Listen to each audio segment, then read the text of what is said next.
Okay. So yeah, we're gonna go over our subathon goal of reviewing my anime lists. And all of these opinions are objectively correct. If you have an issue with it, I'm gonna ban you. And no, like I said earlier, everything is very subjective. It's no big deal if people have differing opinions. I never am very argumentative when it comes to this sort of stuff. So I think anime is neat. And I like showing it off, and I like showing off the things that I think are very cool. So hopefully there's a few diamonds in the rough that maybe y'all haven't seen before that I rate highly. And maybe there's some stuff that you can recommend to me after we're done here or in the middle of this. So you are the most argumentative when it comes to everything. Well, we may end up banning one person today. All right, without further ado, I'm gonna scroll down and I'm gonna reveal. Apparently, I think it goes by alphabetical order. If everything is the same, if everything is the same rating, I think it goes by alphabetical. You'll ban him? Okay, thank you. So surprising no one.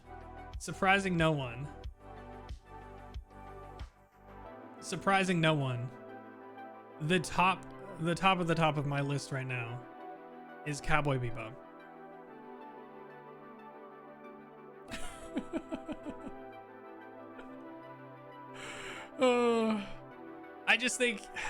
I think the direction of it, the music, the characters, like, you don't really have to, not the live action, by the way. None of this. There are some movies on here. Yeah, for sure. Notes, the problem is it's all alphabetical, I think. If I could put another one above this, I would. Okay. You can see it peeking out of the bottom there. It's so rare that people like Cowboy Bebop. Entirely shocked. Yeah, I know. How could I rate something so high? I'm so brave. I know, okay? So we've got Cowboy Bebop. It's just it's a classic. Even if you watch it, like, I'm very much a subtitle watcher. I like things in the original Japanese. I find it a lot more palatable, mostly because I don't understand Japanese that well. So I get to suspend my belief a little bit, but I feel like for the most part, they get emotions across in a way that is more pleasing to my ears than hearing the same thing in English. However, in this case, the dub is very, very good. There are a few anime out there where the dub is done so well that it doesn't matter which one you watch. It's just gonna be good no matter what. Yeah.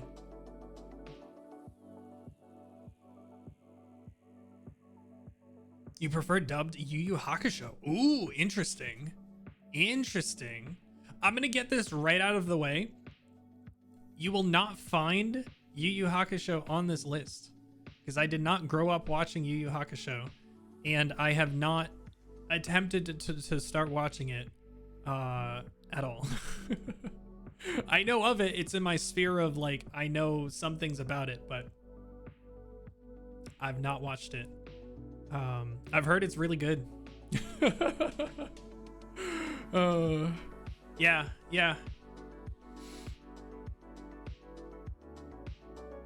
All right, so moving on. I think Cowboy Bebop is pretty self-explanatory. Moving on. To no one's surprise.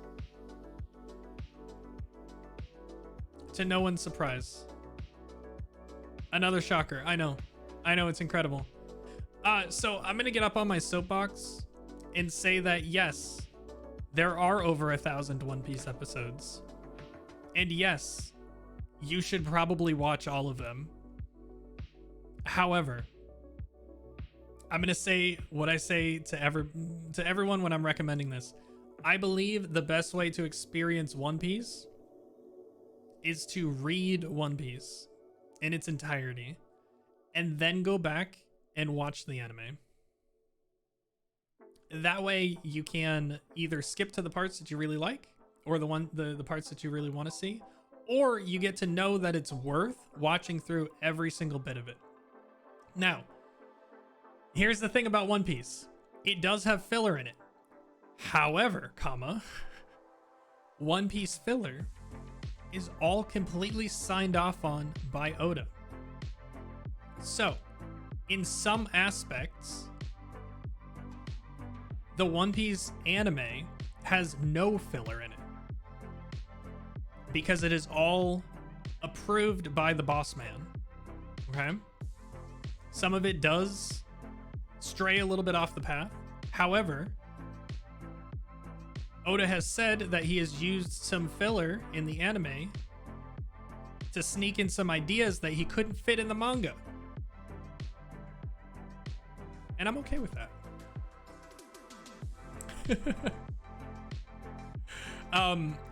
They do suffer a lot, not a lot, I will say a good amount from like 90s anime syndrome, where they just stall in some episodes and it's just it's rough. Some of the arcs take way too long. But if you've read the whole thing, you know what to skip. You know what to fast forward through. Or you can just enjoy it while you're doing something else. Like Dressrosa. Yeah, Dressrosa arc is it gets rough in some parts. For sure. For sure. But yeah, it's One Piece is so high on this list because I believe that as a whole, with the character writing, the overarching story,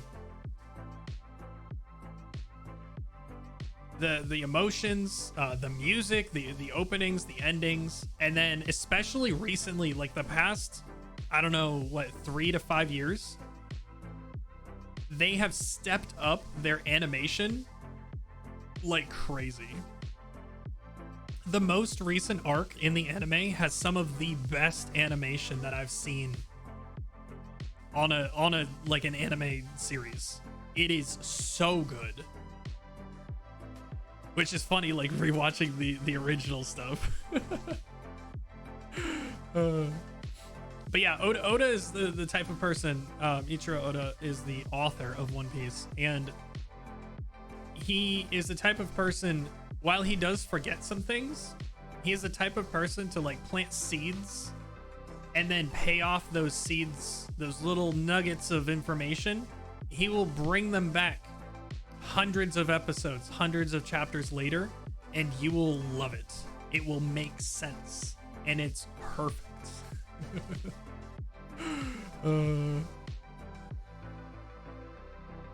4Kids stuff. 4Kids committed many atrocities. 4Kids, he's good at Chekhov's gun. Yes, exactly. He's a master at showing something and then making it pay off. For sure. What do you mean they whitewashed a character? Explain yourself, sir. Oh, did they? Did 4Kids do that? Did they change somebody's skin color? Oh god. I didn't hear about that. Oh my god, that's terrible. You'd rather watch Detective Conan. That's fine. Detective Conan has more episodes, don't they?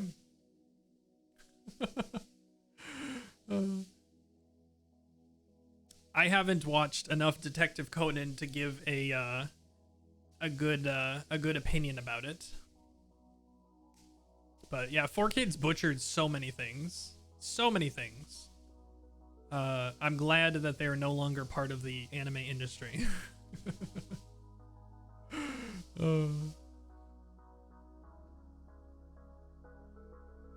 All right, I'm gonna move on. This right here where it says 1,000 episodes. I am not current in the anime. I am current in the manga. I think I'm probably like 30 to 50 episodes behind at this point in the anime. The One Piece rap.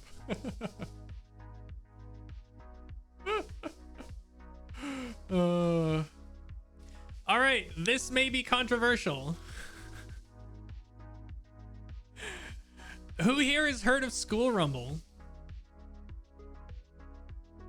Anyone? Has anyone here seen School Rumble? Heard of it? Okay. Wave? You've seen it? You've heard of it at least. Okay.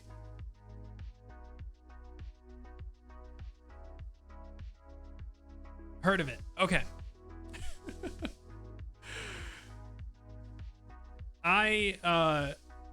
I love School Rumble. Absolutely love School Rumble. I love all of the characters in this show. It's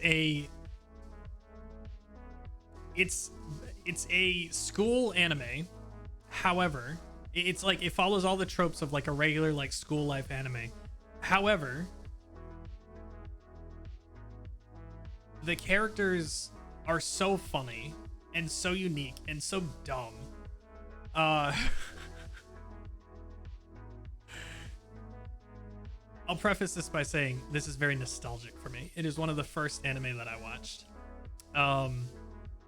But just seeing the character interactions and how the misunderstandings are played for laughs and not maliciously in this show, it's a very good feel-good show where they take the regular trope of like a drama. If you've seen like a drama anime, or even some comedy anime where they have like misunderstandings or somebody says something and somebody else overhears it and it causes drama and a rift between those two people.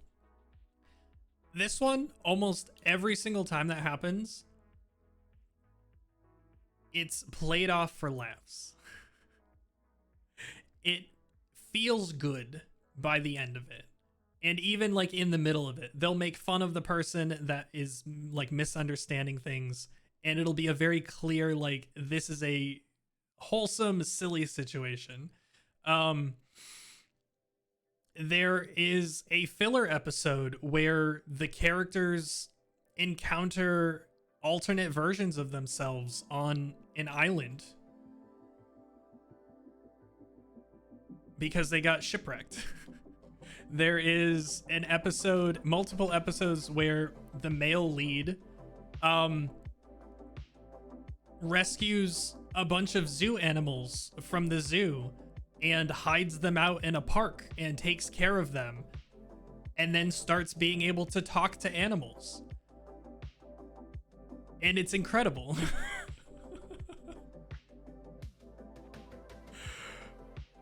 That's just environmentally friendly. Exactly. There are multiple alien sightings in this show. Aliens just exist, and that's okay.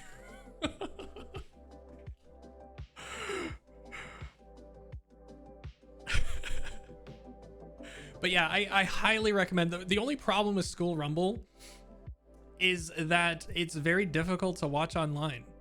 In fact, I don't believe that it's possible to watch it legally on the regular streaming sites. I don't think anyone carries it. So I've had to buy the box sets in order to watch this. Of course, there are other ways you can watch it.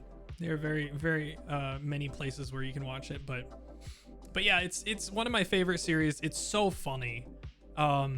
I've heard people compare it to what's it? Azumanga Daioh, Lucky Star. What else? There's a few, but it's its own thing. I can't really compare it to other like comedy shows. It's very aware of itself, very funny. I love it.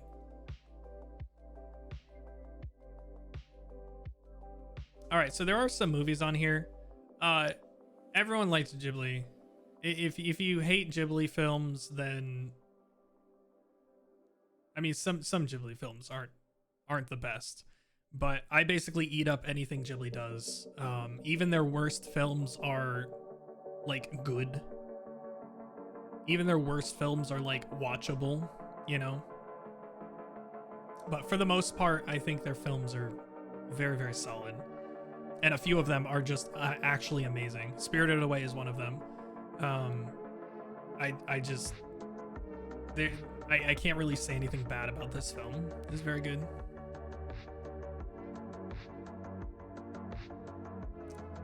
We got Howl's Moving Castle. It's another one where it's just the other thing about Ghibli films is you can watch them dubbed. As much as I hate Disney, they did a very good job picking the English voice cast. So in Howl's Moving Castle, the primary like Howl is voiced by Christian Bale, and he just eats the roll up. It's just amazing. They do so well with the voice acting, both in the English and in the Japanese. I do have some issues where they take like source material and sometimes they change it a little bit too much from the source material. But if you don't know the source material and you just take the movies as like just standalone, I really think that there's very little that you can complain about objectively of these films. And yeah, I could see some people being like, it's just not for you. But like, if you look at any of these films and then you see like them animating like food, just for the food scenes alone in 90% of their movies, they're worth a watch. It will make you hungry. All right, here we go. Has anyone here watched Mushishi? I must know. Watched or read, I guess. But most likely you have watched.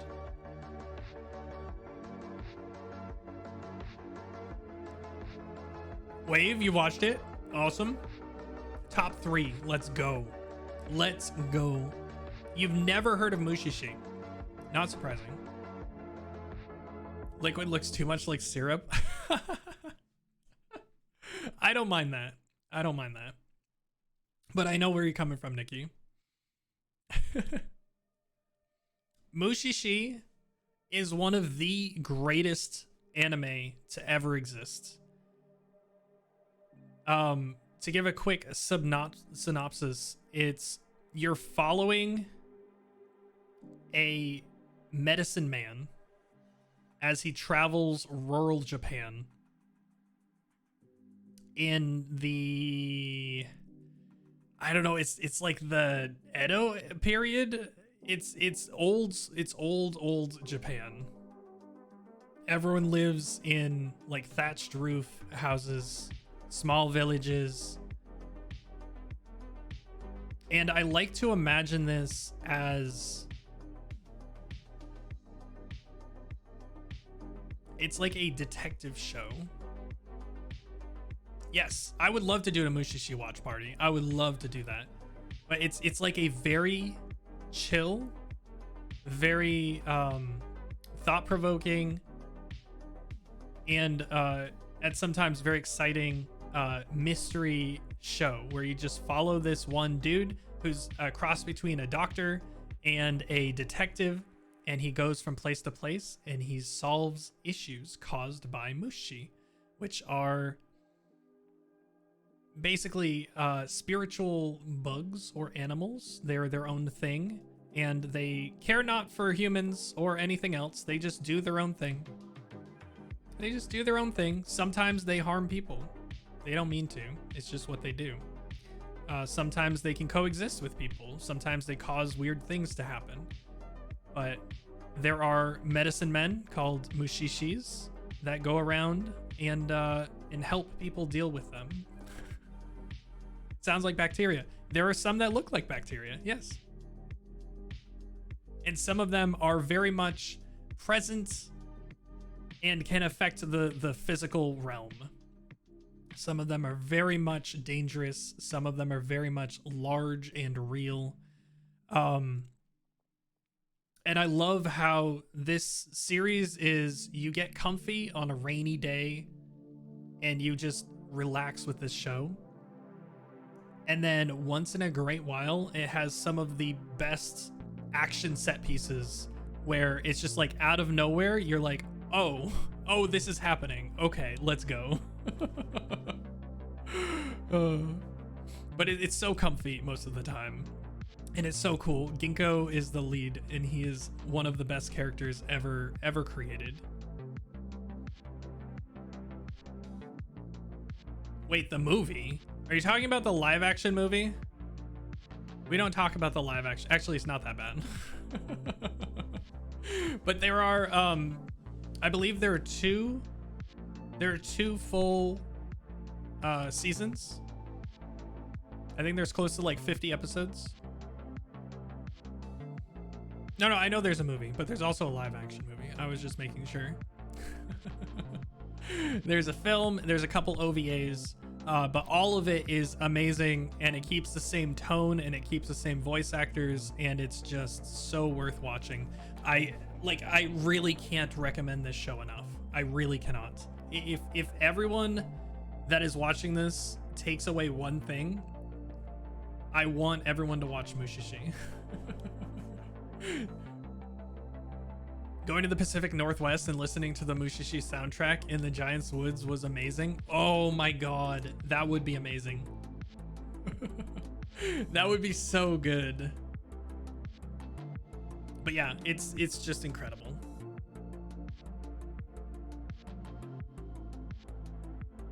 Hey, here we go. This might be one of my most controversial takes. I don't know if anyone here actually watches enough One Piece to have watched all the movies. I kind of doubt it. I wish Notes was here. Never seen any of the One Piece movies? I highly recommend it. I think there's like 13 films, but there's like 7 of them that are like original. Okay. There's like 7 of them that are like original stories, and they could or could not take place in the canon. Okay. So it's like debated. Mostly they're not canon. But this one in particular, where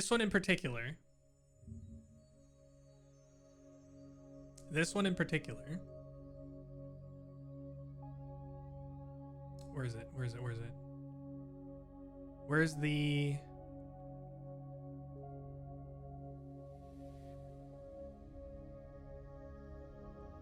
Is done by Hosoda, who is famous for doing Summer Wars, Girl Who Leapt Through Time, Belle.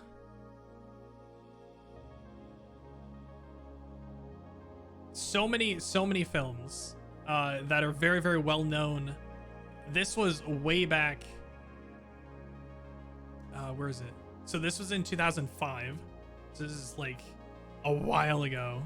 Why is Summer Wars on there multiple times? Are you talking about the Digimon movie?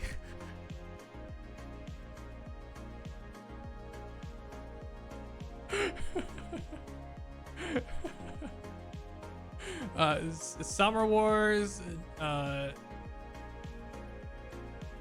Belle. I mean, it's all the same movie, right? Digimon. Wait, which one is it? Which one is it that's the same? I don't remember. Me, I don't like One Piece. Also me, I read 300 chapters before reaching that conclusion. I mean, that's fair. You gave it a good shot. That's a lot more than most people will do. A lot more than most people. But anyway, I really enjoy this dude as a director. And he took this movie and he did something that no other director or writer has done with One Piece, which is make it it's almost like a horror film. It's almost like a horror film. For the people that aren't, for the people that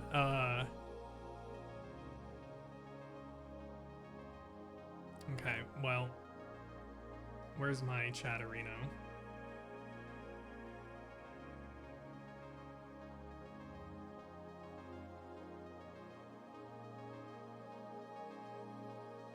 There we go. Wonderful. Thank you for that. No spoilers. Come on. Come on. No spoilers. Frickin' come on. Really? Also, Nikki, you're writing the line yourself. We're not posting strong opinions here, okay? Let's not call anything trash. Everything's fair. Some people like some things and some people don't. We're not arguing here. Uh-huh, you're just joking. Yep, uh-huh, sure.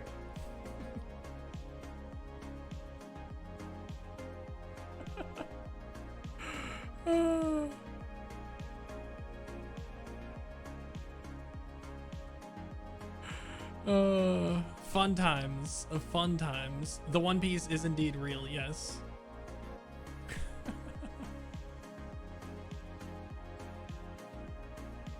All right, moving on.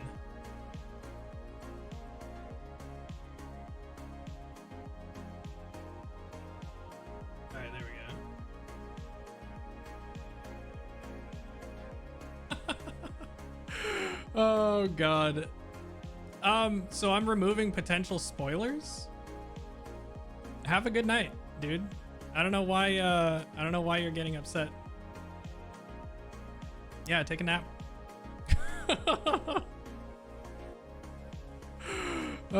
Fun times.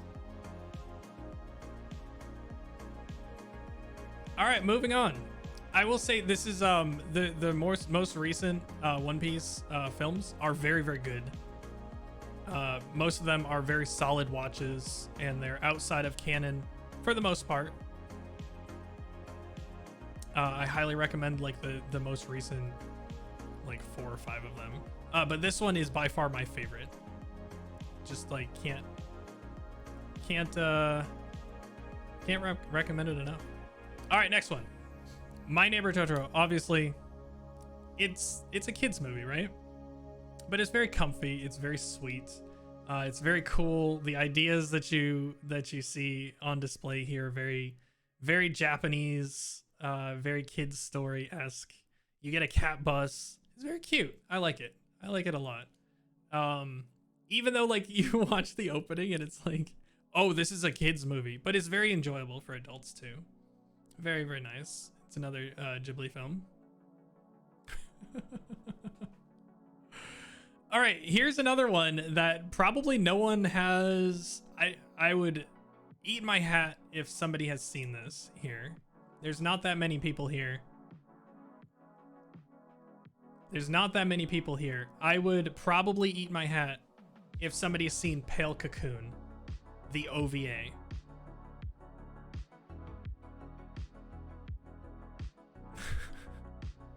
I actually have this on Blu-ray. There's an anime called Eve, I believe. It might have a longer title. But the only way you could get this on Blu-ray was there was a Kickstarter to get the Eve OVA / series. There was like a couple OVAs that were basically a movie when put together. And this is included as a bonus on the disc, on the Blu-ray disc. But this is basically a short film where this dude has a job of trying to recover video and photo from a long lost civilization. And his job is basically like forensics. You basically, he gets data, he unscrambles it, he sees like a picture or a video or something, and a short story plays out with the information that he ends up finding in some of these videos. It's a little bit mystery, it's a little bit of a love story. It's very short, but it's very aesthetic. It's very cool. The animation is very neat. There's very few words spoken. And I first found out about this from an AMV. Anyone remember AMVs? There was a very, very cool AMV made long time ago that was set to an Andy Hunter track that I just absolutely adored. So I watched this and it became one of my favorite animes of all time. Very neat. Again, it's really hard to find this on streaming, so you're probably gonna have to sail the high seas. Speaking of One Piece, moving on. Oh, this one. Okay, so we're back to Ghibli, but before Ghibli was founded, they did some projects as like some of the core people did some projects, and Lupin the Third, Castle of was it Cagliostro?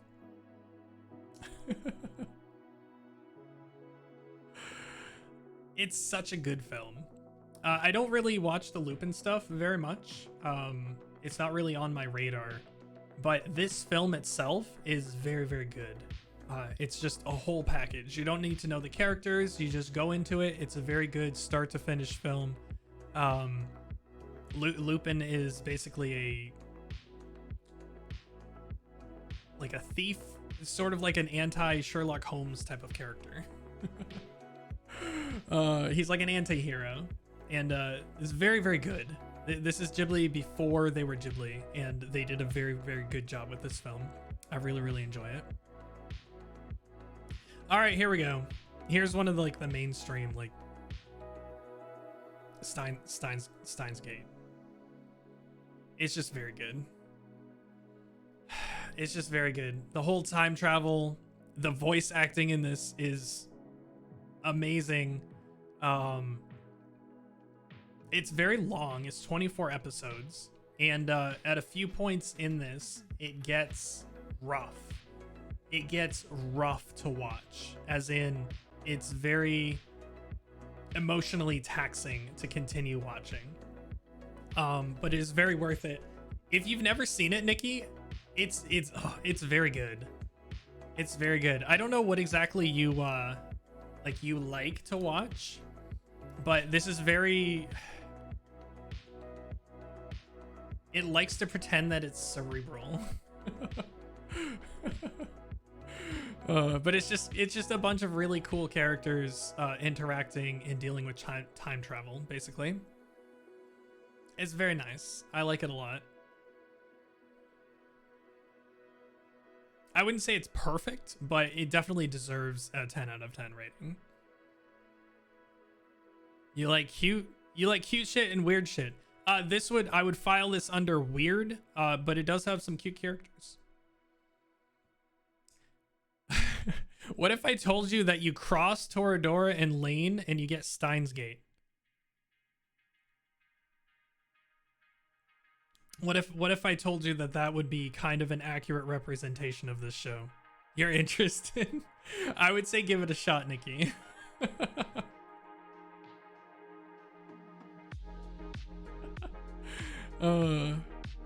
There's also Steins Gate Zero, which we'll probably get to, which is basically an alternate telling.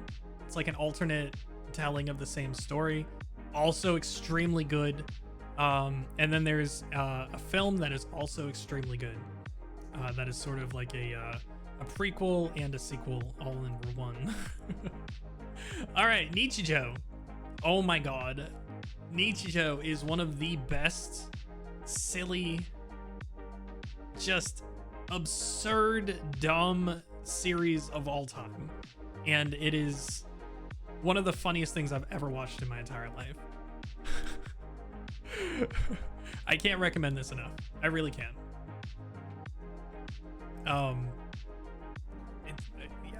I don't know what to say. There's a cat, there's a little girl who's a scientist, there's a couple girls that just go to school, but they end up in these crazy situations that it's just ridiculous.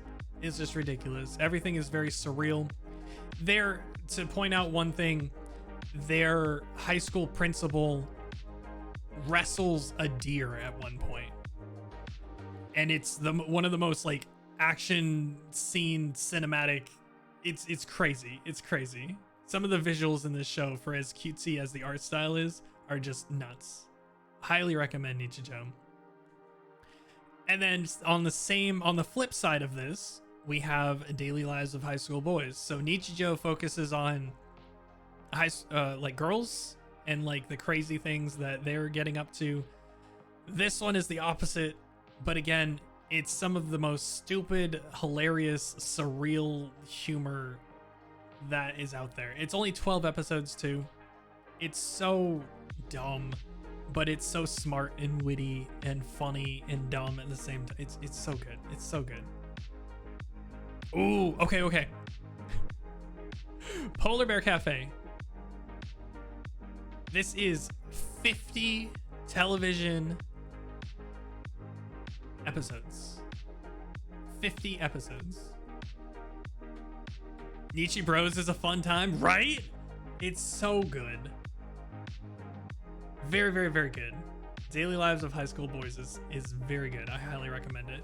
I would put it just behind Nichijou if you had to like rank them or whatever. But Polar Bear Cafe is a children's show.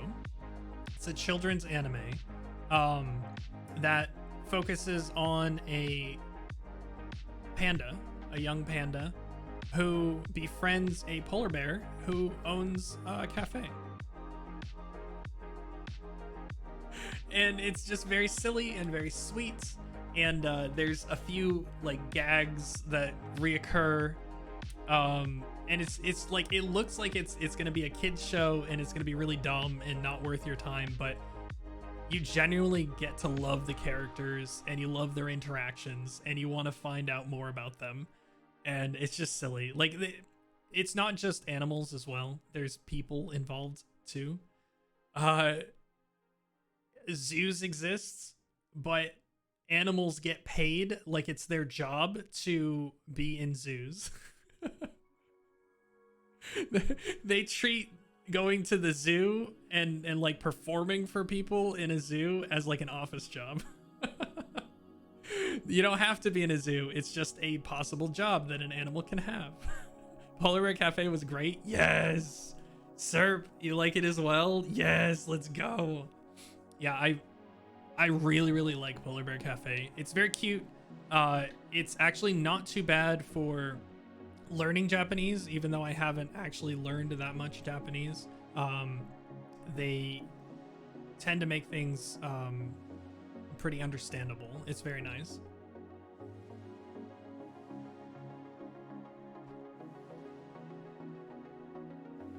What do I have next? Okay, another One Piece film. Again, I recommend, this is one of the newer ones. This one I'll say is probably one of the best One Piece films story-wise. The characters are very well written. Like the new characters, you care about them. Everything pretty much makes sense. I'd say this is probably the best like written One Piece film. Very, very, very good. Okay, so this one's sort of almost ruined for me. The Devil's a Part-Timer is a great time capsule, a great 13 episodes. It meant a lot to me at the time that I watched it. I think it's very silly about a hero and the Demon King that basically fight each other to a stalemate and then get sucked into another world where magic doesn't really work that well. And they end up having to take menial jobs in order to survive in this world. And it's just neat. It's very funny. It's very silly. It's where Mig Ronalds comes from. The main character gets a job at McDonald's. And he's trying to take over the world, by becoming a manager at the local McDonald's restaurant. It's very funny. I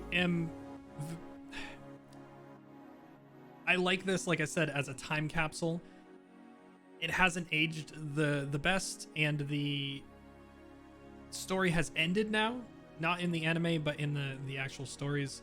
And the ending of the story sort of left a sour taste in my mouth, so watch at your own risk. Here we go. Ping Pong the animation. This is the first drama on my list. If you're looking for a good, like, awesome just animation, awesome direction, awesome dialogue, you can't really get better than this. This is about a bunch of kids who are adjacent to ping pong. Some of them like it, some of them want to be doing it professionally. And it's been a while since I've watched this, but it's a tight 11 episodes, and it's one of the best dramas I think that I've ever seen in my life. It was good, but also kind of surreal. Yeah, it's just a solid drama. It's it's an anime, so there's still some like humor in there a little bit, but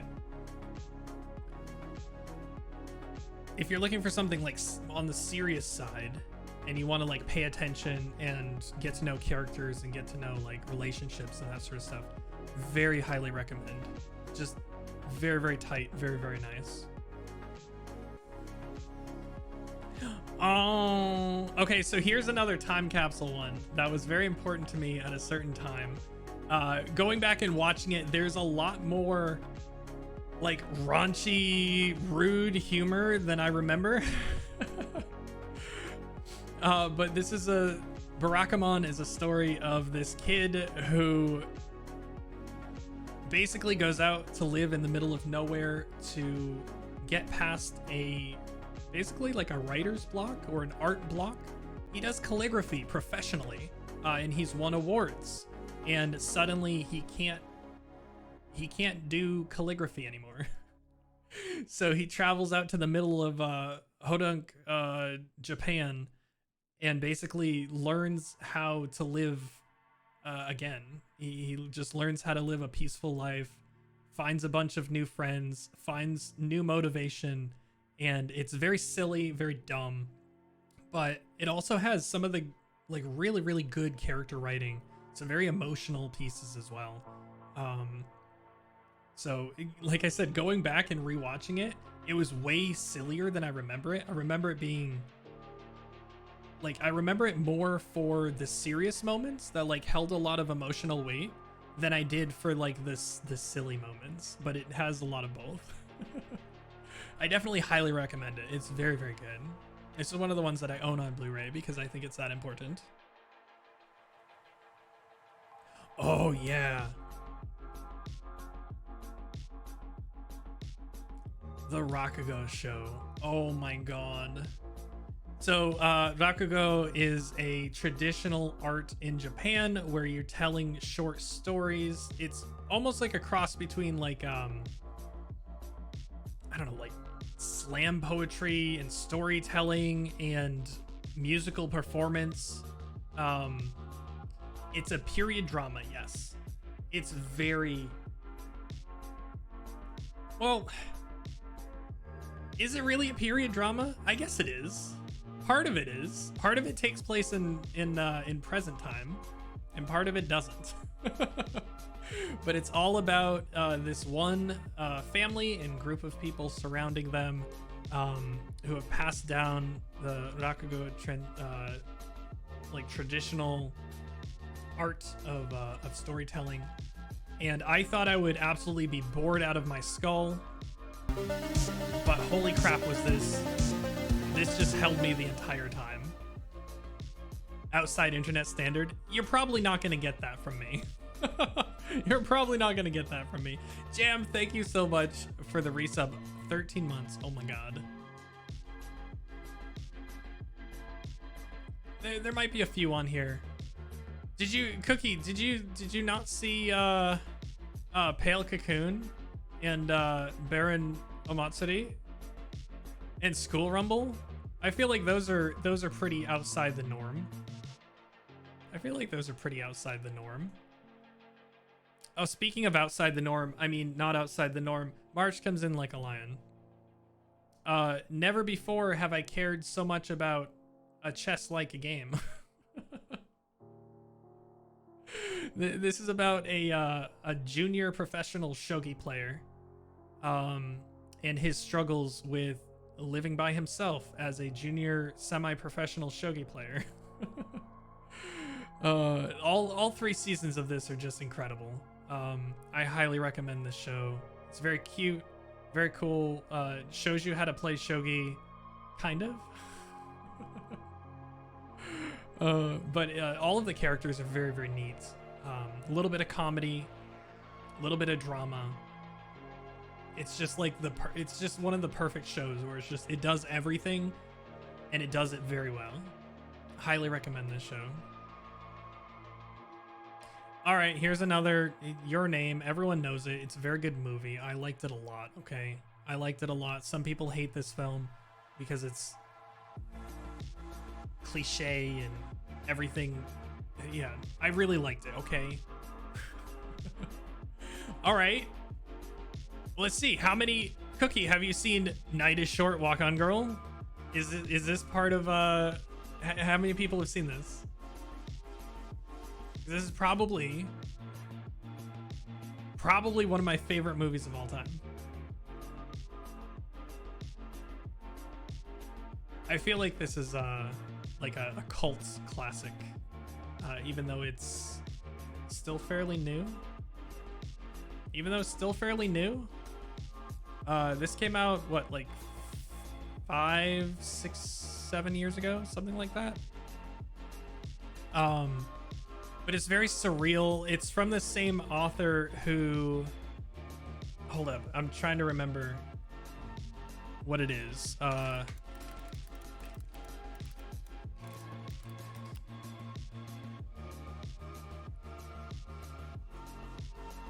The Tatami Galaxy.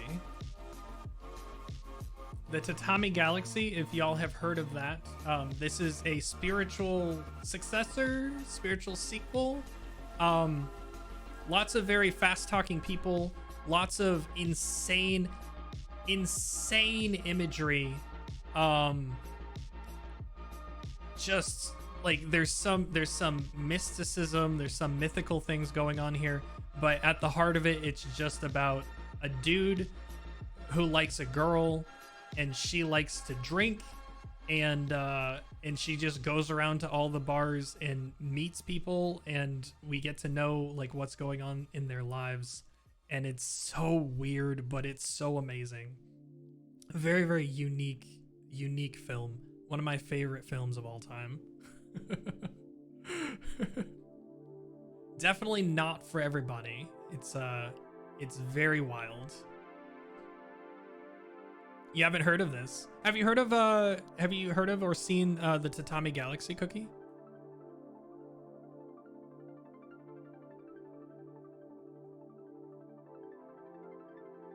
Because it's very similar in style and presentation as that show.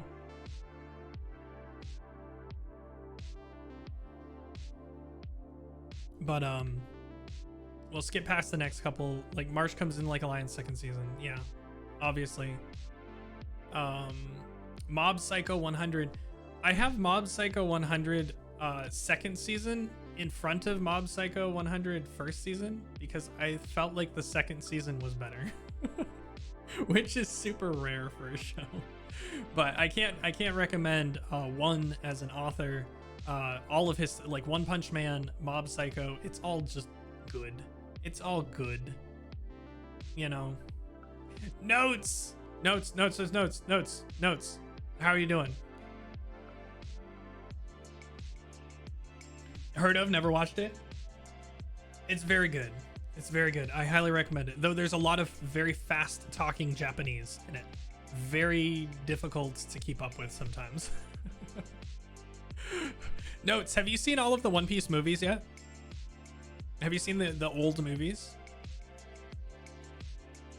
like pre Stampede, that sort of stuff.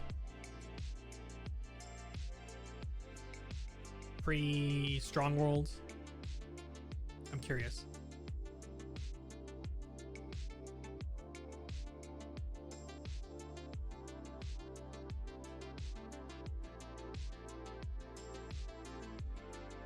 Because if you haven't seen this, we need to watch it. If you haven't seen this, we need to watch it.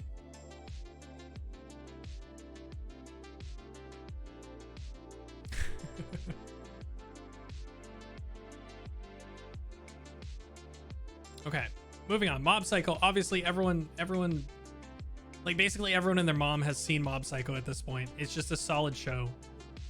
Very good humor, very good writing, very good characters. It's just crazy, like how well crafted this show is. The visuals in this show are just nuts. It's just stupid. Like they just went crazy on this show. All 3 seasons of it? It's dumb. It's high quality. Okay, here's another one that is a little bit of a sleeper hit. Dorohedoro is, oh god, this should probably be at the very top of my list. I need to find a way. I fully admit I love trash, so you can ignore. That's fair. Like I said at the beginning, I'm not argumentative about any of this. I'll try to advocate for like why I love a series, but if somebody's like, I don't like that, then it's like, that's fine. Everyone has different tastes. Everyone has different opinions and of stuff. So trash is a good anime. like I said before, I watch almost every season. I will give every single like isekai or fantasy anime a couple episodes, and I enjoy them generally, you know. So my taste isn't the best. But Dorohedoro has, yeah, on my internet.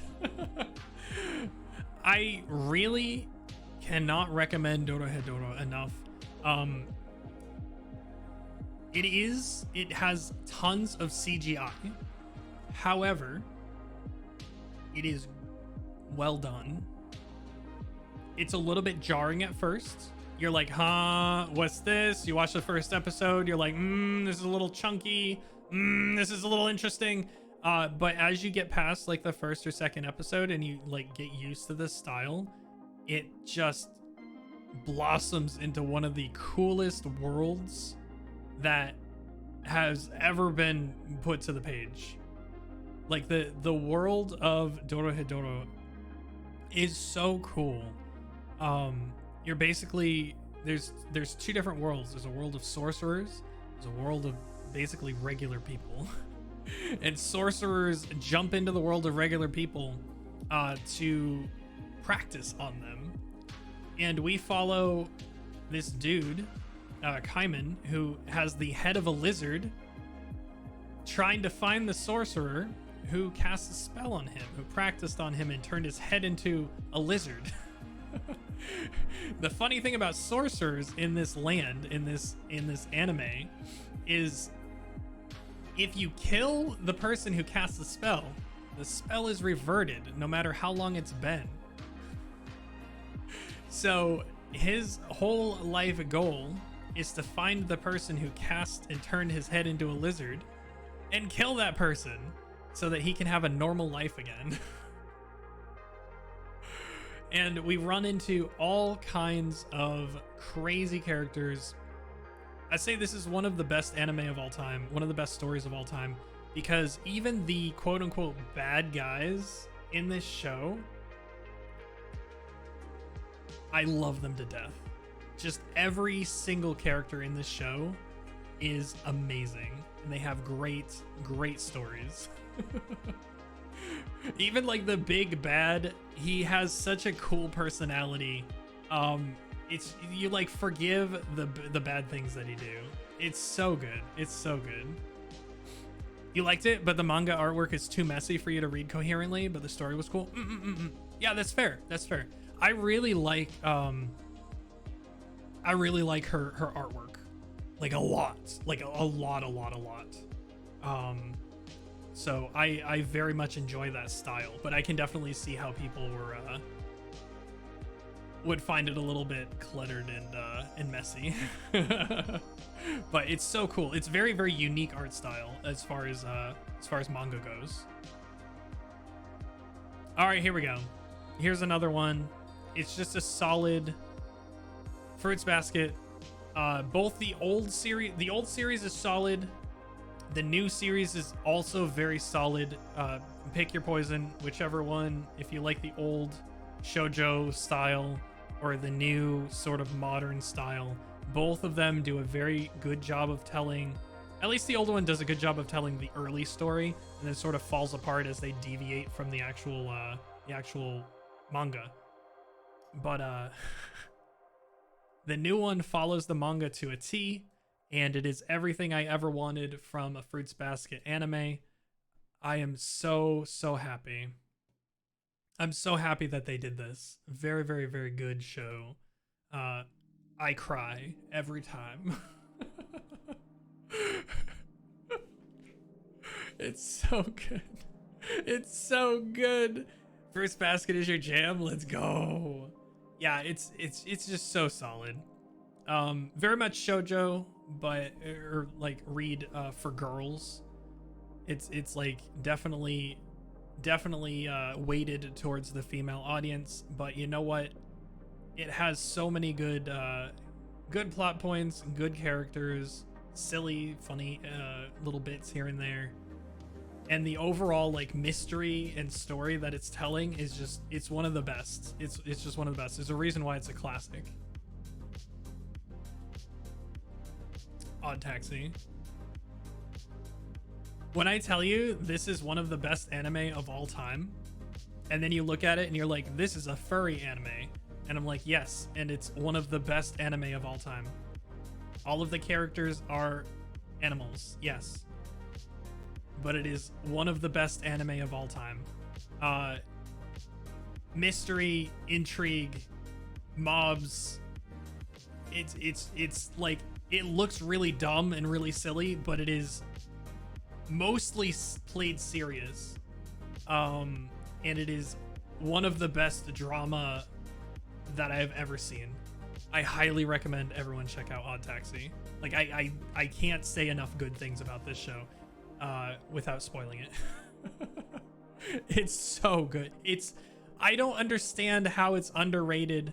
I feel like it got a good enough attention when it came out, but I still feel like it is underrated, like you're saying, Cookie. I feel like not enough people know about it. Definitely a sleeper hit, and it deserves more recognition. It's so good. Oh, we got a new one. Oh, we got a new one. Oh boy. Oh boy, oh boy, oh boy. Oh boy, oh boy. Okay. Handyman in Another World. The first 4 episodes of this are the most, you know how some manga are like just a 4-panel manga where it just tells like a quick joke in 4 panels. The first like 4 episodes of this anime are that in animated form. We get to know the characters, a lot of characters. We get to know all of the characters in the first 4 episodes. And then the story starts. And it's amazing. It's everything I ever wanted from an isekai. It's very unique. It doesn't go where you think it's gonna go. And it's, oh god, it's so good. It's so good. I really cannot recommend this enough. I really can't. Again, I don't want to spoil this one at all. I'm not going to do any spoilers through this entire list, but please watch this. If you haven't watched this, even if you hate isekai, I think it's worth a watch. It's unique enough. It's so, it's so good. I love it. I love it to death.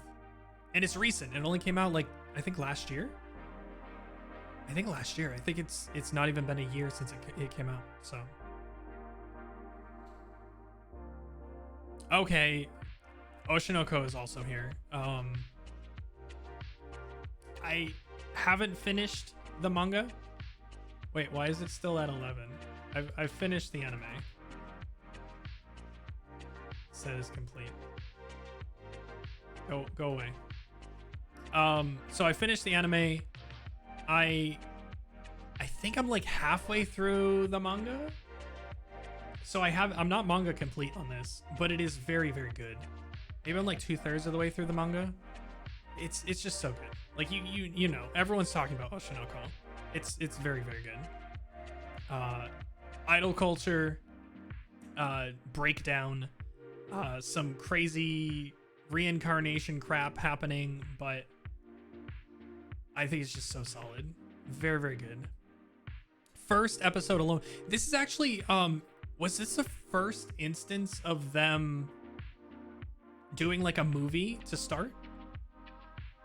Was this the first time that they did this in like in like prime time? Because when this was released, they had the first 4 episodes available from the start, and it was basically a movie length. It was like 2 hours of Oshinoko, and it was incredible. It's just like the first 4 episodes. If you watch that film like as a film, and you come away and you're like, that was terrible, I think people would have a hard time. I think most people would have a hard time walking away from that and being like, I hated that. It's very, very good. Very unique, very good. Oh my god. Trigun Stampede. Trigun Stampede. This anime, for me, as a big fan of the original Trigun,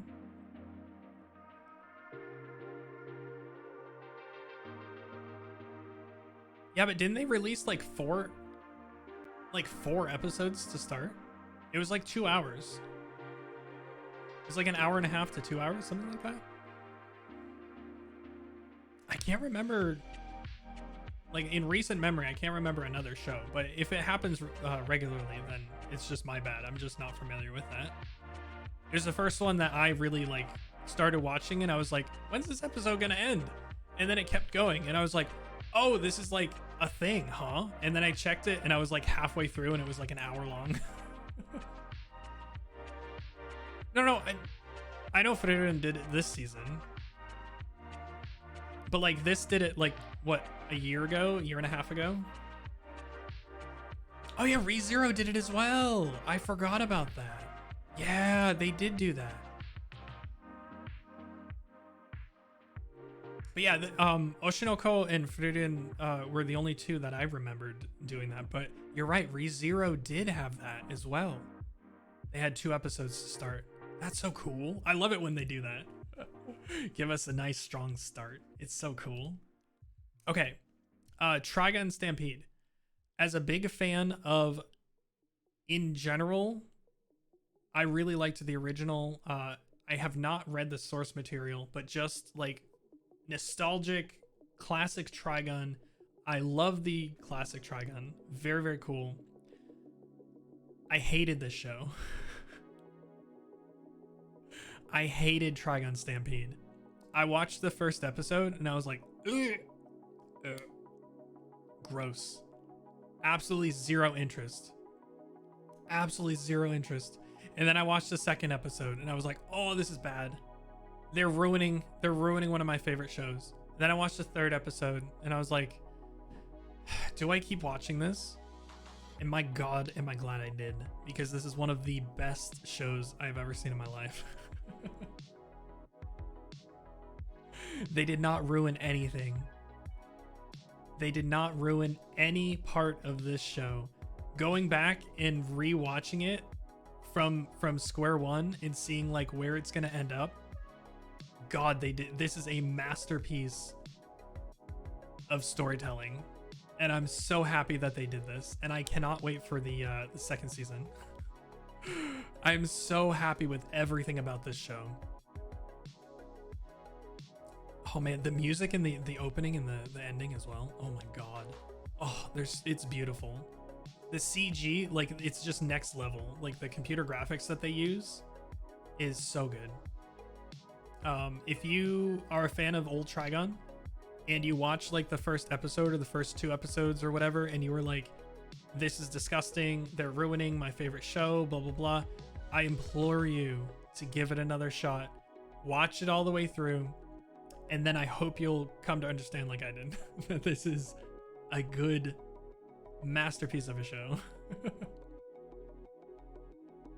Oh hey, the Cowboy Bebop movie.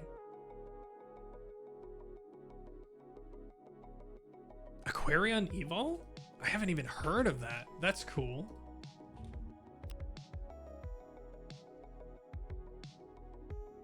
Yo.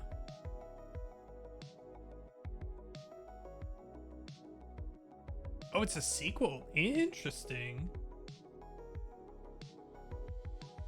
Yeah, they came out with a 2-part first episode. Oh, that's neat. Cool. It's neat to have the like a chunk of it to watch at the beginning. I think more people will give it a chance if they get like a double episode to sort of lay the groundwork. I think that works pretty well. But yeah, Cowboy Bebop the movie, I don't think it's perfect. I think it had some issues, but everyone's back together. It's just a solid film. The music is back, the characters are back, the voice acting's back. It's just super solid. Again, I think the story is a little, I have some issues with the story here and there, but that's why it's like, this is my first not 10. What are we, 6, 7, 8, 9? So this is my 30th pick, so I've got 29 10s. Oh look, it's original Trigun. This is purely based on nostalgia. I do not think Trigun is a 9 out of 10. If you watch it nowadays, you will not think, if you come into it blind as a modern anime watcher and you watch Trigun, I do not think you will think this is a extremely good show. I think it's still solid, but nostalgia purely keeping that as a 9. I think it's a very good show, but it is a little bit a relic of its time. Still good. All right, we got another Ghibli film. It wasn't bad, not great either. Just fairly good.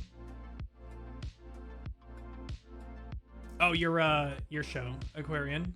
Gotcha. It's a standalone. It can stand alone. That's nice. All right, we got a couple Ghibli films. So this is actually interesting. So Nausicaa, I really like it. It's pretty out there as far as what it is, but I really enjoy the story that it tells. Some of the coolest visuals in like the old style anime. And then Whisper of the Heart is actually a really touching story. I think a lot of people sell this one short. I really enjoy this film. It's just basically about a girl trying to figure out what she wants to do with her life, and gets caught up in some fantastical story that may or may not be real. But it's very cool. I like the storytelling in this one. It's really nice. School Rumble second semester, just more of the same. Really like School Rumble. It's very unique, very silly.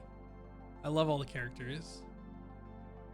Oh look, speaking of hot takes, Death Note. It's up here as a 9. It's not one of my favorite shows of all time, but I'm hard pressed to find like serious issues with the show.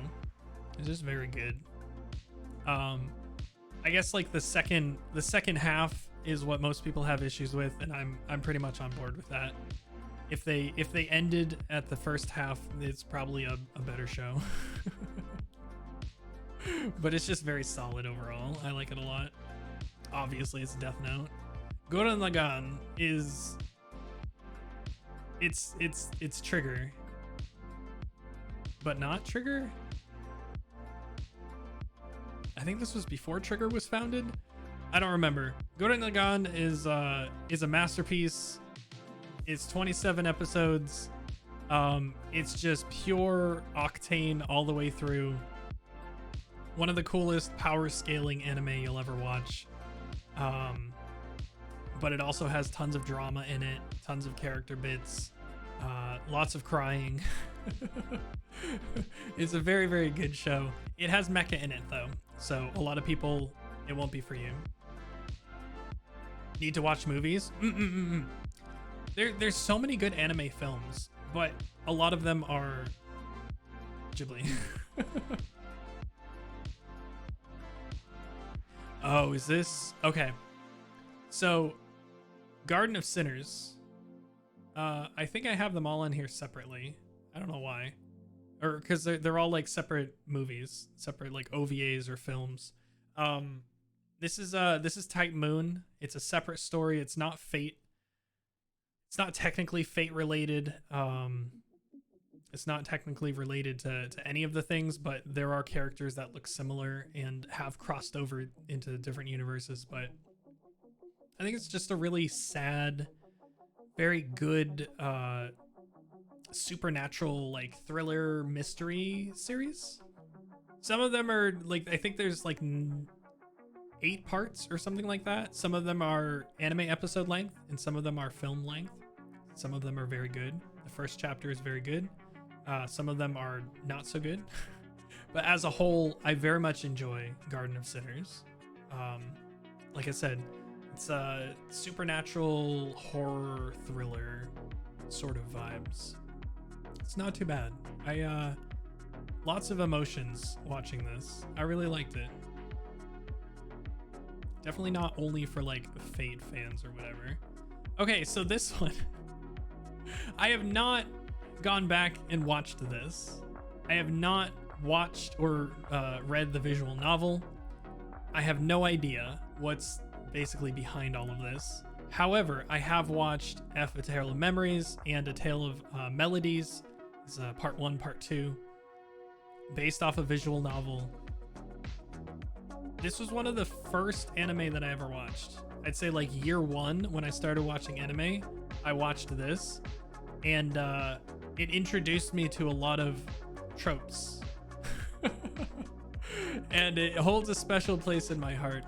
Probably doesn't deserve a 9. I need to go back and rewatch it. But very drama heavy, very emotional, kind of supernatural, but mostly just lots of sadness, lots of broken characters, lots of relationships, just lots of sadness. Watch this if you don't want to be happy. There's some happy moments in this, but it's mostly just depressing. But I thought it was something special back in the day, so I've kept it pretty high on my list. I need to go back and rewatch it and see if it's really actually that good still. All right, we got more Garden of Sinners. Clanad.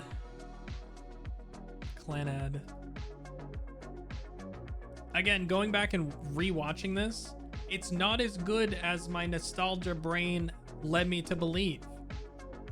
I'm like, this is kind of, And then you get to Clanad After Story and you're like, oh, that's right. This is why I remember this show. Clanad After Story is the sequel to Clanad, which takes place basically right after the original ends. And oh boy, it's rough. Very emotional. Seeing bad things happen to cute characters is it's something kind of unique to anime, right? But I can't recommend Clanad enough. It looks very cutesy, but if you get through the whole thing, it tells a pretty compelling story. Like everyone knows Clanad, right? It's just a classic. If you haven't watched Clanad and you watch anime, you should probably try Clanad. Though it is 2 24 episode seasons, so it is quite a bit of a it's a lot to get into. But it will most likely break you in a good way. More Garden of Sinners. Again, I really enjoyed this show. Probably never watched Unpopular take. Never watched. Style makes you unable to take it seriously. Yeah, I felt that as well. Like rewatching it, I was like, oh no, I don't really vibe with this anymore. And that's fine. I get why people would like find it hard to stomach for sure. But kind of like how One Piece, like don't judge it by its art style, you know? But yeah, it's rough seeing like it's rough seeing what happens to these characters that you've been following for a while. You get to know and love all the characters, and then it gets whew. I definitely think it's worth pushing through. But yeah, no. Definitely understand it if people don't like it. Oh, here we go. Full Metal Alchemist Brotherhood. I just really enjoy it. It's a lot. 64 episodes. Follows the manga story pretty much to a T. Good characters, great storytelling, very cinematic, just like a solid package. It's long, but it's worth it. It's one of those shows that's just like, if you're looking for like something to show a normie who has some time, who doesn't really know anime, like this is one of those shows that like you can introduce them to. It's got some action, it's got some drama, it's got some silly moments. It's just like, it's a little long, but it's a perfect package. It's very, very good. The original is not as good, in my opinion, because it deviates from the original. But you know, to each their own. There's a lot of people that really like it. All right, what's next? Oh, look, it's K-On! I really liked K-On! I don't think I've seen all of the seasons. I just like the time capsule, nostalgia classics, original K-On! It's just cute girls form a band. It's just cute. They have some good music, and it's a really good, just really good, solid overall show. I think anyone can enjoy this.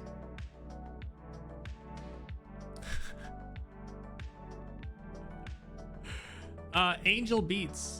Oh no. It's another show where cute like children end up in insane traumatic circumstances.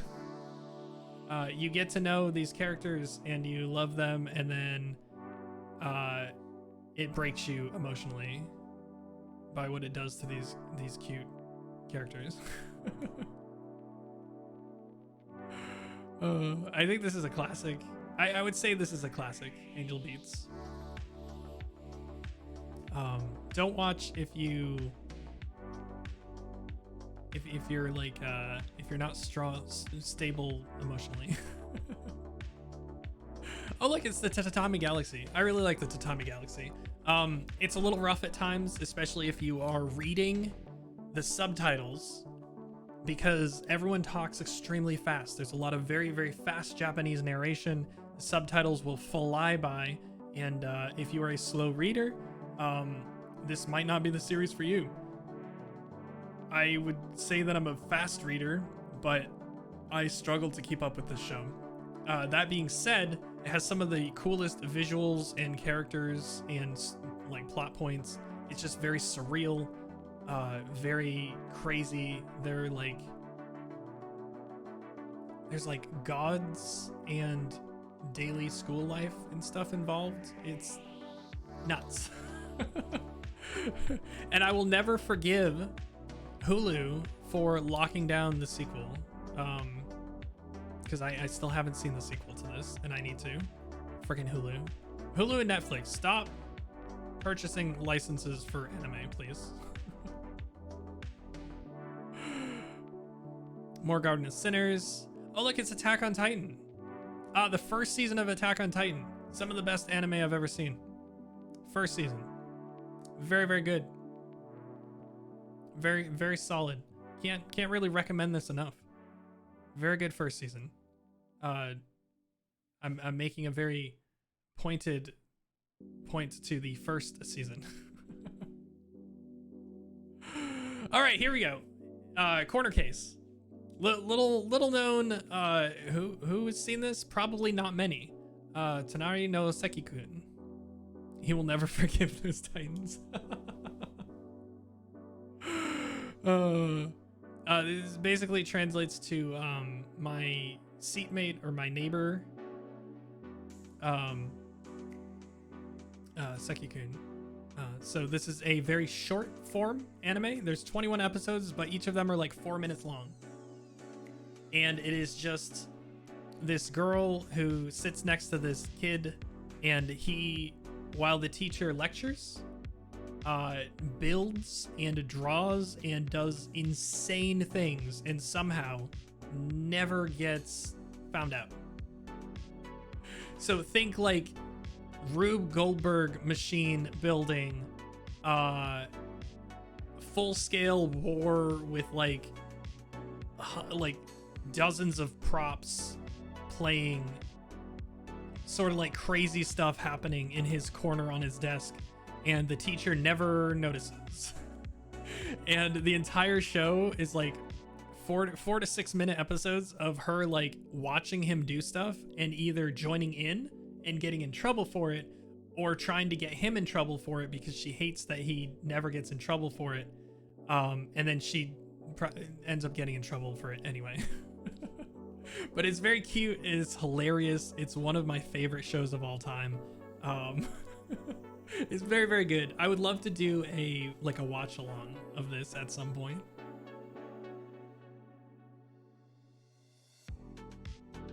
Oh yeah, Mushishi. This is the second part of Mushishi. Very good. Like the second season, I guess. There's only 10 episodes to the second season. I think there's part 1 and part 2. So it's like the first half of the core and the second half of the core or something like that. But again, just Mushishi, probably my favorite anime of all time. I can't recommend it highly enough. All of the animation is very, very good. All of the animated series is very, very good. Ooh. Blood Blockade Battlefront. This, actually, who, give me a second. The person who wrote this. The person who wrote this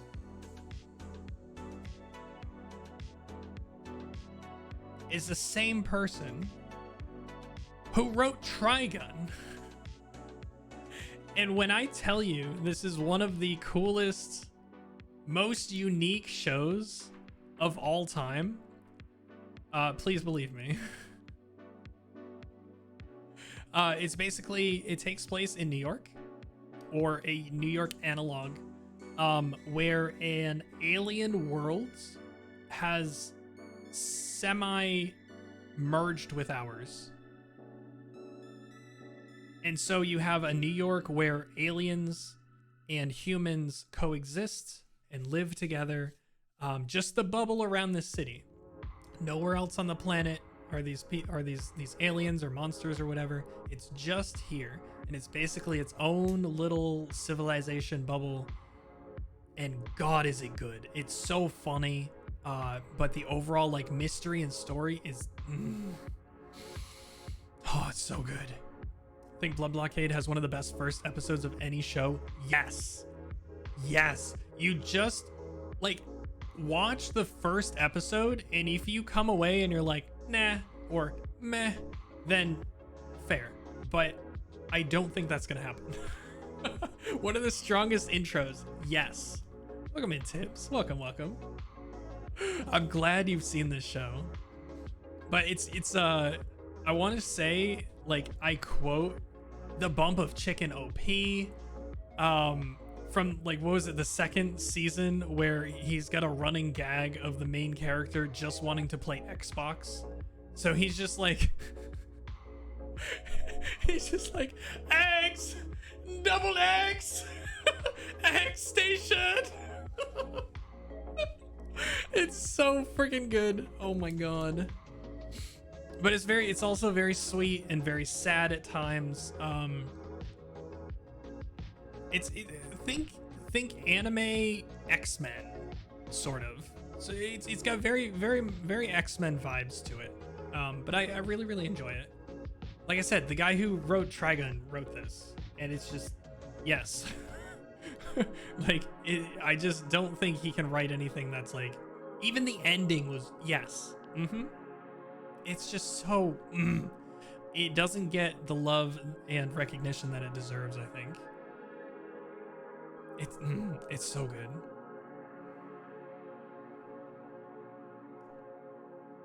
More Mushishi. More Mushishi. Oh look, it's One Punch Man. Solid. For a joke manga that turns less joke. It's like flipping the shonen genre on its head by giving you a protagonist that can basically defeat anybody with one punch. But he's so apathetic that he hardly does that. He just wants to chill out and live a normal life.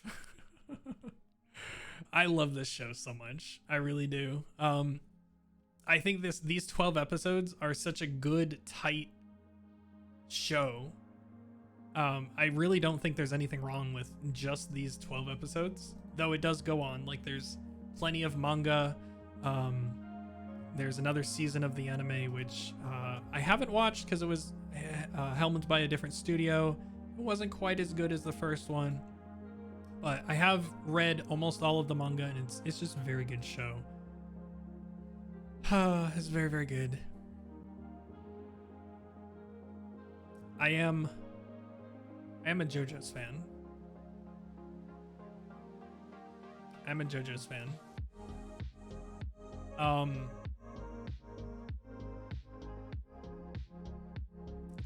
I did not think I would become a JoJo's fan.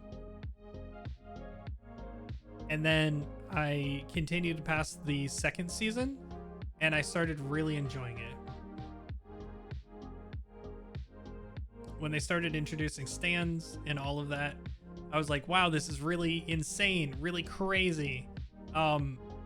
It's just like JoJo's is just on its own little island, and it's just absolutely insane and wonderful and bizarre. It's so good. I just love JoJo's. I have problems with some of the seasons, but like overall, I'm very glad that I'm a fan of JoJo's. I came around to start liking it, and now I really love it. Ooh, with Blood Blockade, you saw it when you were younger, and the thumbnail on the website felt meh. But you wanted to give it a shot, and not knowing that the My Hero Academia animators did the show, so episode 1 Demon Hunt scene was so crazy. Yeah. It's just, it has Blood Blockade has everything. Like, actually everything. And it does it so well. Like, it's a rare that you can get a show that will make you laugh out loud and then make you cry, like, in the same episode. And it looks beautiful while it's doing it. Oh god, it's so good. Here we go. This is the second season of Blood Blockade. Blood Blockade Battlefront and Beyond. It's very good.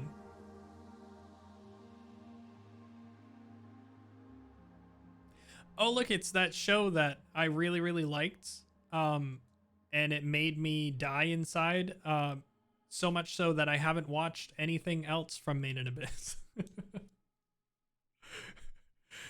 This is one of those shows where every once in a while I'll run across a piece of media that I will recognize as something incredible. However, it is something that I would never want to watch again. For those that know my movie story, one of those things is The Lighthouse, which is a film that it's an incredible film, but I will never watch it again. It's one of my favorite what I say is it's one of my favorite movies that I will never watch again. This is very similar. I don't like to be depressed, and Made in Abyss is very beautiful and very sad. Pretty unique show. Like everyone pretty much knows Made in Abyss. I don't have to talk too much about it. And on the complete polar opposite of that, we've got Laid Back Camp. Very nice. Very comfy, very cozy.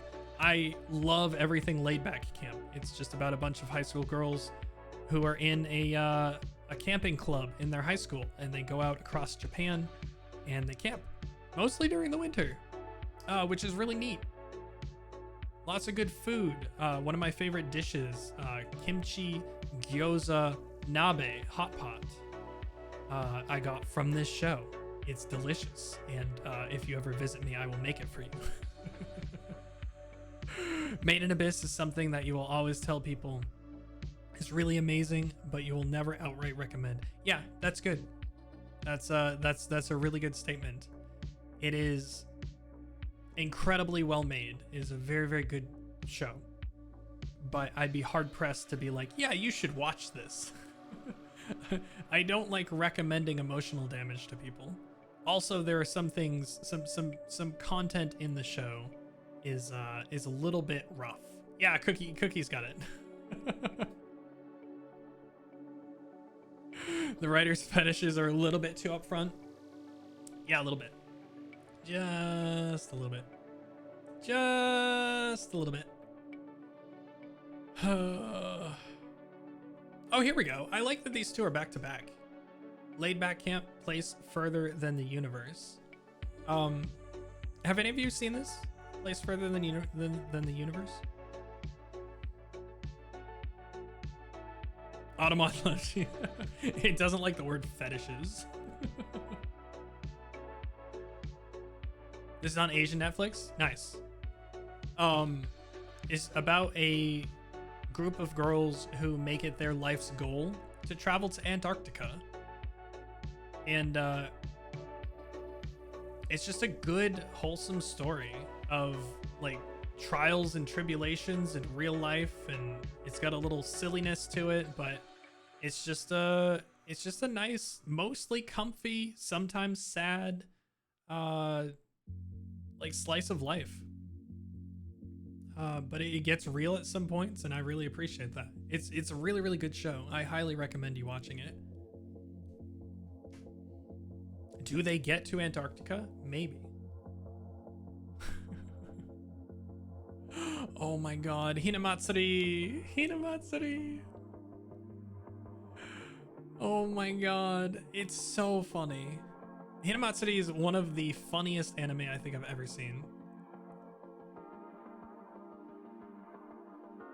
It's very deadpan, very slapstick, but imagine a high-ranking Yakuza suddenly acquires an alien girl as she appears inside of his apartment. And then we follow this high-ranking Yakuza who is just trying to live his life, just trying to do the criminal thing day in and day out, rise through the ranks, not make that big of a deal. Suddenly he has to raise a daughter and to teach her how to live as a human. He doesn't do a very good job. But the characters in this, you just love. You end up loving everybody. Asian Netflix is OP. Asian Netflix is OP. They have so much good stuff there. But yeah, I highly recommend. I've finished the manga. The manga finishes pretty good. I like the ending of the manga. So it's like it's one of those ones where if you start it and then you finish all of the content that you can, I don't think you're gonna be sad. But it's got one of the best depictions of somebody falling up through life. that you'll ever see, and it is hilarious. And she is one of my favorite characters. Not the main character, but it's so good. Highly, highly recommend it. It's more comedy than anything, but it also has some serious drama moments as well. If you see, you may have seen like a GIF of two girls playing rock, paper, scissors, and then trying to force the other one to look a certain way with Esper powers. That's from this. It's very, very good.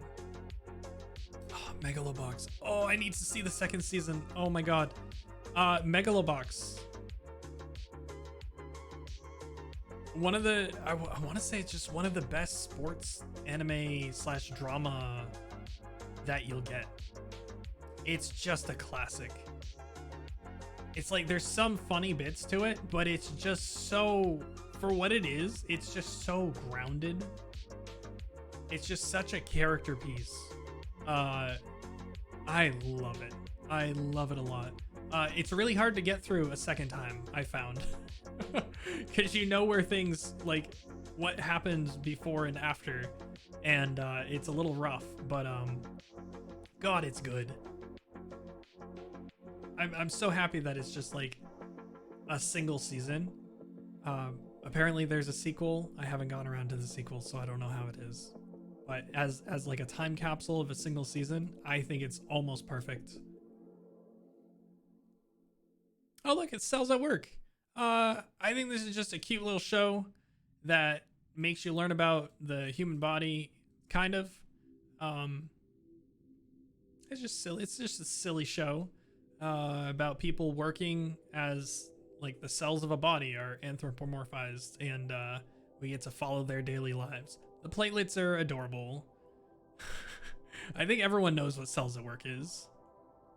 One of those animes you really want to recommend to people. Don't recommend Food Wars to people. Tips, what is wrong with you? Tips, what is wrong with you? You do not recommend Food Wars to people. That is an anime that people will watch and then go, "Oh, all anime is like this." You don't want that. Please don't recommend Food Wars to people.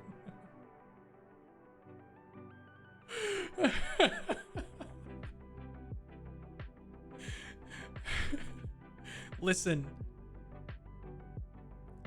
I understand that it's a good show, but I would rather not put people orgasming their clothes off to eating food in front of people unless they're very acclimated to anime beforehand. I'm currently a chef. Listen, the content of the show is good, okay? I'm not saying that it's a bad show. I'm just saying it's not a good first impression show. I would not go around recommending that to people.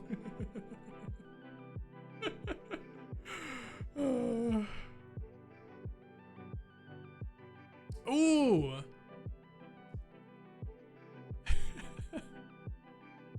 You recommended No Game See, this is what nostalgia. This is why nostalgia is literally the worst. Yes, No Game No Life is an okay show. It is a pretty good show by most accounts. It is not something that you want your parents to watch. It is not something that you want your friends to watch. If you know, you know, and you just kind of go, it's a good show, huh? And then other people who have seen it are like, it's a good show. But you don't sit down and you don't watch it with people. And you don't recommend it to your friends. I would also say that it is worse than Food Wars. Yes. Yes, that is very accurate.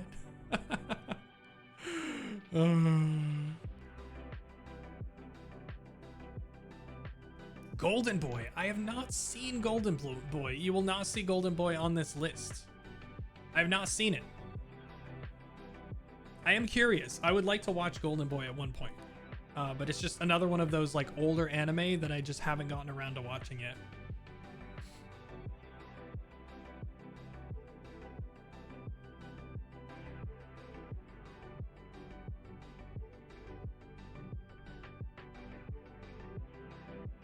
The dub is super good. Oh, that's cool. That's always a neat bonus when the dub is very good.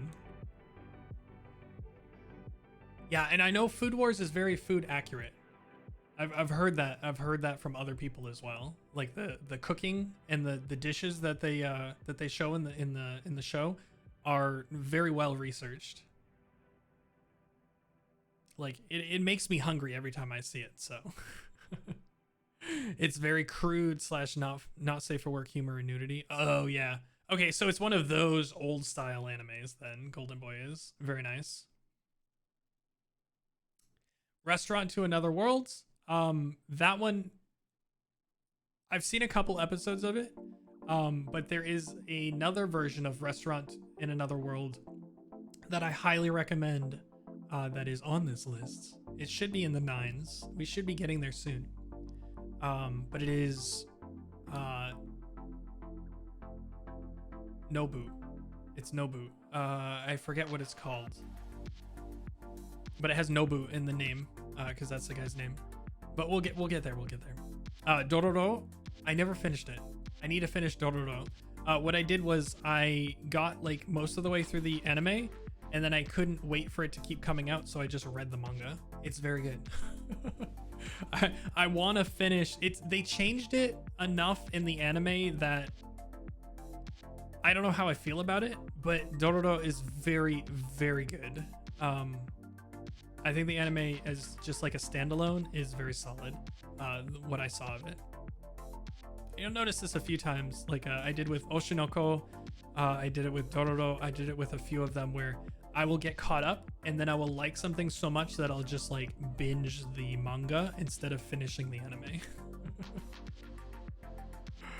But I really like Dororo. Basically, the main character is born, and then his parent sacrifices his body to demons in order for them to have like good crop luck or good like luck in like ruling his little sector. And the entire show is him trying to get his body parts back by defeating the demons that own his body parts. It's really weird, but it is very cool. What is this? Oh yeah, the first season of Demon Slayer. You'd rank Dororo higher? I mean, it's still a 9. Like none of these are like in order. It's still like, yeah, like anything on the list is like pretty much interchangeable for me. But yeah, I think it's very, very solid. I like it a lot. And it's unique enough that it like doesn't get lost in the weeds. Like the setting and the premise and all of that, it's very nice. And the music, like the opening, is very good as well. Yeah, Demon Slayer. So Demon Slayer first season is incredible. It has some of the best animation of a regular TV anime that you'll ever see. They knocked it out of the park. It's very pleasing aesthetically. Very cool start of a story. But I have finished Demon Slayer. I don't know if they've finished it in the anime, but having finished the story in manga form, I no longer like Demon Slayer, so take that what you will. It is very pretty, but I do not care for it anymore. Call it generic, but the music is very important. Oh yeah, no. I think it's very beautiful. It's very, very beautiful. Yeah, just the whole direction of the show is just, it's a masterpiece of a first season of an anime. But then they decided to cancel the manga before the anime started airing. It is like in one of the greatest flubs of our time. They rushed the ending of it, and it's just a garbage fire. It's one of the worst manga I think I've ever read as far as endings go. So yeah, we're gonna move on. I feel really bad for people who got into Demon Slayer like I did and then finished the manga and then they had to deal with that. Fruits Basket, the remake first season, it's just solid. Every season you have to rate separately. I just think it's very good. I really like Fruits Basket. Mashoko Tensei, Jobless Reincarnation. I think this, not even as an isekai, it is an isekai. I think if you take like fantasy, like action, not even action oriented, just like fantasy anime as a whole, I think this ranks up as one of the best. Sam, we're going over my MyAnimeList. We're 65 in and I am going over my favorites right now. Welcome in. This was one of my subathon goals, was to go over my MyAnimeList. So we're not arguing here, we're having fun. We've actually had some people being salty and we've gotten rid of them. But yeah, we're just very subjective takes over here. Just mostly what I like about things. We're having very a lot of fun. Notes, you're back. Notes. I have a question. Where do you at? We're at 60. We're like mid 60s right now. Okay. Notes, welcome back. I have a question for you. Have you seen any of the old One Piece films? Have you? You have. Have you seen Baron Matsuri? The one with the flowers.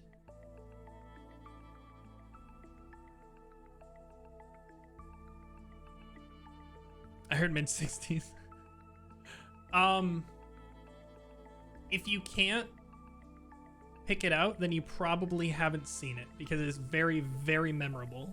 And if you haven't seen it, we need to watch it like this weekend.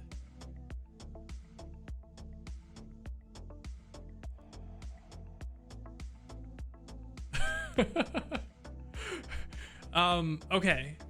So I'm pretty sure you haven't seen it then. But yeah, let's pick a time this weekend. Probably late Saturday or late Sunday. Or whenever you're available, to be honest. But yeah, I need you to watch this and experience this movie.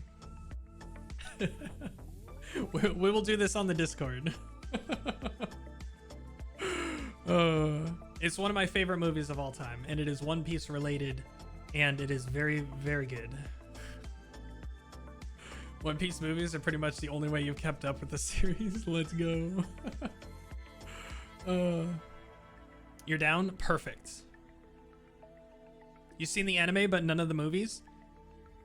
That movie, like as far as the older movies go, like the first, I think it's like the 8th movie. But like the first 9 or 10 movies, they're fine. Oh yeah, you're fine. Just let me know how you're feeling. Like ping me sometime this weekend and we'll set it up. Or I'll ping you and I'll remind you.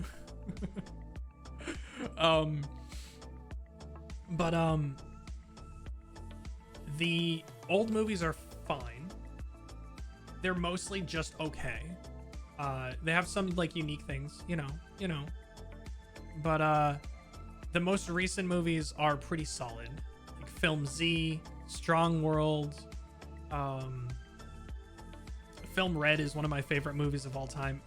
It's not on this list because I forgot to rate it, but it should be a 10 out of 10 on this list because it's basically like the best concert that I've ever been to in movie form. But yeah, okay.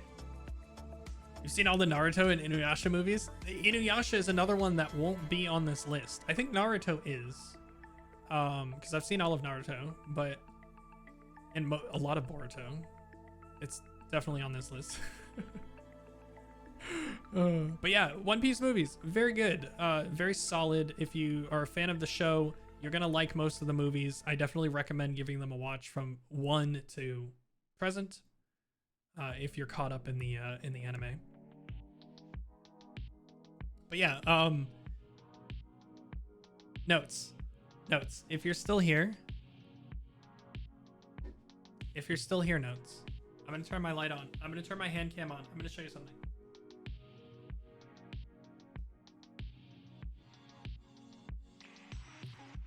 The my other Lego set just got delivered.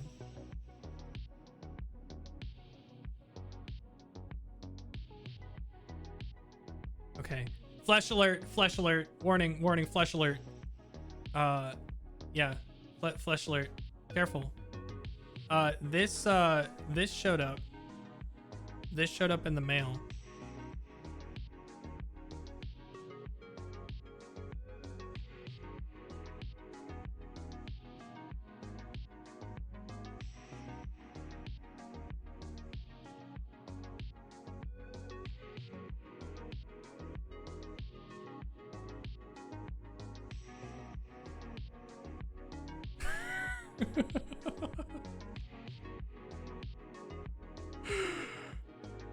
So yeah.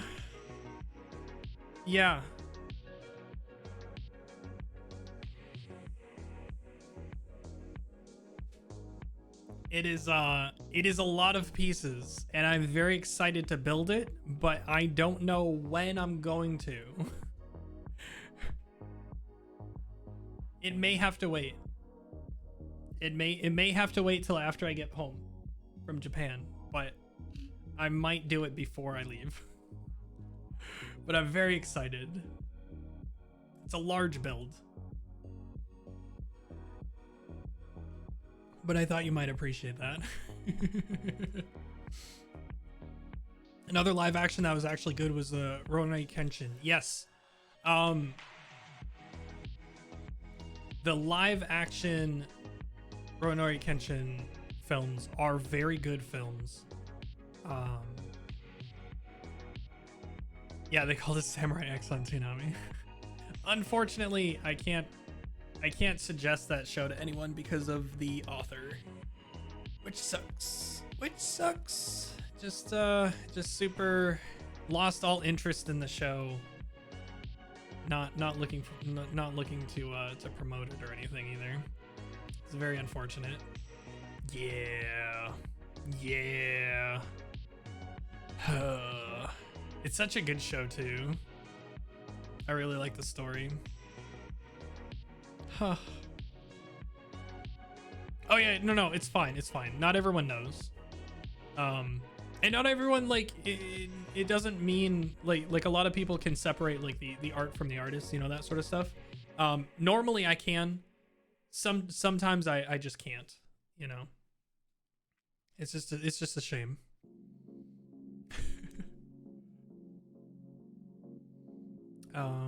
Let's see, where are we at? But yeah, oh yeah, we were at Mushoku Tensei. Something else that can be seen as a bit of a problematic property, not necessarily because of the author, but because of the contents. I'm of the opinion that watching a terrible person slowly learn how to be a decent human being is very good. I think this show executes the showcasing an awful person in an awful environment, and teaching them how to like live as a reasonable human being. I think is admirable, and I think this series, if you look at it as something that is like talking about real, for the most part, like real issues, and you're not just going into it like, I don't know, it's kind of hard to explain. It's kind of cathartic watching personal growth oriented narratives. Yeah, right? Like seeing somebody slowly redeem themselves through words and actions and learning, and you know, it's like you take a broken person and you slowly piecing them back together. So like they hurt people, like they were hurt, but they slowly learn what is right and what is wrong, and how to be an adult, and how to be serious, and how to take responsibility. And you know, of course, there's like it's like one of the original isekai, so you're gonna have all the tropes, you know. So there's some trash in it, but I think for the most part, it's just a really, really good show. And I think it's just beautiful. Like it's gorgeous. Like the music is amazing. The visuals are amazing. And I really think if you haven't given it a shot, I say give it a shot. It's very, very good.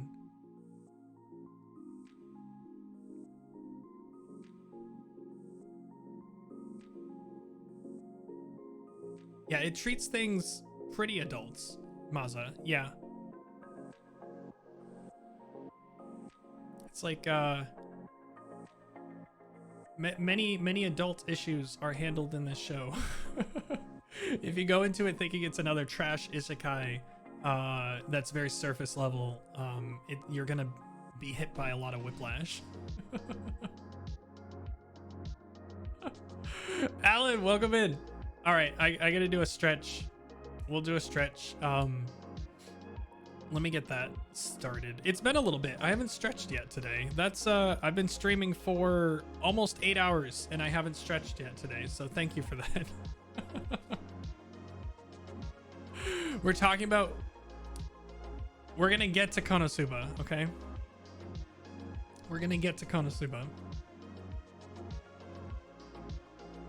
We're gonna get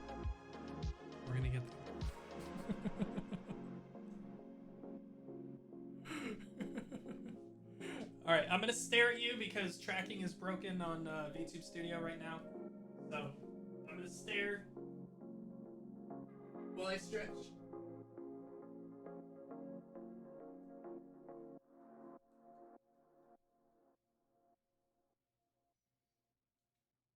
you want to, get up, move around, touch your toes like I'm doing.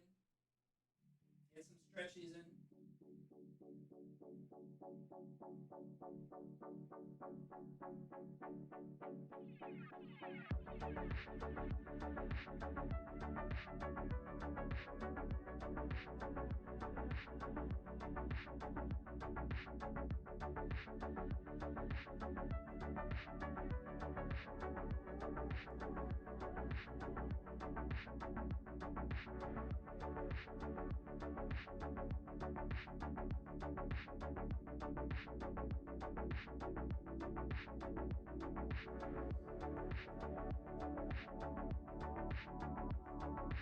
There we go.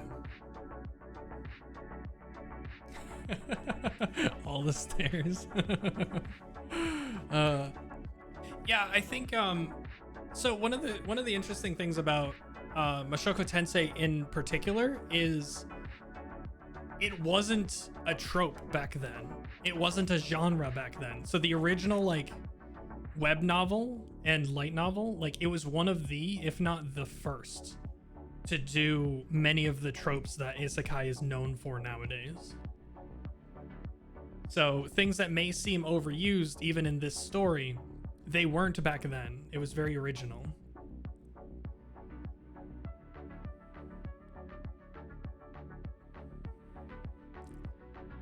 Yeah, I definitely give it a shot. Again, there are people that shout from the hills that this is a trashy show and is disgusting and nobody should watch it. But I think those people are like taking a very surface face value look at certain scenes. And I think they should probably either not watch it themselves or just maybe, I don't know, be a little bit more critical when they look at things.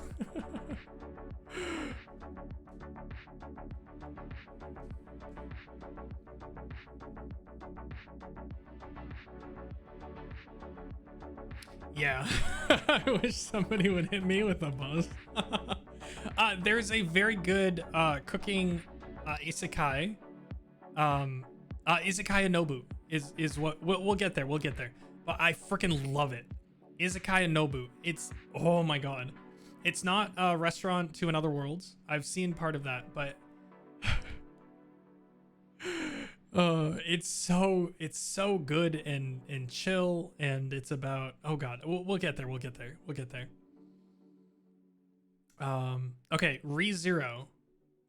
I actually liked season 2 better than season 1. I am a very big ReZero fan. If we're talking about trash isekai, this is like number 1, right? You know, you're going down a rabbit hole when you identify every isekai. Yeah, I mean, this list has like, we're at what, like 68? I think I have like 700 anime that I've watched, and probably a good third of those are trash isekai. So and yeah, I can totally see some people are gonna hate ReZero. I think the like looping mechanic.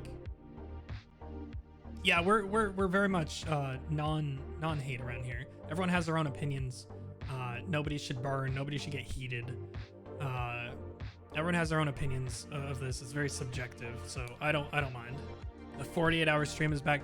Listen, we have 4.5 hours left to this stream. No, we have 5.5 hours left to this stream. And I swear to God, I will get through all of this. I like talking about anime is one of my favorite things to do. I do not have a huge vocabulary. I like things, and I like to share the things that I like.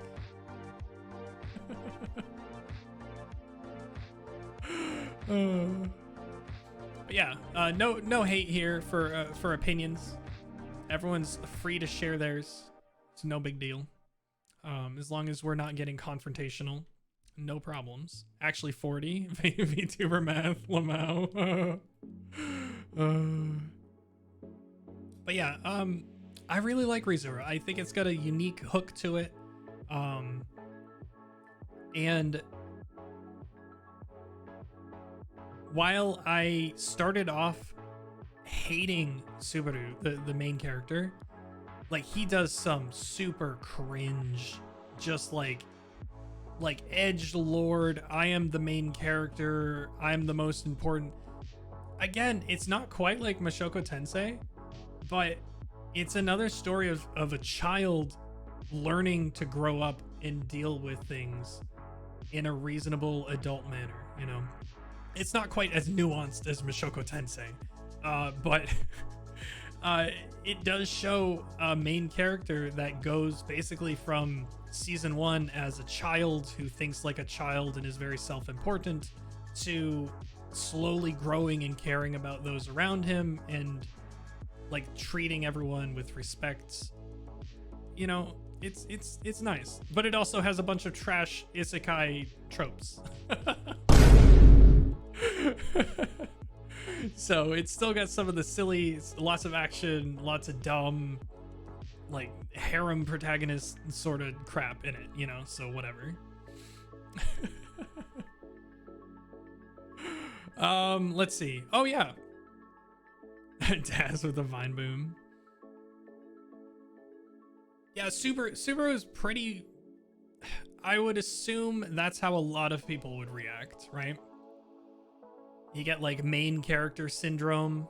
You've also been like ripped out of your life, your family, so you're feeling a lot of hate, like why me? So like I kind of get it, but it's very cringe in some spots. It's very hard to stomach a lot of the things that he does, especially in season 1. Wah. Wah. Wah. Wah. Wah. Wah. Wah. Wah. Wah. Wah. Wah. Wah. Wah. Wah. Wah. Wah. Wah.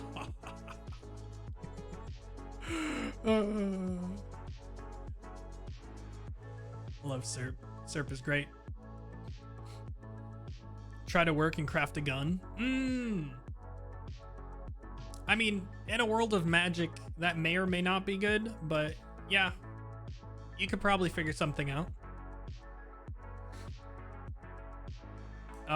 Okay. How many of y'all have seen Keep Your Hands Off Aizuken? Anyone remember this show?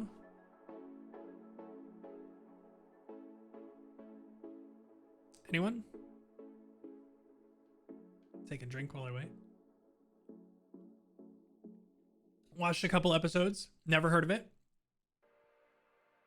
Parry this, you filthy casual. Oh, that's in reference to the gun. I gotcha. I was like, I don't remember that line in the show. It has one of the best opening songs I've heard in an anime. It is an earworm indeed. Aizuken is a very unique show about 3 girls who start an anime club at school. They start an anime club at school, and the way that the animators of this show depict them imagining and creating the anime is something else. It is a work of art. Just like the direction of the animation in this show is like nothing I've ever seen before. And I think just on that basis, it's a must watch for any anime watcher. So like you watch the first couple episodes and it's like it's sort of getting its footing. You're like introducing yourself to the characters and that sort of stuff. But when they like get going, I think it's like episode 3 or 4 where it kicks off. It's so cool. It's just a very unique piece of media. Very well rounded. I love all the characters. Everyone's very unique. And the story, like from start to finish, is pretty awesome. I really, really enjoy this anime. I highly recommend it if y'all haven't seen it. Oh look, it's Fruits Basket's 2nd season. I think we've gone through all of the new Fruits Basket ones. Because the 3rd season, or the final season, is up at the top, and then we've gone through the 1st and 2nd seasons. For anyone that's new, I'm a huge fan of Fruits Basket. The old one is good. The new one is immaculate. Very, very, very highly recommend that. Okay, Megalobox 2. I gave it a 9 because just on the strength of the first episode, but I never actually finished it. So this is like an on hold for me right now. I've never actually finished Megalobox 2. I need to watch it. Ranking of Kings. I hated this show, and then I kept watching it for some reason, and now it's one of my favorite anime of all time. The animation is kind of reminiscent of like Western animation in some aspects. It's about a kid who's basically powerless, who is set to be the next king, in a land and in a world where power is everything, but he is basically powerless. And it tells the story of how he navigates his way through life as the next in line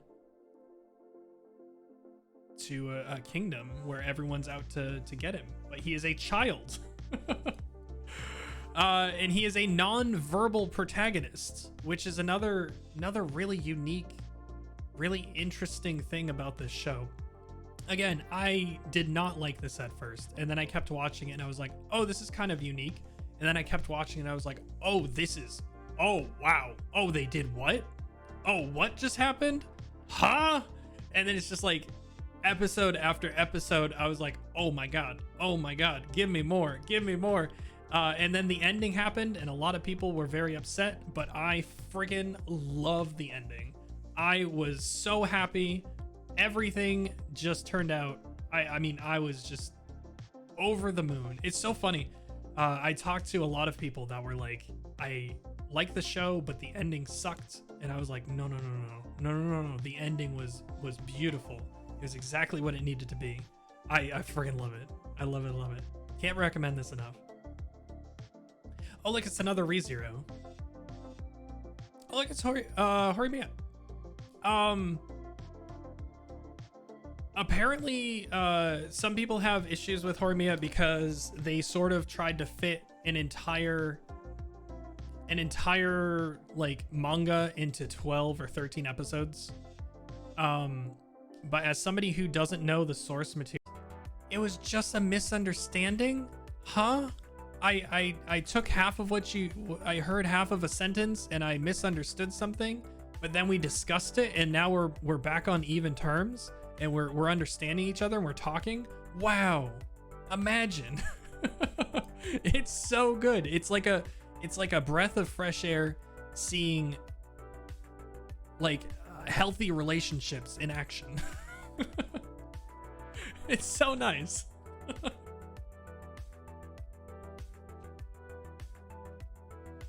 People that are fans of the source material will say that it's a little rough because they fit an entire manga. I think it's like 6+ volumes into a single TV season.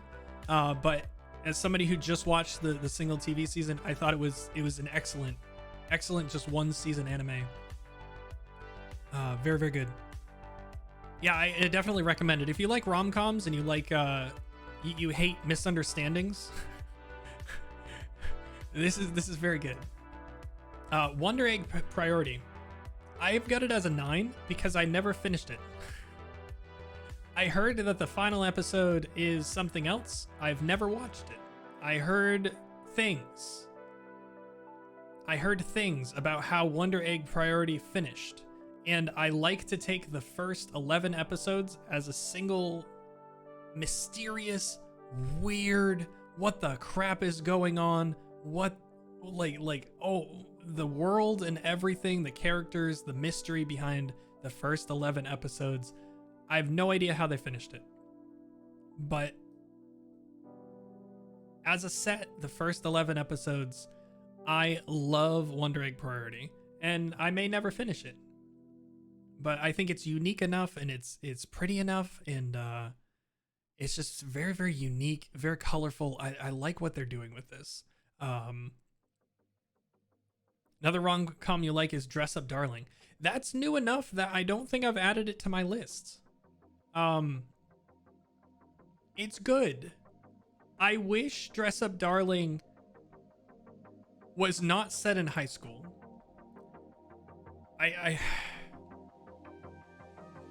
If Dress Up Darling was like last year of high school or college age, I would rate it very, very highly. I have a few issues with Dress Up Darling. I have some issues, but it is a very good show and it is a very good manga, and I am current on the manga. I wish I could like it more. Horimiya is in high school, but it is later high school, and it is portrayed. They're not 14. Is my point.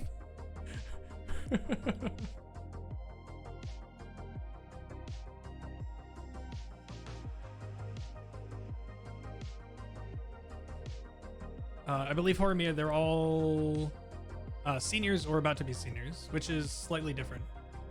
I think it's a little bit more okay. But I'm just an old man, so I have old man thoughts of anime. It's a little bit. It's a little bit much. Chainsaw Man. As someone who has finished the manga for Chainsaw Man, I think it's a masterpiece. I think it's very unique, very cool, very bloody. I like the world. I like the characters. I hate the characters. But that's sort of how it's supposed to be, you know. The direction that they took the anime was gorgeous. I really like what they did with the Chainsaw Man anime. I thought they did a very good job. Mappa is one of my favorite studios. I will never forgive them for never doing Dorohedoro Season 2 and doing Attack on Titan and Chainsaw Man and a bunch of these other like primetime titles. And I'm just sitting in a corner crying because Dorohedoro is never going to get a Season 2.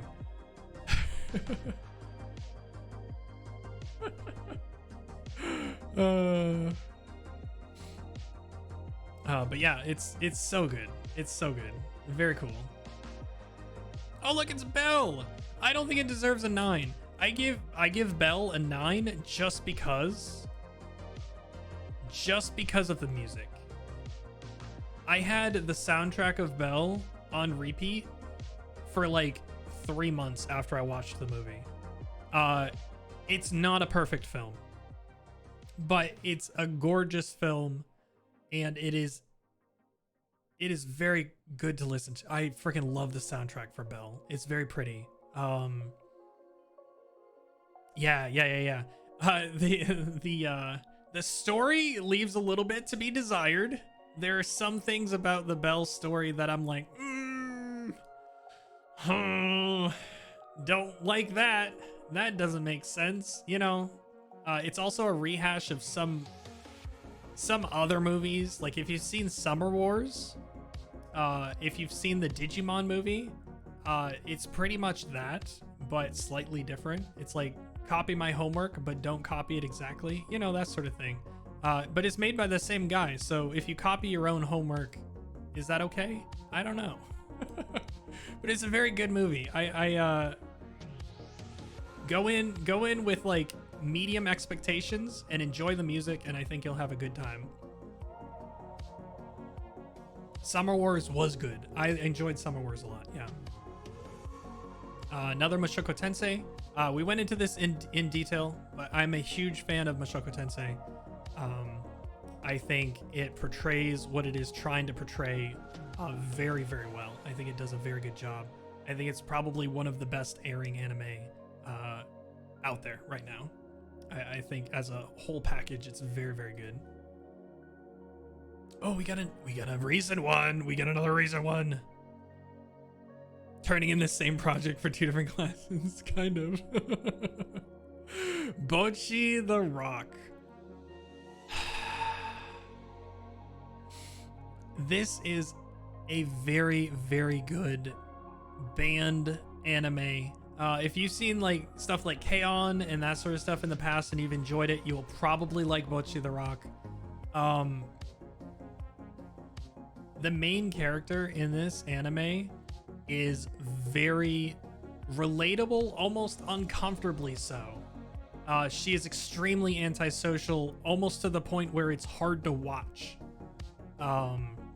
Which can be a problem for some people, and I totally understand that. Welcome in, your local tissue box. Welcome in.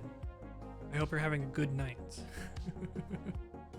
But yeah, she is extremely antisocial, extreme social anxiety, to the point where, like I said, it gets a little uncomfortable sometime. But it's nice because she finds people that try to understand her and try to work around her shortcomings and her issues. And I feel like it's just a really, really good show. It's very uplifting. It's very real. It's very funny. And there's some really good music as well. Like some really good music as well. Like they didn't cheap out on the music. You know that scene where she has her DAW open in her closet and the animations made her imagine her YouTube comments manifesting in real life? That's me whenever I make beats for you guys. Yeah, I could see that. This you probably connect to Bocchi the Rock on a spiritual level, huh, Tips?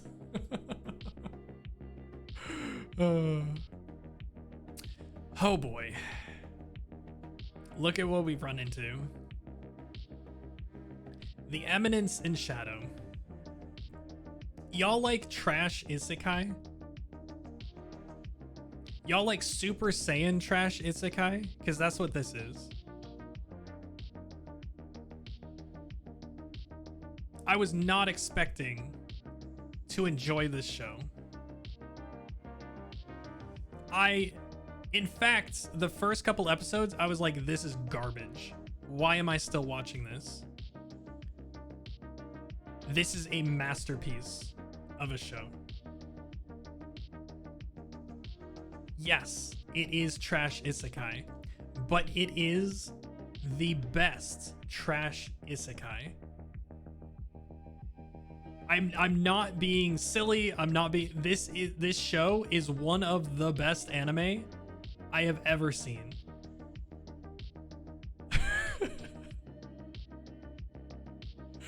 And the season 2 is coming out now. I got to watch the first episode of it at Anime Expo this year, pre-watch, and it's yeah, it's still good. Komi Can't Communicate is on here. I think it is. I have some words to say about Komi Can't Communicate. It's a show that does Eminence and Shadow does its best to do the bad corny shit so intentionally and deliberately it's masterful. Yes.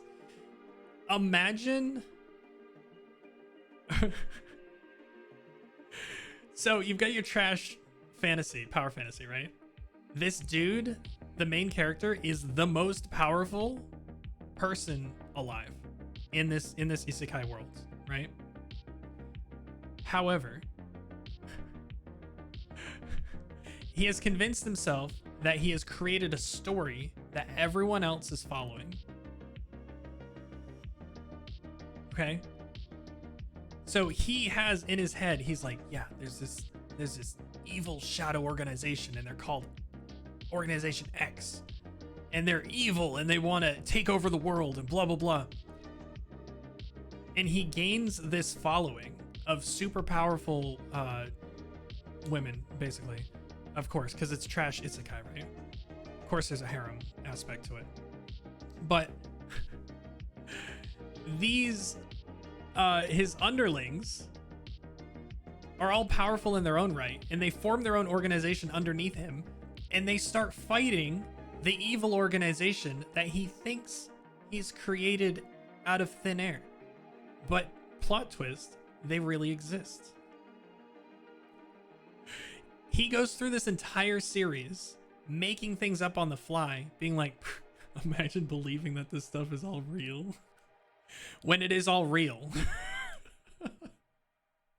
It's the stupidest thing ever, but it's played so over the top that it works, and it works beautifully. I love the throwing the knife to the map. There's so many good like moments and quotable moments and like little snapshots in this show that are just it's just beautiful. I really, if you like isekai at all, give this one a shot. Get past the first couple episodes. Recognize that it knows that it is trash and it knows what it's trying to do, and trust it. Trust the show. Let it lead you by the hand. And I think you'll start to enjoy it.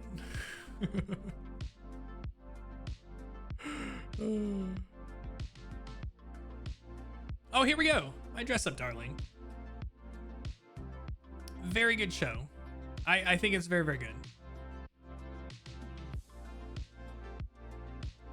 The first episode where he fake confesses to the girl with the intention of getting rejected is unironically god tier writing. Yes.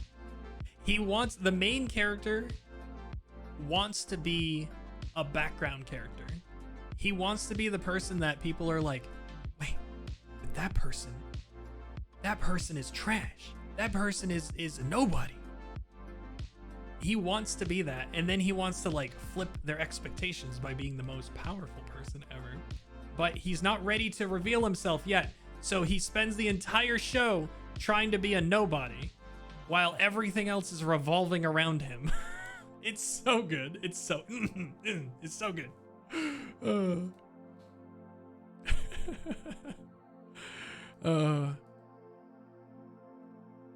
My Dress Up Darling, very good. It's just solid. It's just solid. I really like how real it is as far as like the like getting into the like costume design and cosplay stuff. It's very, very true to life as far as like the community and the like the work that goes into it. Everything is portrayed. It's very, very cool. I like the whole concept of the thing. Yeah. This is one Amelie did the main did the voice for the main girl. Yeah, it's very funny. It's very well done. It's very well done. I like it a lot. I have some nitpicks with it, but I think it's very well done overall. Oh boy. Oh boy. How many people missed this one? Your boy Kongming. Also, I saw Hydrant in there. Thank you.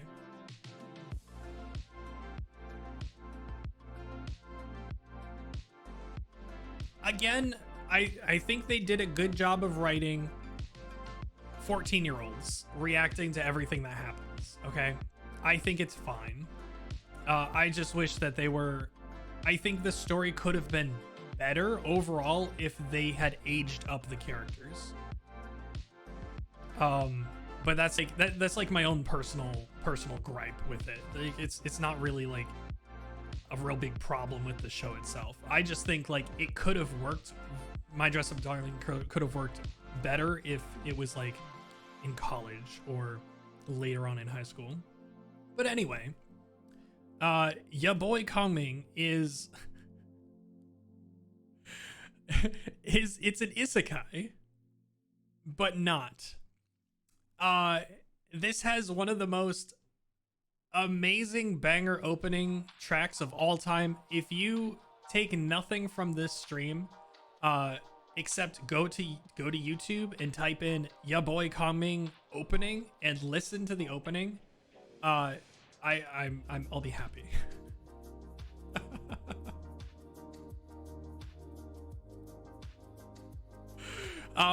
But basically, this story is about a girl who is trying to make it in the music industry in Japan.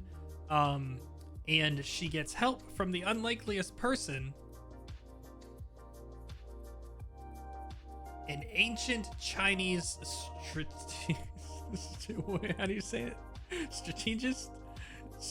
Strategic mind, strategician. He's a general. He's a general that came up with battle plans that died in his time and woke strategist. Thank you. Strategist. Holy crap, my brain. Thank you. Strategist. Thank you. He basically died in his own time. He woke up in an alley in Tokyo, and things happened, and suddenly he's a manager for this singer. Thank you for the pity follow, Skillet. I appreciate you. As I'm having a stroke live on stream.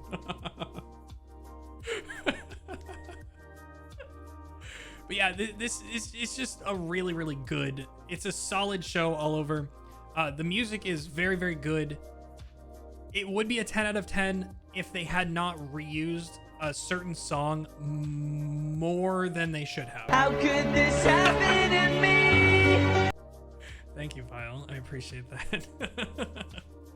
They like reused one of their original songs a little bit too much. I wish they had one more original song that they could have like peppered in there instead of repeating the same one over and over again. But they repeated it so much that it like lost the like emotion for me. But I think overall it's a good 9 out of 10 anime. I highly recommend it. It's really unique, really cool. It's really I like it a lot. I can't recommend it enough, and I don't think enough people have seen it. So give it a shot. Check out the opening. If you like the opening, you'll probably like the show. Oh, here's a new one. Here's a new one. Here's something that's probably very controversial. This is one of my favorite anime that has aired in the past couple of years. The Magical Revolution of the Reincarnated Princess and the Genius Young Lady. If you went back into my past and told me that an isekai Yuri would be one of my favorite shows of all time, I would probably not believe you. But when I tell you that these two girls and the story around them is one of the best most well-written love stories that I have seen. It's probably part due to me not seeing many really good like drama, romance, love stories. But it's also just a very solidly written show with amazing characters and really good romance, like relationship writing. I this would have been a 10 out of 10. There's a couple like nitpicks that I have of it, but like these two, I just want to root for them, and they're just like the best. Again, it's isekai, but it's more of like a fantasy. It's more of a fantasy. The isekai part of it doesn't really have much. It doesn't really do much to it. It's more of a fantasy, and it's just these two girls falling in love amidst a magical revolution, and it is just incredible. I really can't recommend it enough. Oh, it's Revenger. Anyone watch Revenger? Blinky, welcome in. Welcome. We're doing my MyAnimeList show off / review explanation. It was a subathon goal, so we're doing it today. I hope you're well. Revenger. Any controversial ones yet? Yeah, a couple. Couple.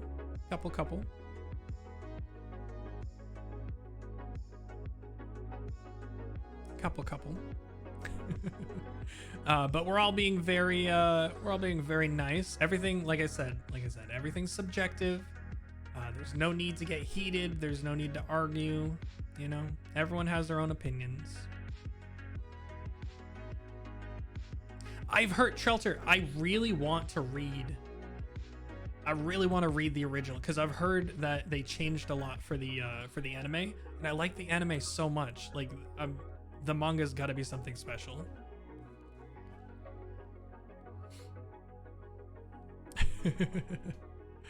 But Revenger, I'm trying to think of how to describe Revenger.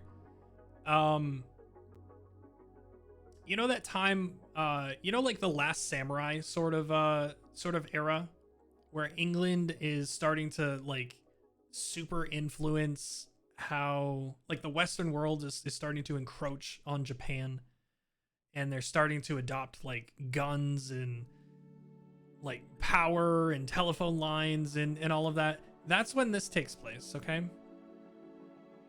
And it's a group of like misfits that all work for the church. And what they do is when someone has a grievance, they take a gold bar. It's one of the highest forms of currency back then in Japan. It's like a little gold oval like looking thing. And if they want revenge so badly against somebody, they will bite into this gold piece and they will leave their teeth marks. And then they will give this as payment to the church. And then the church will hire out this group of misfits to take revenge on somebody for why like they were wrong or whatever. They'll kill the person or do something else that'll ruin it. Mostly they kill him.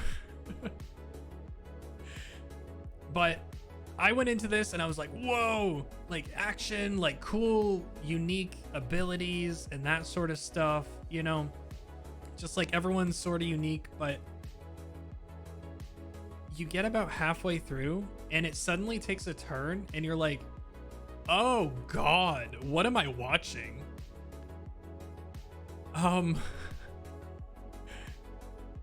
They really bring it down to earth and face a lot of issues that actually were happening at the time. So it's like half power fantasy, like these sort of abilities and movements and sword fights and stuff could never happen in real life. But on the other hand, it delves very deeply into the opioid epidemic that was happening at the time and how that affects people's lives on a very, very intimate way. and it is rough to watch. So like I went into this and I was like, oh cool, samurai action show, and then I got hit upside the head by a 2x4, and it is like I think it's super underrated. Like I love the crap out of this show. I think it's one of the best shows that's aired in the past couple of years. Thank you for the stretch, Brandon. Didn't they used to bite on gold, things made out of gold to make sure it wasn't fake back in the day? Yeah, gold is malleable. Malleable enough to like change form if you bite hard enough. But yeah, for sure. Let me get my stretch. And yeah, tips. I'm so glad somebody here has seen Revenger. I loved the crap out of this show. I could not wait every week. Every week I was sad and like I would watch it, and there's like the highs were so high and the lows were so low, but I was just eating it up. All right, let me stretch.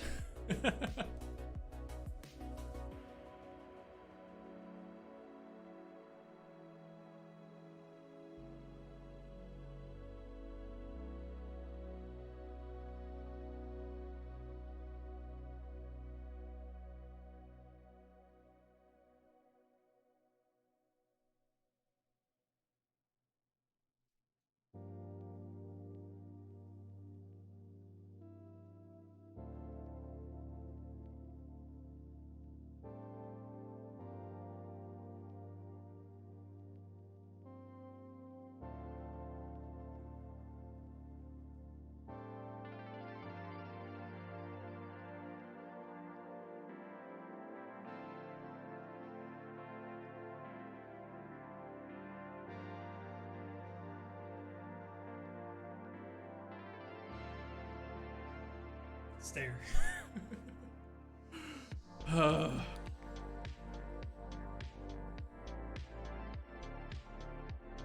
Revenger is one of your all-time favorites. Let's freaking go. It just has everything. Oh man, it's so good. I kind of wish it was almost more realistic.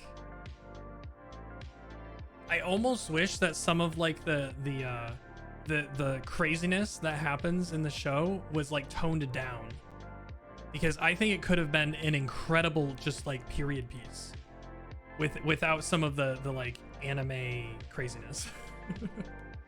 You know what I mean? I think it might have been a better show if they just went like super realistic with it, but for what it was, I'm super happy. I'm very, very glad that I watched it.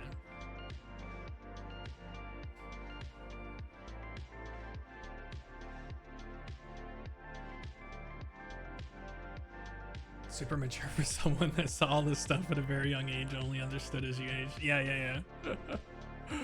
All right, what's next? Okay, it's just a classic. This is a movie. I have some movies on this list. Ghost in the Shell, the original animated film. I know, controversial take. This is my first 8. I think it's solid. I don't think it's like amazing top tier, like drop everything else. I think it's good. It's a good movie. In condition to chat to stare back. I want that bug to be fixed. Oh.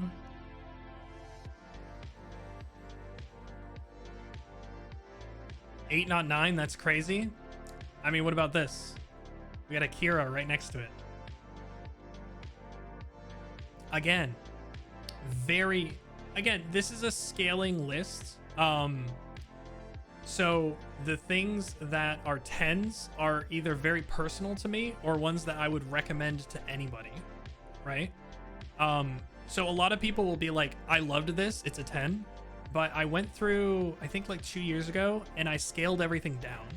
I had like 100 10s and like 100 9s, and I scaled everything. So I have a lot that are rated like 5s that I thought were just average. Like 6 is a little bit above average. So I like everything is like a true 1 to 10 scale as far as like I'm concerned for my tastes. So something like Ghost in the Shell, Akira, for my tastes, I think they're very, very good. An 8 is a very, very good score for me. Oh, look, right next to them, Chobits. I need to go back and watch Chobits. Never mind, I don't think I'm going to go back and watch Chobits ever. Chobits is sort of like... It's sort of like a thing from its time. It needs to be like locked up and sort of like kept in that time. I don't think it needs to be out and about in 2023. Do you have any ones? Yes. I have a couple. I think I have maybe one. I have a couple 2s. I have a couple 3s. Yeah. It's unique. I think it's okay. Yeah, it's a thing. It's a thing. People who know. There's a reason why we all watch Chobits or Chobits. However, I've said Chobits forever. I apologize. Y'all got on my case last time I mentioned it. It's Chobits. But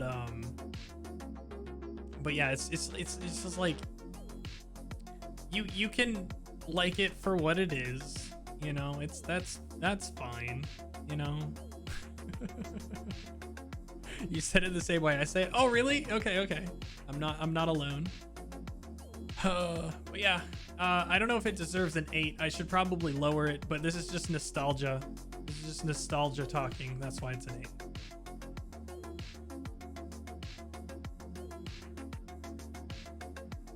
What's next? Oh, the original Fruits Basket.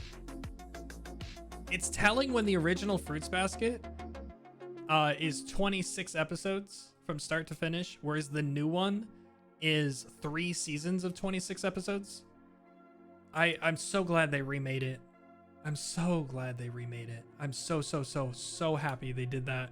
They stuck to the true the manga source, and they told the story so beautifully. The ending of this one was fine, but it wasn't a true ending. It's very upsetting. But it's still it was good for the time. It was good for the time.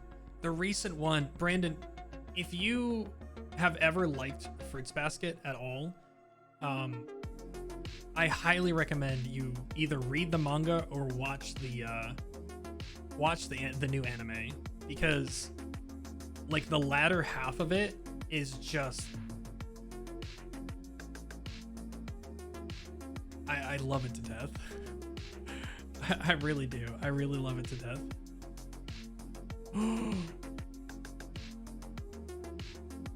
But the recent one is on your list? Nice. There's a lot of it. There's 3 seasons of like, I think there's close to 80 episodes all told. There's like 70 or 80 episodes.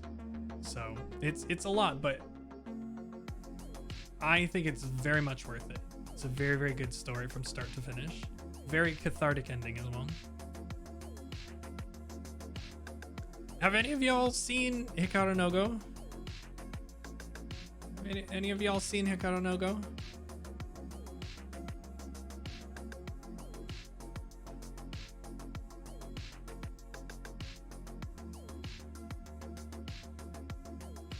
Man, sure is early 2000s on this list. Heck yeah, we are. Look at us. Look at us.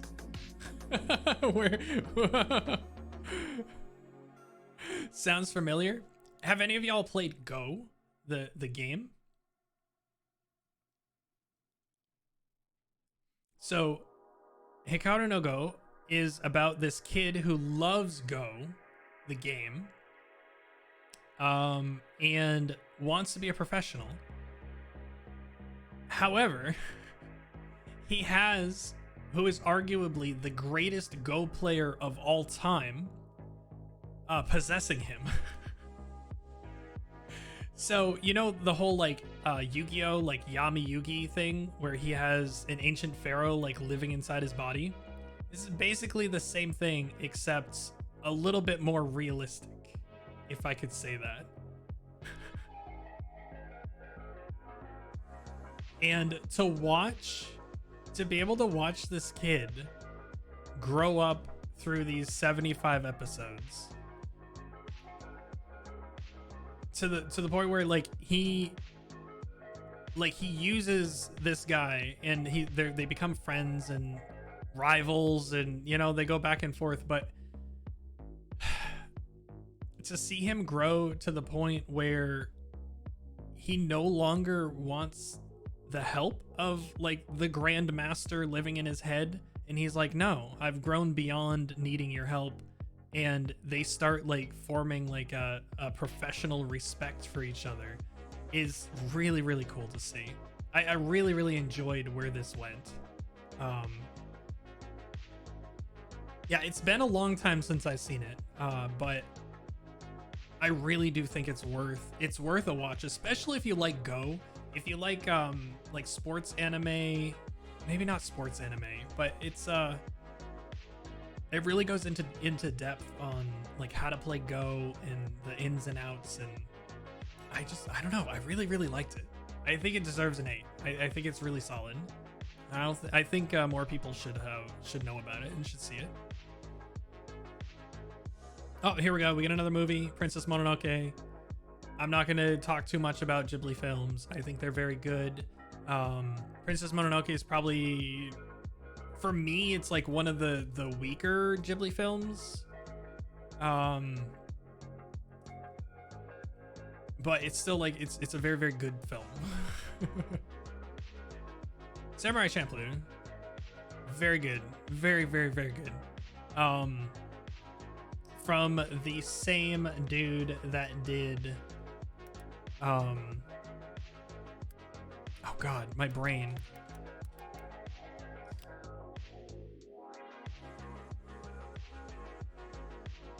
Yeah, the Cowboy Bebop guy.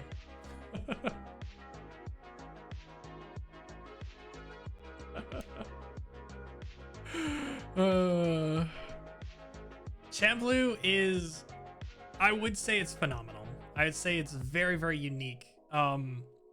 It's a mixture of samurai and hip hop.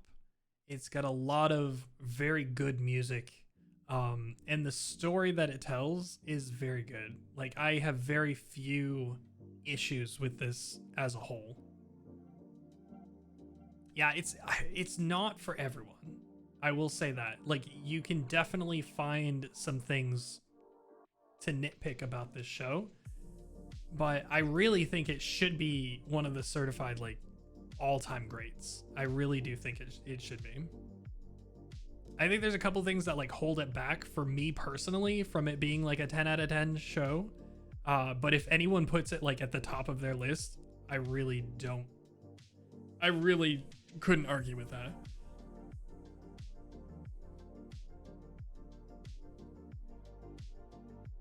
Yeah, it's one of the longer ones. It's an older anime. It's a little bit long. 26 episodes is a little bit much, but yeah, I think it's very, very good. Black Lagoon, I actually haven't seen. But yeah, they're all sort of in that space where it's like they're like tackling a little bit more like adults, a little bit more serious topics, and they're a little bit more like heady and convoluted in a way that like some people might not like, you know?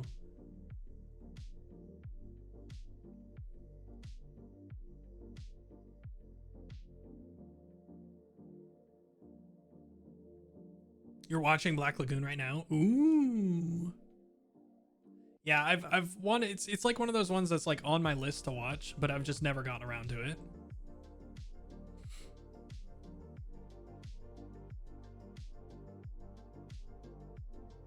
Anyone seen Erica 7? Anyone seen Eureka 7? This is quite the show, and I will say it has been a very, very long time since I've seen it. Yep, very long time since I've seen it. 50 episodes, by the way. It is a very long show. It is a mecha show. And it's very unique. It is, as far as I can remember, it is a very unique show. It's a lot of talking. There's a lot of talking in this show. But there's also some pretty cool action scenes. And it's just a really, I like the relationships that it shows. Like, there's a bunch of flawed people that try to make things work, and they try to get along with each other, and they try to do what's best, but everyone's flawed, and that leads to conflict. And I don't know, I really liked the whole of this show, and I'm surprised like me back then was able to sit through the entirety of it. But I think that just goes to show that, like, even though I was like, oh, action anime, blah blah blah, you know, sort of mode, I still got through the entirety of this show back then. Any cute girls doing cute things on the list? I'd say so. I'm trying to think though. Yeah, I'd say Laid Back Camp is probably the number one of that genre. Like Bocchi the Rock is up there too. K-On! We've covered as well.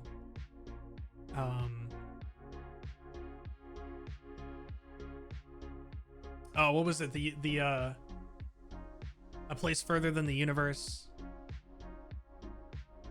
That one as well. There's a few in there. There's a few good ones.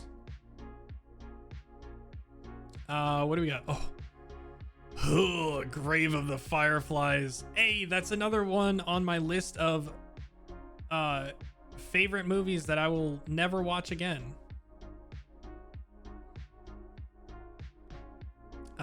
Put that right up there with or favorite media that I will never experience a second time. So The Lighthouse film is up there. Made in Abyss first season is up there. Grave of the Fireflies film is on that list as well. I have no desire to watch this film again, but it is an excellent film.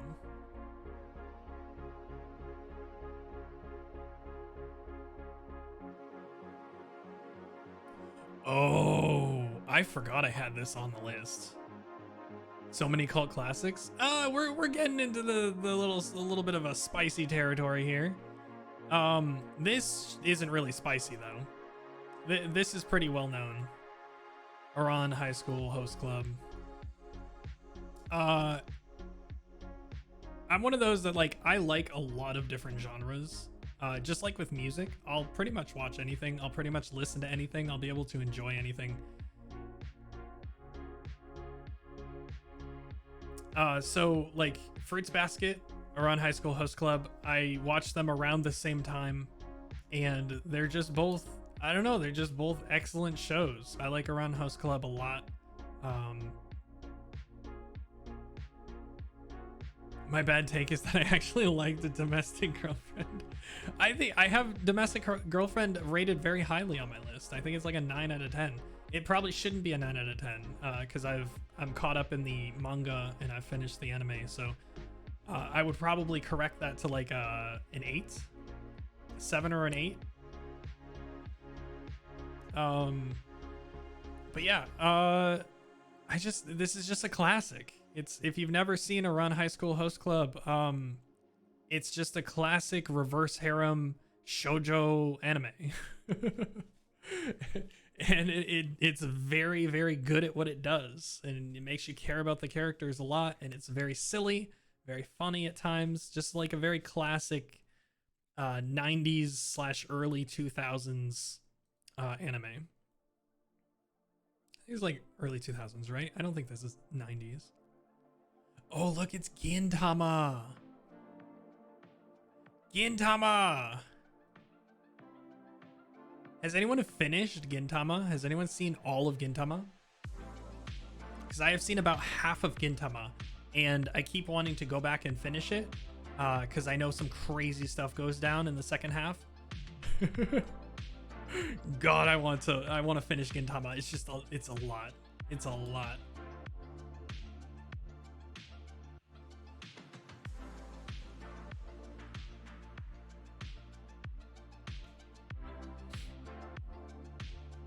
Today's trash taste summarized the Gintama take very well. Oh wait, really? Can you summarize the summarization, Patho? Because for me, if I were to explain Gintama to somebody, I would say... They did an anime episode again? Holy crap, they did. Wow. I would say Gintama is the anime watcher's anime. Gintama is very hard to understand if you've never seen an anime before or seen very few anime, because Gintama is the anti-anime anime. It takes everything about anime and makes fun of it. Every other line that is out of somebody's mouth is a reference to something that exists or existed or happened or is in another anime or yeah. So what is cool about it is, even if you're not in the know for everything, if you only know some of the references, it's still an amazing show. It's so funny. The characters are great. Just like watching it straight is hilarious. But if you can get some of or most of the references, it elevates Gintama to a platform, to a level that I think it's really hard to match or beat. Gintama to anime enjoyers as the Soulsborne games are to gamers. Yes. Gintama is the Dark Souls of anime. Is that where we're gonna end up on? I think that's a fair statement. I think that's a fair statement. Also, I'd like to point out that the Gintama movie, the live action Gintama movie, is excellent and you should watch it. It is excellent and you should watch it. It is everything you would ever want from a live action Gintama adaptation. But someday I will finish Gintama and I will Gintama has like 70% of its runtime is like slapstick, dumb reference material, just like absolutely stupid, like the most stupid crap going on. You like hate the main character, but they're so lovable at the same time, all the main characters. And then all of a sudden you get to an arc and it's like this gory, super grounded, super dark storyline that it like takes place over like 10 or 12 episodes, and then you're back to like light puppy, haha, we're in a race and we're trying to cheat to win and blah blah blah, and we're gambling and it's there's a gorilla and like it's just the most whiplash you will ever get from an anime. Small face mode enabled.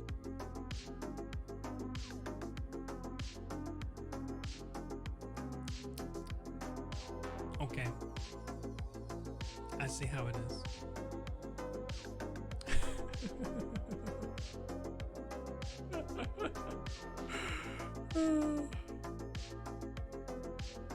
Does small face stack? It does not. No, we only have one. We only have one small face. Unfortunately, it does not go smaller than this. We might... I don't know how I would do that. I don't know how I would set that up.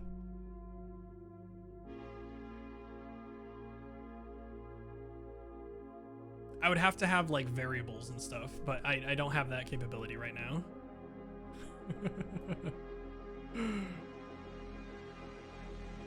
Oh boy. Speaking of things that may or may not have aged well, We have to go further small. How many of you have seen Code Geass?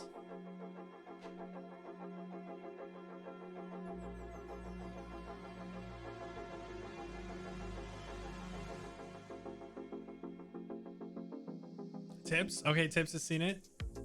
Some of it. It's another one you've heard of. You haven't? Okay.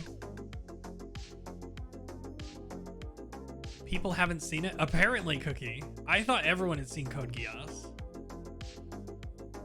So, Code Geass is one of those anime that,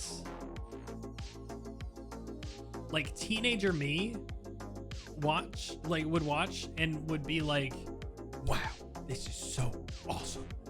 Look, he's like 10 steps ahead of everybody, and there's so many cool things happening, and he's outplaying everybody, and blah blah blah. He's so smart, blah blah blah blah blah. And that's what I remember. And then nowadays, I go back and rewatch it, and I'm like, oh, this is a little corny, this is a little cheesy, this is a little power fantasy-esque, this is a little bit much. There's a lot of nudity that I didn't remember being in this.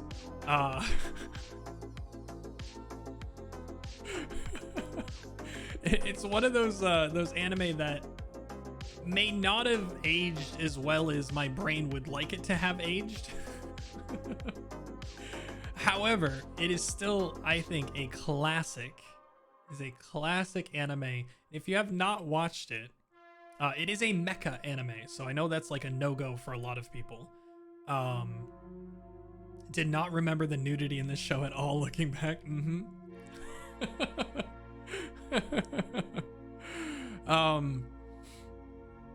But yeah, it's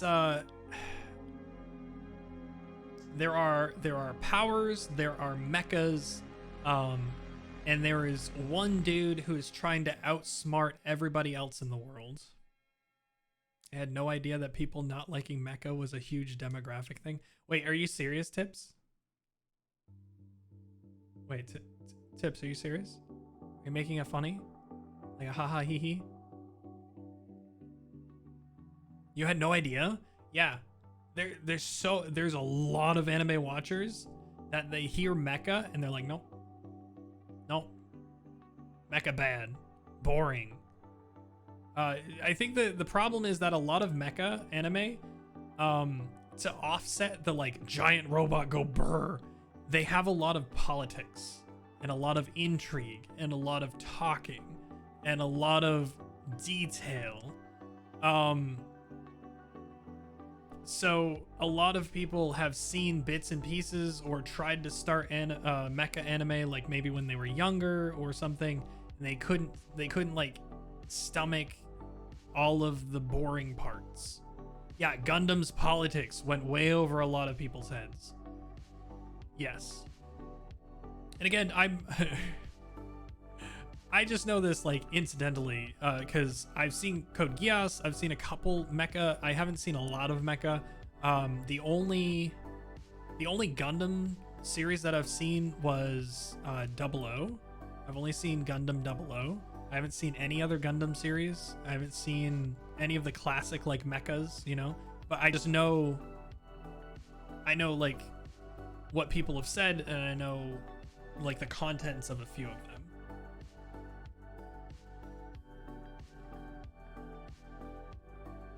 There's so much Gundam. Yeah, there is.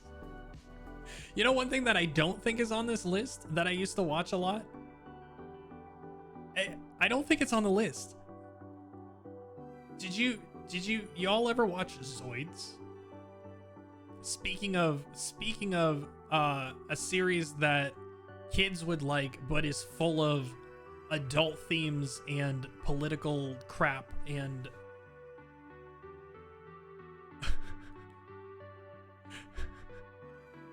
I had Zoids as well. I freaking loved my Zoids. You had 2 Zoids? Did you have Liger? Oh no. Hold up. For those that don't know what we're talking about, you had Liger for sure. Let's go.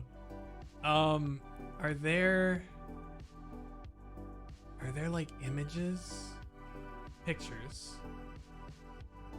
Oh, they don't really have. So Zoids is basically Gundam, but if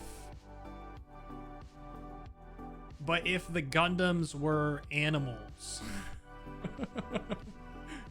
It's just like, imagine piloting robotic giant laser animals. Feel like it's unlocking a memory. They're like a foot across each. Oh wow. Gundam Beast Wars. Yeah, that's a good descriptor, actually. I used to love I almost said Beast Wars. I did not like Beast Wars. I used to love Zoids until one day I was just watching Zoids and my mom walks in and like they were playing on like Cartoon Network or something. And my mom walks in at the one point. I hadn't seen anything like this before. I was a child and my mom walks in and she was like, "What you watching?" And I was like, "Zoids." And she knew I watched Zoids because I had some Zoids toys, right? And she looks at the screen and there's a character on there explaining how he was gay. And why that was important to him to explain why he was gay. I wasn't allowed to watch Zoids anymore.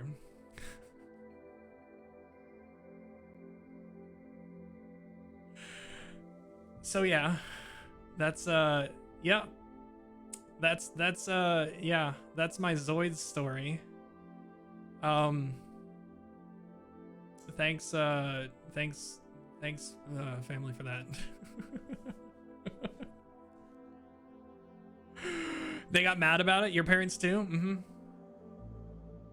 Yeah, can't have gay people explaining why they're gay, or even gay people in general. You know, it's just can't have that. So yeah, again, that's like, it was like one episode, and of course that's the one episode that she like walks in on.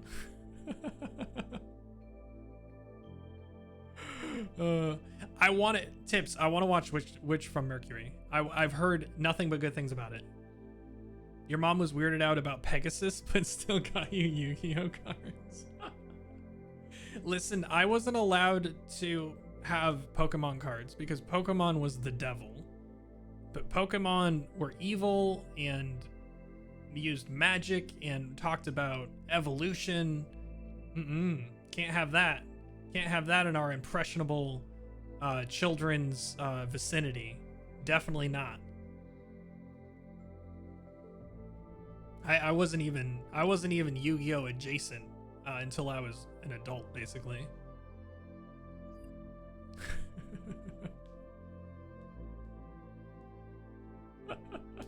He's an adult. Why is he so hyper focused on those kids? Oh no. Oh no.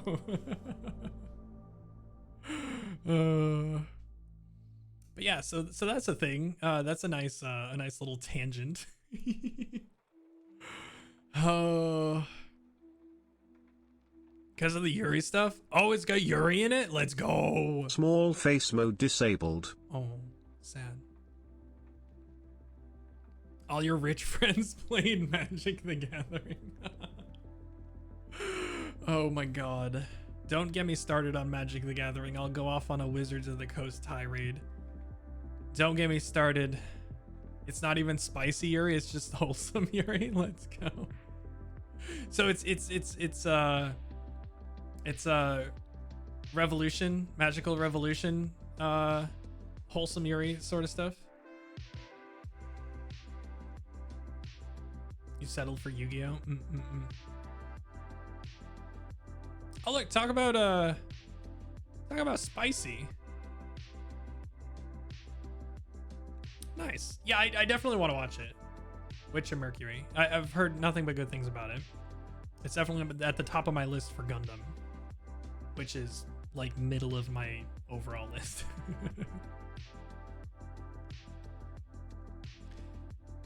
I hope y'all have seen Paprika.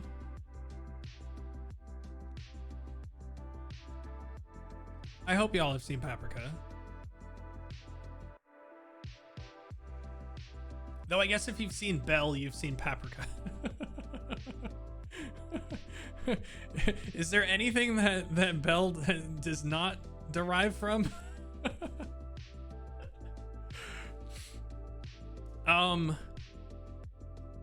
So Paprika was basically the catalyst to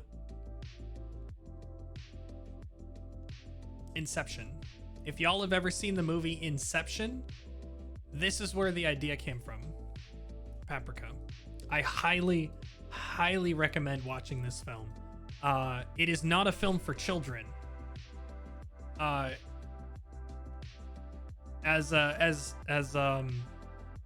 Tip says, Paprika scared me as a kid.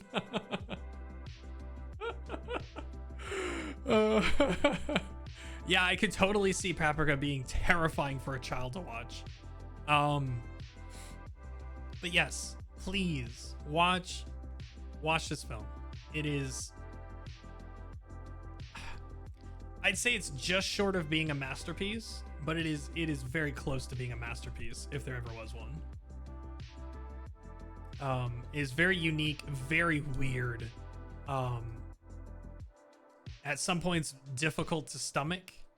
But yeah, if you have seen Inception and you like anime, maybe give this a shot. It's where everything like stemmed from, and I think it's a very, very good film. Oh, look, it's Clanad. We went over this earlier. Not to spoil too much, but you remember when she phased into the old scientist's dream world? Yep. Yeah, it's there's some pretty rough sequences in that movie that as like a child, like you're not like prepared for.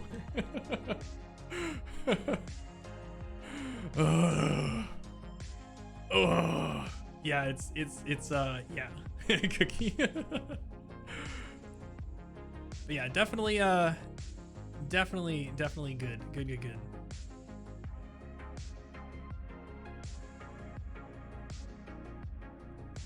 So we went over Clanad earlier.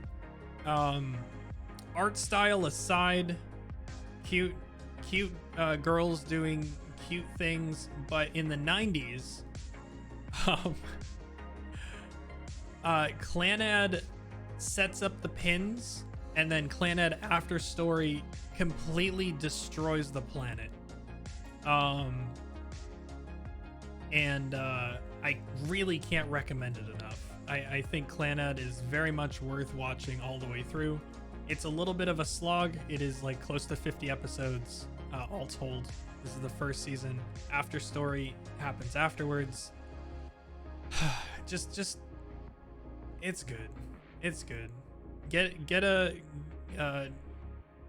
Get somebody to cry with and curl up with some good food. Oh man. See, this is why I like this. This is why I like this. I can shill all of my favorite series. Has anyone seen Mononoke? Has anyone seen Mononoke? This is one of the most unique anime I have ever seen. The art style alone is just incredible.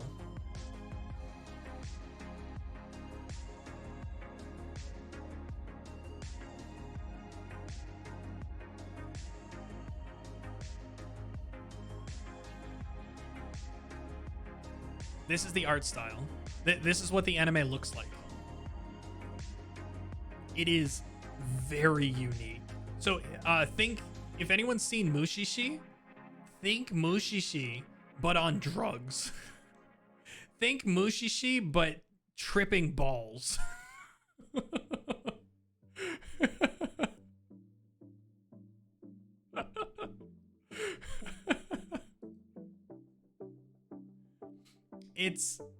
It's one of the most crazy, out there, wild. You're doing a good job.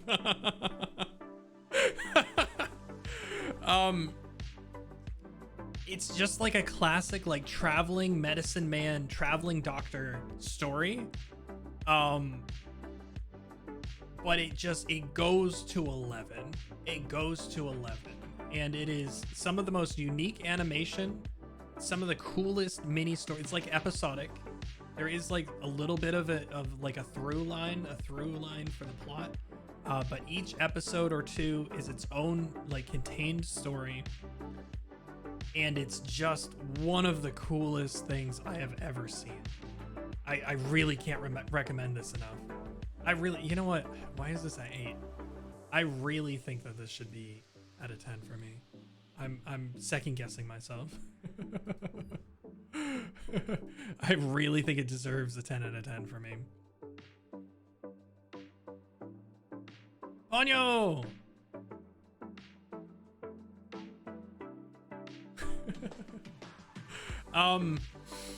Ponyo is a children's movie from Ghibli. Once again, I prefer Japanese with subtitles, but the English dub is not terrible.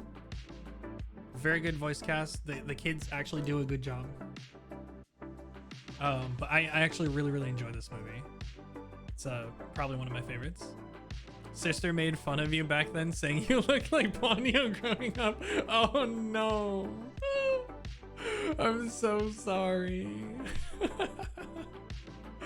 Oh, that's funny.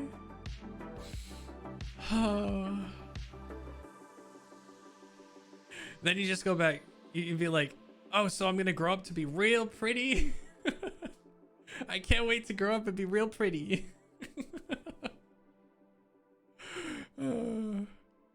Started watching it on accident and just watched the whole thing. Yeah, it's Ghibli. It's just like everything they touch is just solid, you know. Even their worst stuff is very watchable. Wasn't Ponyo's English VA Miley Cyrus's sister? Yeah, I believe so. I believe what's her name? Yeah, I think it is. Oh, look, it's Code Geass's second season. Again, more the same. It's just a good show. Bit of its time.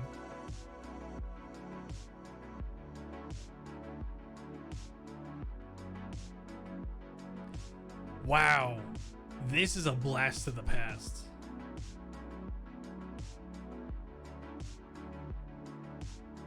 This is a blast from the past right now. Tower of Draga. I'll say I think this was the first true fantasy that I ever saw. This is a trash fantasy. To be honest, I need to go back and rewatch this, but I think it introduced me to a like leveled dungeon tower that needed to be cleared. That sort of like plot line, that through line for a fantasy. This was my first. So it's not necessarily an isekai, but it was my first fantasy dungeon crawling anime. And I just loved the crap out of it. I couldn't tell you much about it right now. So I'm gonna keep moving. But I remember that it had a lot of very cool ideas in it that I was just mesmerized by. So nowadays, if I went back to watch it, I'd probably be like, wow, it's just like all the regular fantasy tropes and that sort of stuff. But at the time, this was very special to me. A lot of other animes tried to do what Draga did. In my opinion, they did not succeed. Yeah, like it's what is the average? It's got like a 7, but it's only got like 50k reviews. I don't know. I think it's solid. One of those choose your own ending books. It kind of does, doesn't it?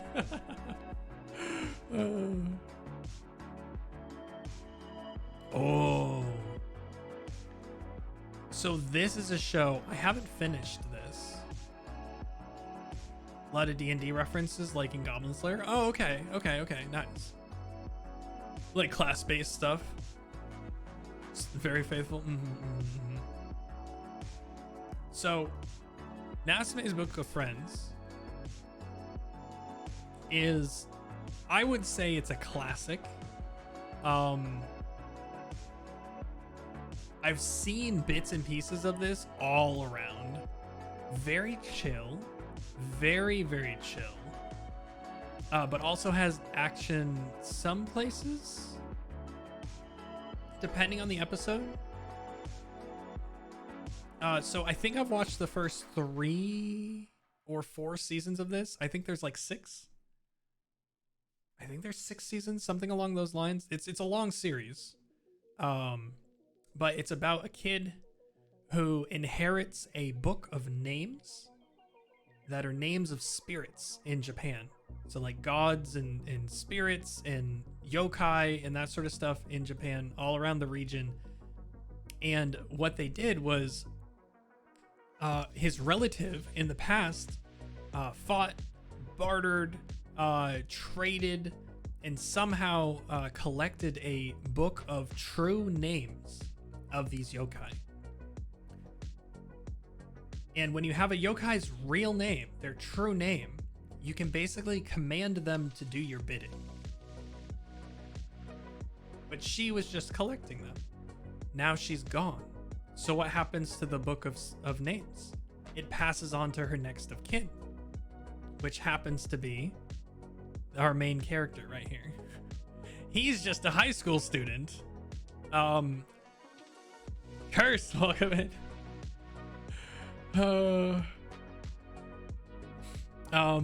But basically this whole thing is just him going around and meeting these, some friendly, some terrifying monsters and lesser gods and like yokai and that sort of stuff, all from around Japan, from the lore, from Japan's history. And they want their names back now that the person who took their name is gone. They want their names back. So it's him trying to sort all of this out and trying to give their names back. But it's a very long series. It's very chill. It's very comfy. Like I said, I haven't finished yet, but I really, really like the vibes here. I really, really like it. It's been a little bit. It's been a couple years since I stopped watching. Oh, Strong World. I really like the One Piece film Strong World. I really like this one a lot. Again, it's One Piece though, so I'm just gonna move on. Has anyone seen Chrome Shelled Regis? Sorry, I'm just hearing Kobo say Ragos! Ragos!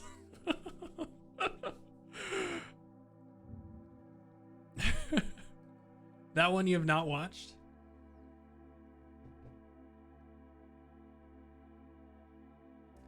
I'm trying to think. Okay, so imagine a world that is barren. It's a desolate world where giant monsters roam the land. Now, in order for humanity to survive, there are giant city moving cities.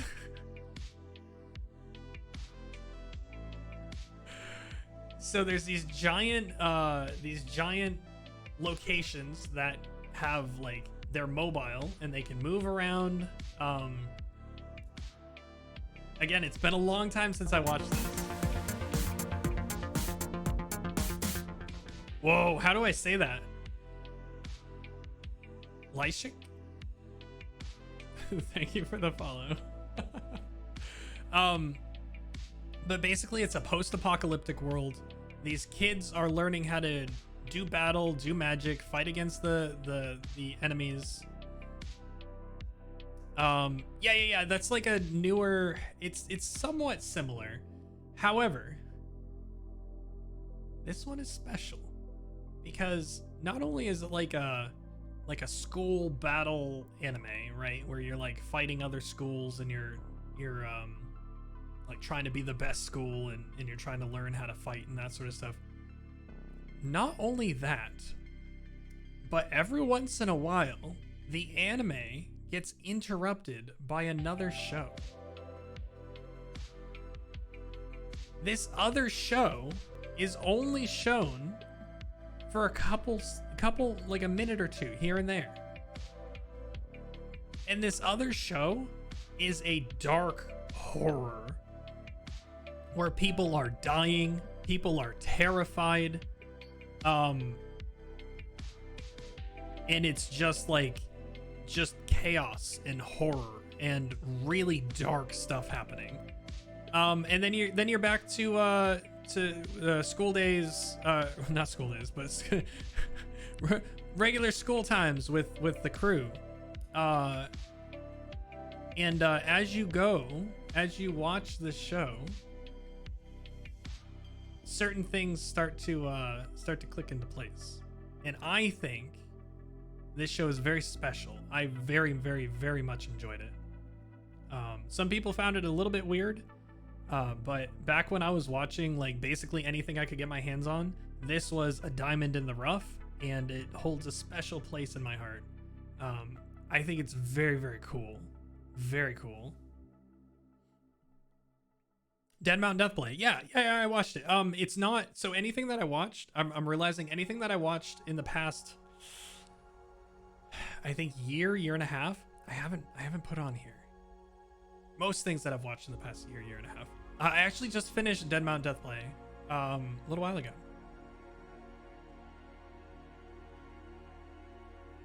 Let me triple check and make sure I'm thinking of the correct one. Yeah. This one's really good. I really enjoyed this one. Completed. I would probably put this in like a very good. I think I would put this in a very good.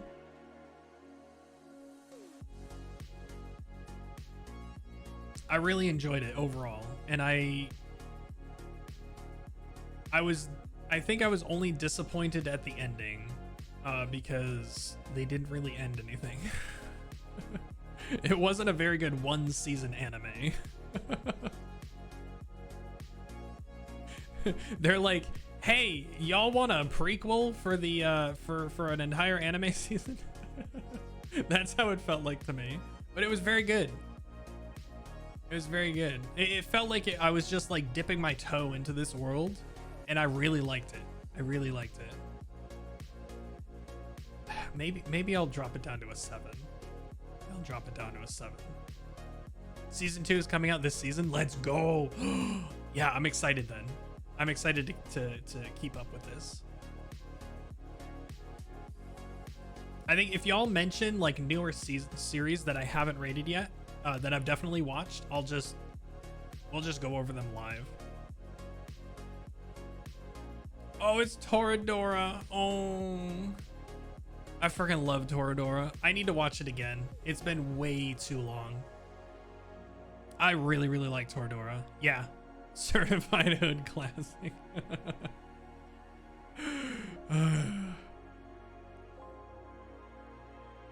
Yeah, I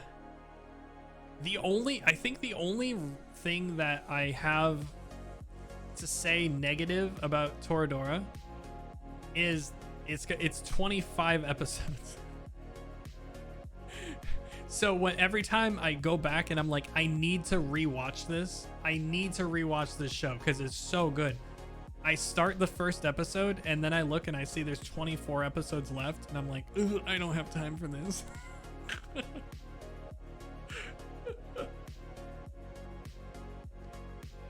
But if y'all haven't seen Toradora, it is very, very good.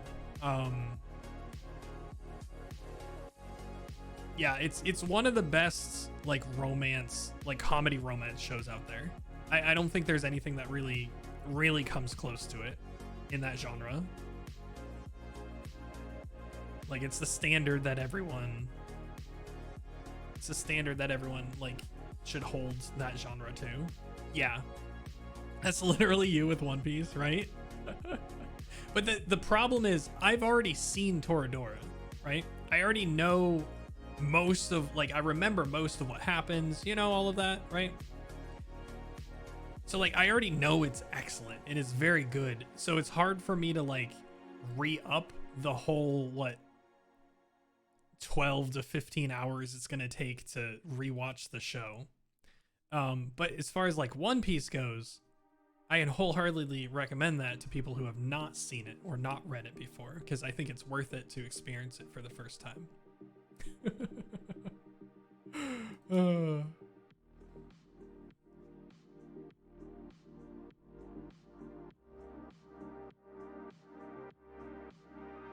I have no idea what that is, Cursed.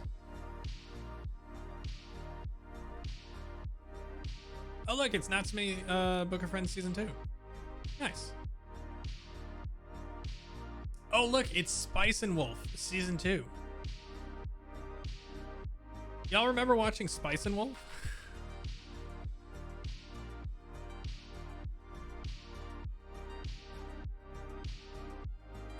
Am I wrong in thinking that they're remaking this, right? There's a new one coming out, right?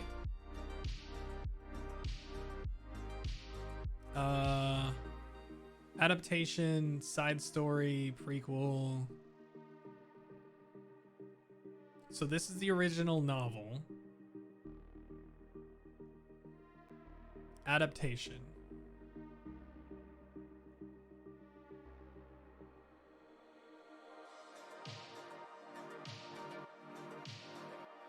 Yep, 2024, baby.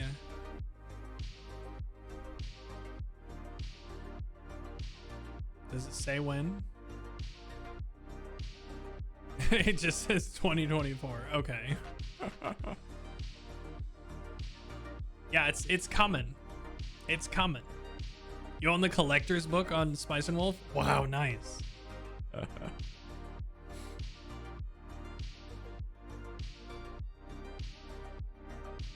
yeah, this is a classic show.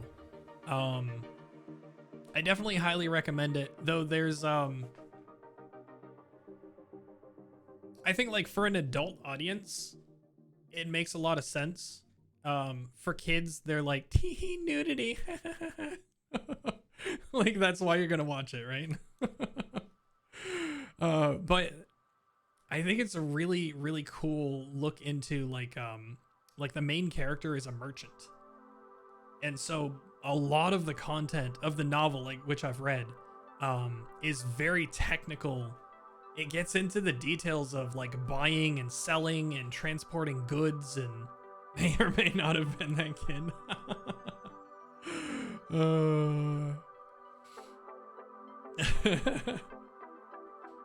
But yeah, like it draws you in with the cute girl and the nudity, and it spits you out on the other side having learned commerce.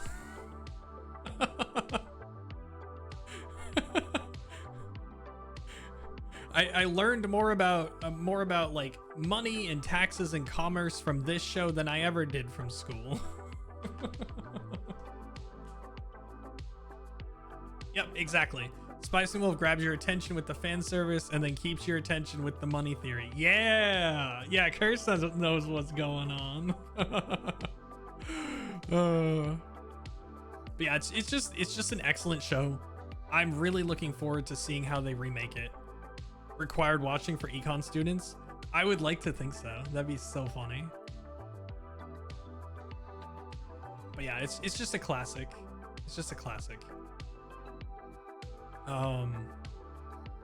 Haru is basically like the original waifu for so many.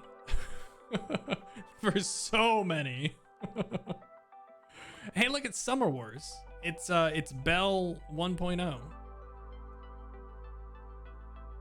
I will still low-key be like, tee nudity. That's fair. That's fair. Summer Wars. Very good film. It's the spiritual successor to the Digimon movie. It is the spiritual prequel to Bell. Horo or Horo? It's Horo. Horo. Horo is Horo. It's just like it's the whole Zoro versus Zolo thing. It's Zoro, so it's Horo. It's with the R. As far as I'm aware, it's just that it was old enough that when they translated it, whatever the translation teams way back when were working on, they decided to translate it as an L instead of an R. So I think like looking at the Japanese, I believe it should be Ho and Ro, which I think makes sense, but that's just me going off my memory.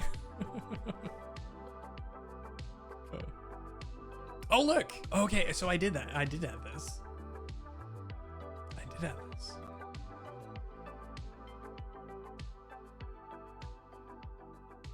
Anyone watch Dragon Ball Z? Anyone watch Dragon Ball Z Kai? The superior version of Dragon Ball Z? So I grew up, I think my first ever anime growing up was Dragon Ball. I used to watch it on Cartoon Network with my dad. And really didn't understand too much about it. It was just like a silly cartoon for me. I didn't know anime. I didn't know anything. But dad liked it, and so we watched it every once in a while when it was on. So I started watching Dragon Ball Z. Again, I liked it. It was fine. It was a totally different tone. But it was this weird thing in Dragon Ball Z where I would watch like 3 episodes and nothing would happen. They would just be like standing there doing the same thing for like 3 episodes, right? And then years later, they came out with Dragon Ball Z Kai, which is basically Dragon Ball Z, but like a tighter version of Dragon Ball Z. They remastered a bunch of the visuals and audio.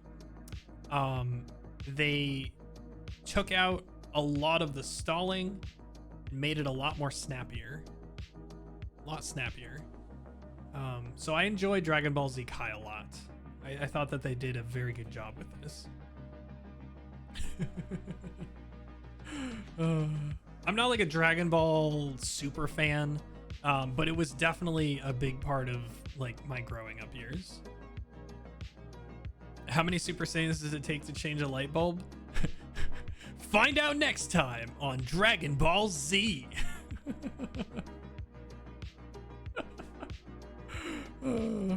It's so good. What do we got? Ooh, Dorada. Whoa, this one's interesting. I've only seen the first season of this. I made it through the first season of Dorada. Dorada. There we go. God, my tongue hates the R's. But this is like, has anyone seen Dorada that can help me explain what this is? It's about all you watched as well. Like, it keeps going. But it's like an ensemble mystery supernatural show. How?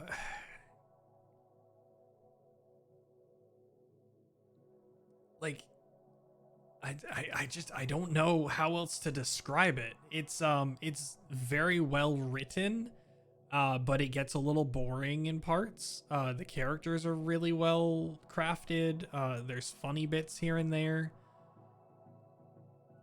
but it didn't hold my attention. I watched the first season and I was like, that's cool. It was solid, but I'm not gonna watch anymore. Bakano and Dead Mountain Deathplay are all the same author. Really? Interesting. That's good to know. Lucius, welcome in. Good morning. We are doing a subathon goal of going over my list. My list. Today we're going over my anime list.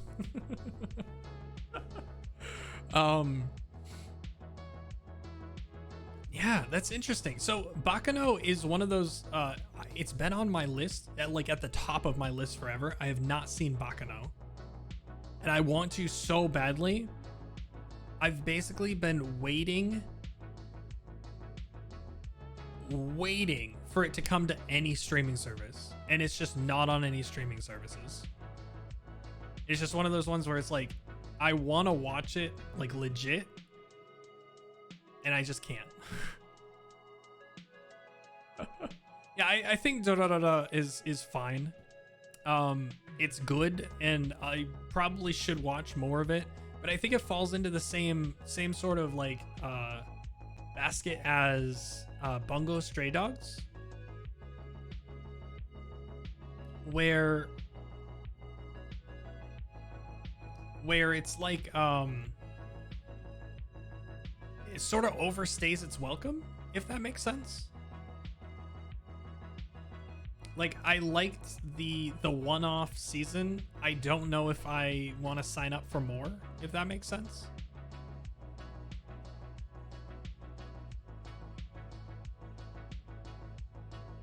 It's like, because Dorarara, it just got more and more complicated as time went on.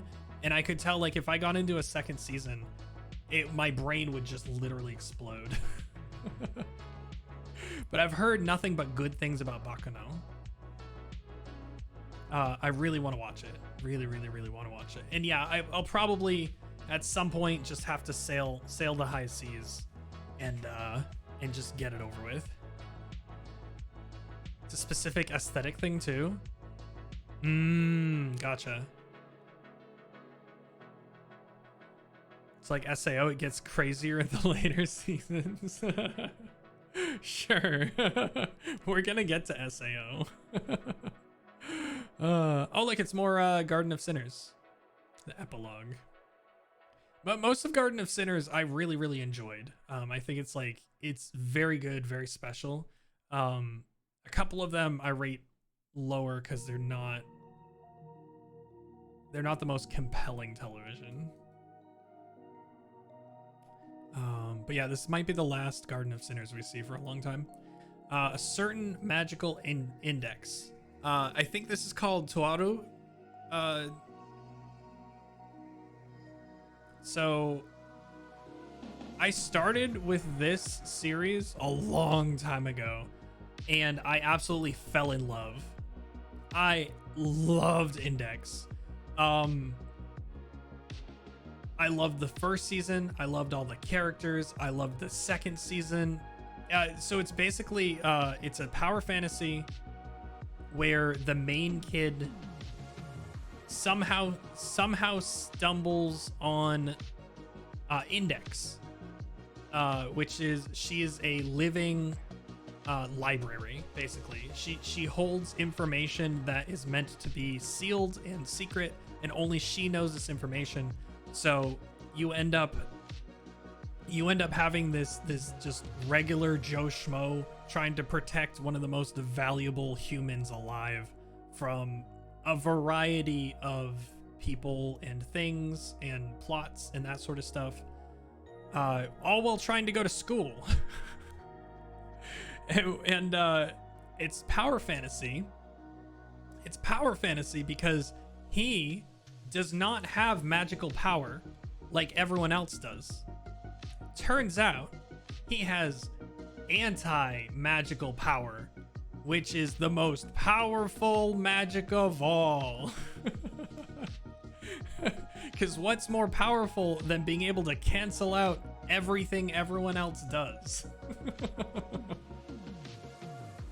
The idea was used in the Harry Dresden books. Yes. Yes, it was.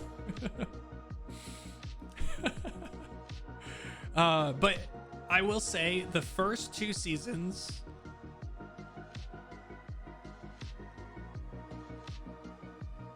Oh, you learned that. See, it's been so long, Cookie, it's been so long since I've seen this, I've forgotten most of, like, the quotable things. I just remember, like, the main characters, their powers. You know? So, like, a lot of, like, the really quotable and memorable scenes, it's just been way too long. I do remember there's a lot of fan service. There's a lot of fan service. Lot of fan service. Okay, so here's where I'm at with I believe it's, is that show related to Railgun? Yeah, she's right here. Certain scientific railgun is also part of the, am I correct? It's the Toru like universe, right? Yeah, Toru. So like Railgun is a spin-off, and then you also have what's the guy? Accelerator was another show from this. Yeah, Accelerator is cool. Here's the thing. I enjoyed this show in small doses. Like, as it got its feet under it and it started rolling, and you getting to know all the characters, you're getting to know all their powers, how the world works, how everyone's unique, they all have these cool little things about them. How you have I forget her freaking name, but Railgun, how like there's these weird clones everywhere and blah blah blah blah blah. I watched some of Railgun. Mikasa, thank you. Some of Railgun, that was good. But here's the thing. I attempted to go after not watching Index for like 8 years. How long was it between season 2 and season 3? Because I went that long and I jumped straight into season 3. It's fall 2018 versus, yeah, it was 8. I can't believe I nailed that in one. It was 8 years. And for anyone that doesn't know, there's a lot of political shifting alliances, a lot of like, there's like 50 million different factions that are going at each other in this stupid show. And jumping from 8 years of not seeing this show straight into season 3, I was the most lost I have ever been watching a piece of media. I was like, I recognize these people's faces. I have no idea what the heck is going on. And it completely destroyed all of the good feelings and good vibes that I had about this show. I feel like I'm not the only one. Season 3, you're gonna see, I rated this as bad. I got 6 episodes in, I dropped it. It was so convoluted. There were so many moving pieces and so many characters and so many things happening at once that you were supposed to keep track of. Could I have rewatched the first 2 seasons and had a better idea of what was going on? Yes. Should this have been so rushed and so chaotic and crazy? No. They could have done this so much better. But no, they didn't even reintroduce anybody. They just dropped you in the deep end. Like they were like, you know these characters, right? You remember all the political intrigue and everything that was happening 8 years ago? Here you go. It was nuts. And it completely destroyed any good feelings that I had about this whole show. Very, very sad. I gave it a really good shot. I gave it 6 episodes. And I was like, no. No. Or when you find a good anime only gets 1 season and then they quit making it. What, like Dorohedoro? What, like Dorohedoro? Mappa, stop doing Attack on Titan and stop doing Chainsaw Man. Come back and do Dorohedoro season 2. Do you think it would have benefited from a recap episode? 100%. However, I think there was too much to cover in one recap episode, to be quite honest. It was a lot. Like, there's a lot going on.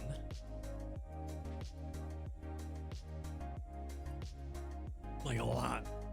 But I still think the first 2 seasons probably hold up. I would like to go back and revisit them at some point. Just like on their own. Buying all the DVDs at $30 a piece and the show has ended too soon. Yeah, that sucks. Oh, let's go. The original Madoka Magica. What a classic show. What a classic show. What a good show. I definitely only watched 3 episodes of this. Decided that I was too depressed at the time to continue, and I haven't picked it back up.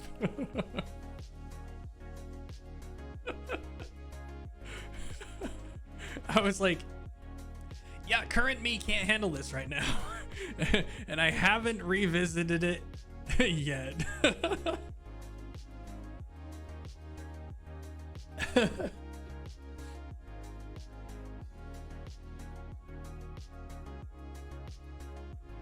Yeah, this is the classic, like, if y'all ever see like a cute show,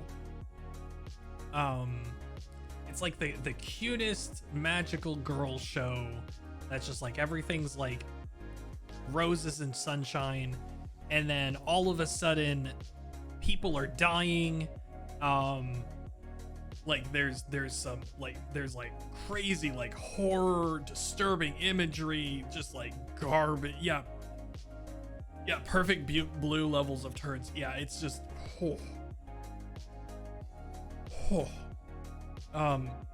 I've basically been spoiled on the whole show, but I'm still vague enough that I would like to go back and finish it. I would like to go back and finish it at some point because I know it's a classic and I know it's worth watching. Yeah, Cookie says it's worth finishing.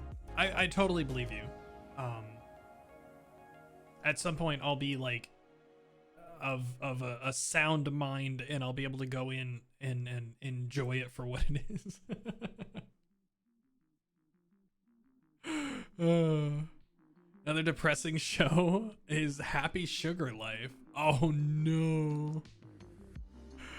I feel like I've heard of that, but I can't place it. Oh boy. Yeah, I'm at like the point in my life where I enjoy like a power fantasy or a trash isekai way more than going into something like that's more like grounded or depressing, you know? It's just like so hard to get through them. Oh, look, it's Natsume's Book of Friends season 3. All right, what's next? All right, Steins Gate, the movie. Again, I've talked about Steins Gate. I think it's very, very good. Very much worth watching. The movie is a prequel / sequel, and it's very, very good. Yay, escapism. Exactly. Like, life itself is depressing enough without me subjecting myself to fake depression. Characters on the screen being depressed. Oh, look, it's Natsume's Book of Friends season 4. I guess this is where I stopped.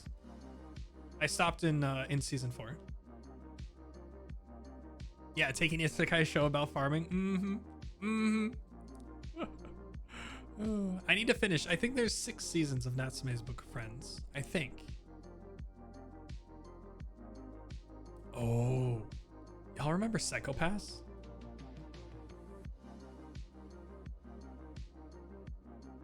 I've heard the sequels are okay, like the second and third seasons. I think there's a movie too. But just like on its own as a singular story, I really enjoyed Psychopaths.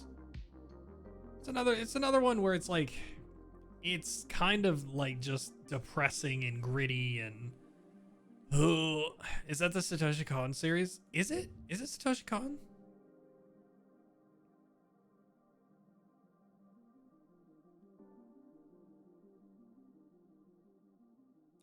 No, I don't think so. I could see it being that though.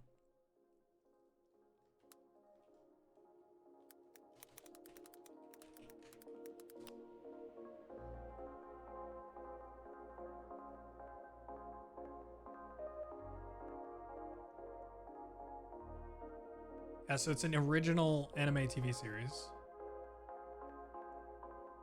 What is this guy known for?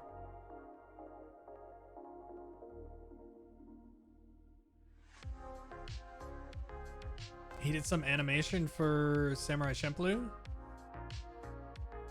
He did some Ghost in the Shell work. That makes sense. Elfen Lied. Oh. Right, welcome in, welcome in. Must be thinking of Paranoia Agent. Oh, yeah. That would make sense. Thank you for the hydrate and the stretch. Let me do the hydrate. I hope you're doing well. Good morning. All right, stretch time. Y'all are welcome to join me. And our butts for a little bit.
Oh God. Why would you introduce somebody to anime with Elfen Lied? Oh my.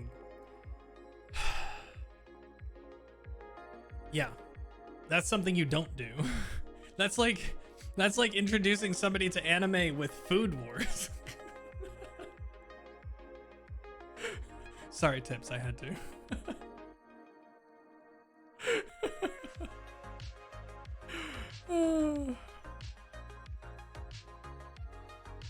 Okay, but hear me out.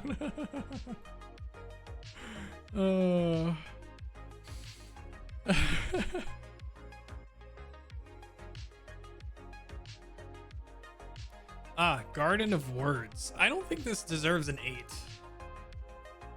I'm gonna lower this to like a 7. Doesn't it make sense to lead with Elfen Lied?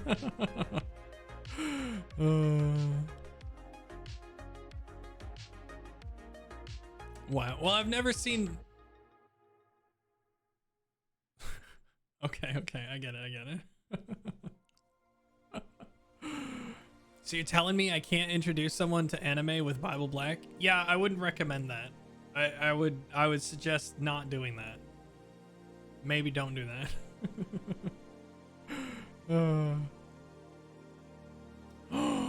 Oh. Okay, so The Garden of Words is a short film / OVA that is what's his name?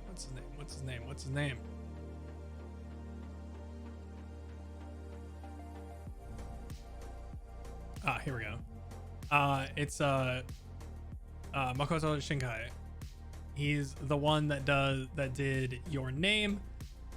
He's the one that did 5 centimeters a second. He's the one that did just like all kinds of like crazy not made in abyss. Out of curiosity, since it's on topic, is there a specific anime you would suggest to intro somebody into anime? What are we at? We're at 120. We're at 120.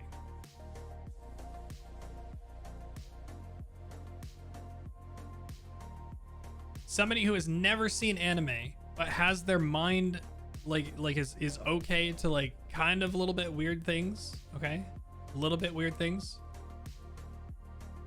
Mushishi is always my go-to. Always my go-to. It's chill. It's easily digestible. It's intriguing. It makes you want to watch more. You know, but I also wouldn't mind introducing somebody by like Spirited Away or Howl's Moving Castle, My Neighbor Totoro. Like depending on who it is. Even like Lupin the Third, like this one's not bad. Like if you just want to sit down for a movie.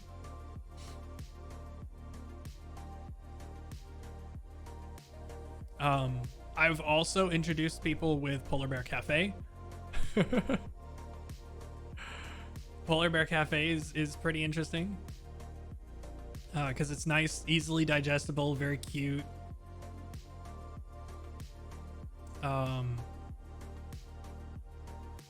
I think nowadays probably something like Your Name is a very good like first impression. I think Your Name probably is a good first impression movie to introduce to your friends and family if you're like, hey, what's this anime thing? But then again, it also has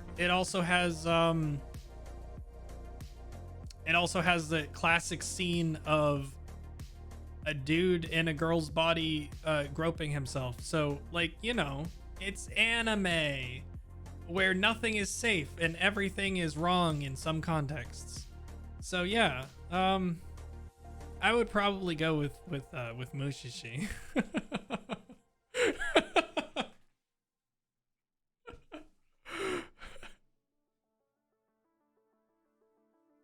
Ariana, thank you. Thank you for the follow. I appreciate it. You would start someone with GTO. Are you crazy? How long has Cursed Patho? How long has it been since y'all watched GTO?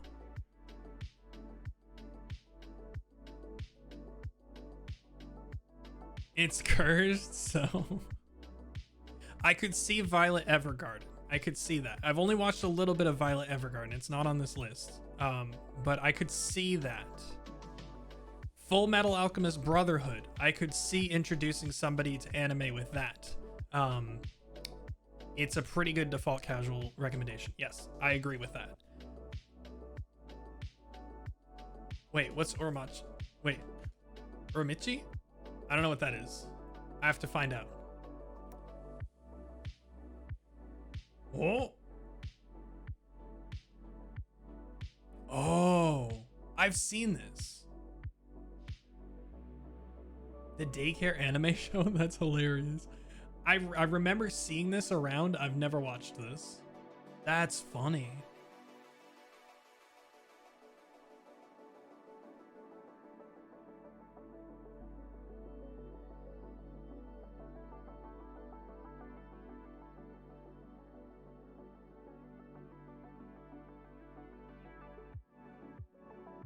Humor super dark. Broken people in with Full Metal. Yeah. I would implore anyone who is recommending Great Teacher Okazuki GTO as somebody's first anime, I implore you to go back and watch the first couple episodes. I think there's a lot of stuff in there that you don't remember. I think I think there's it's a little bit as a first anime especially.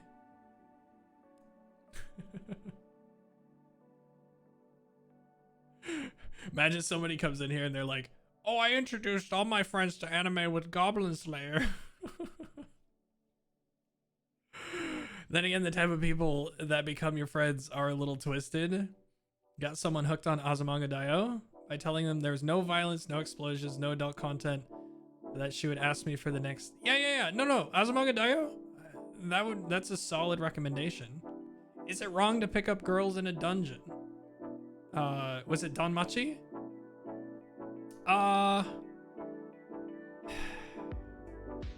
It's just Boku no.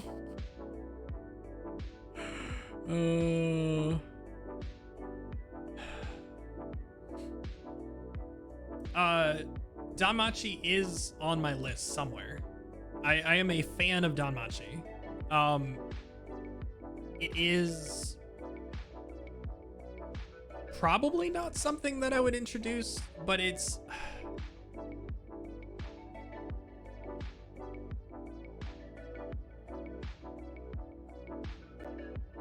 I don't know. It's like on the line. I think it's a little bit too for my taste, a little bit too spicy. Got worse with the newer seasons. I actually disagree with that, right? I think the newest season was probably my favorite season of them all. It actually got me reading the light novel. But like, again, I'm not arguing with anybody. Like, I can see why people would think that it took a turn. And I really enjoyed the latest season of Danmachi. Oh, Star Wars Visions. That's a good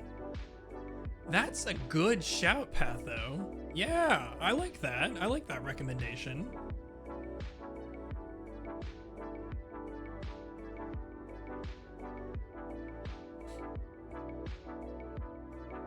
But yeah, it's been a little bit. I really want the new season of Danmachi like now.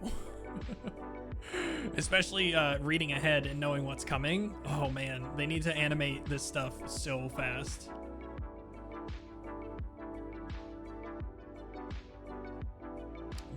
Love, Death, and Robots. I don't know what that is. I don't recognize that one.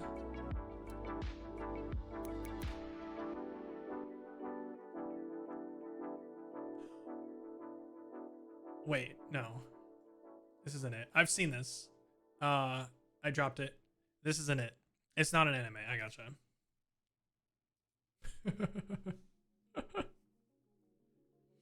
It's a Netflix series of random animations for different creators. Oh, that's cool. Yeah, Writhe. I'm totally there with you, by the way. Because I started reading from the beginning, and the stuff that they left out of the anime, I am like pissed off. They cut so much good content. Like I kind of understand it, but it's so frustrating. The light novel is so much better than the anime. I just enjoy seeing some of the cool scenes being animated for the anime.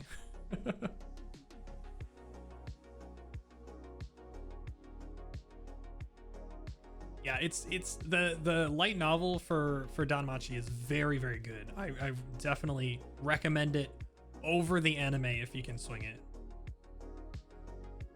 And then go back to the anime and watch the cool fight scenes in action.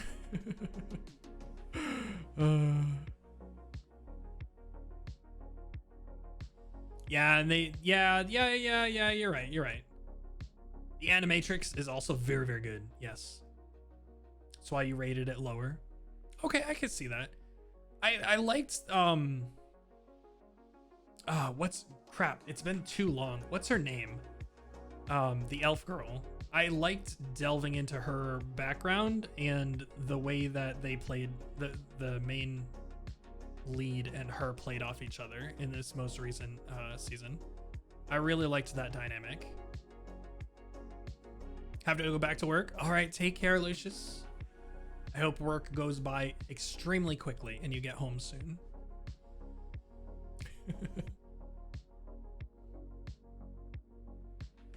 Yeah. And I'll say, after watching the anime and then reading, like getting caught up and then reading through it in the light novel is just so much better. It's more nuanced. It lets you know a lot more about what's happening. Yeah, I'm getting frustrated now.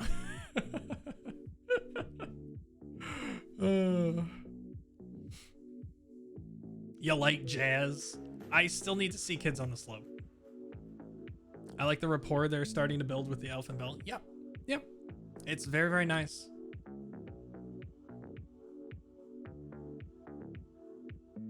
It's very, very nice. It's kind of interesting because Belle doesn't really have any like equals, if that makes sense. Like he doesn't have anybody that like he can truly meet eye to eye with. And I feel like because everyone is either like a god, insanely overpowered versus what he is, or they're extremely underpowered compared to what he is. And I like her because she is able to like meet him on like an equal playing field. So I really like their dynamic. Like they have like a mutual respect, which is really, really kind of nice. Not romantic in the slightest. Of course not.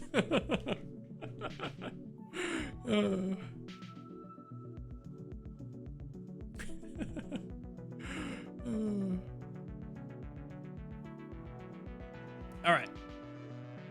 I think we're gonna get to Danmachi. Danmachi's probably coming up. It's probably at the end of the 8s. At the end of the 8s. Anyone watch Silver Spoon? Anyone watch Silver Spoon?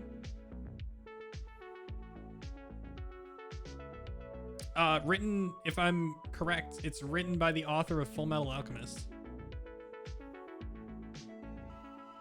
We'll get to Kill la Kill tips. Don't go ahead. Don't jump ahead, okay? You watch Silver Spoon? No.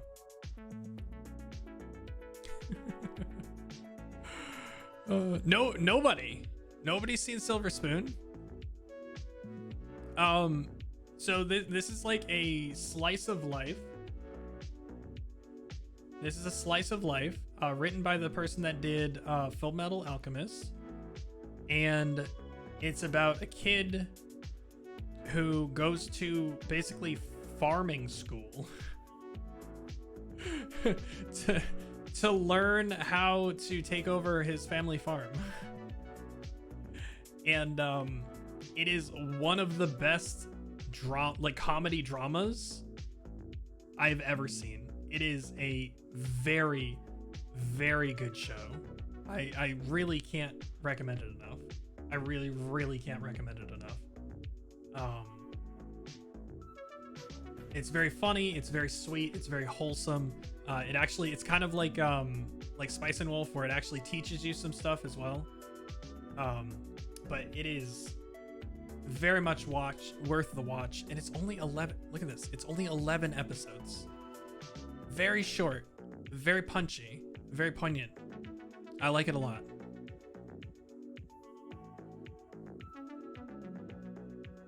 All right, now what everyone's been waiting for, Kill la Kill. Give me your opinions. What are your opinions? Kill la Kill. Yes? No? Maybe so? Bad? Horrible? Gave you nightmares? Too many naked people? What's going on? Anyone seen Kill la Kill? All right, what did Tip say earlier? I hated Kill la Kill's ending so much, but you're at peace with it now. I'm definitely in the Writhe camp here. I don't know if I would exactly say it's a masterpiece, but I think as a whole and as a like what it's inspired and where we've come from this, I think it's very important, and I think they accomplished what they were trying to accomplish with Kill la Kill. Got overly suggested. Yeah, I think it's about now. Like, I only watched Kill la Kill last year, right? I just watched it. Yeah, the music is amazing. The art style is great. The fights are dynamic. Yeah. It's just everything Studio Trigger is known for. They're just like firing on all cylinders with Kill la Kill. Yeah. It's visually very, very good. Story-wise, like, there's some issues there story-wise, but yeah, like, it's a good show. The story is not incredible, yes. there's a lot of egregious things that happen in this show that probably could have been written differently or written out or whatever. But you know what? I think as a package, it's definitely it's package. As a whole, it's worth watching. I think it's worth watching. Just because I think it's an important piece of our current anime like history. You dropped it when you realized it wasn't a 12 episode series. Yeah, I mean, and that's fair. That's totally fair. But yeah, it's just the classic Studio Trigger escalation circle jerk fest. It goes pretty nuts. But I definitely think it's worth a watch. I think I kept it at 8 just because, like, the graphics, the drawings, the animation is just solid.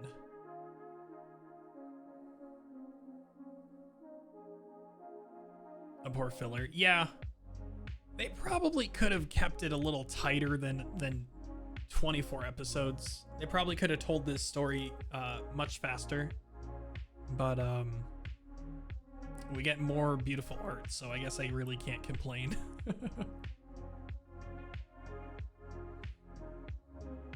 Oh.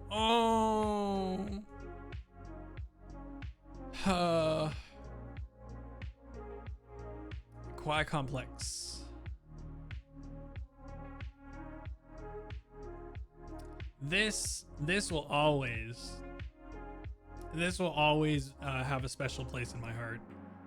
I adore this anime and the manga that goes along with it.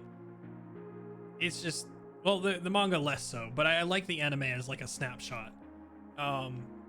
It's just so good. It's so cute and so funny.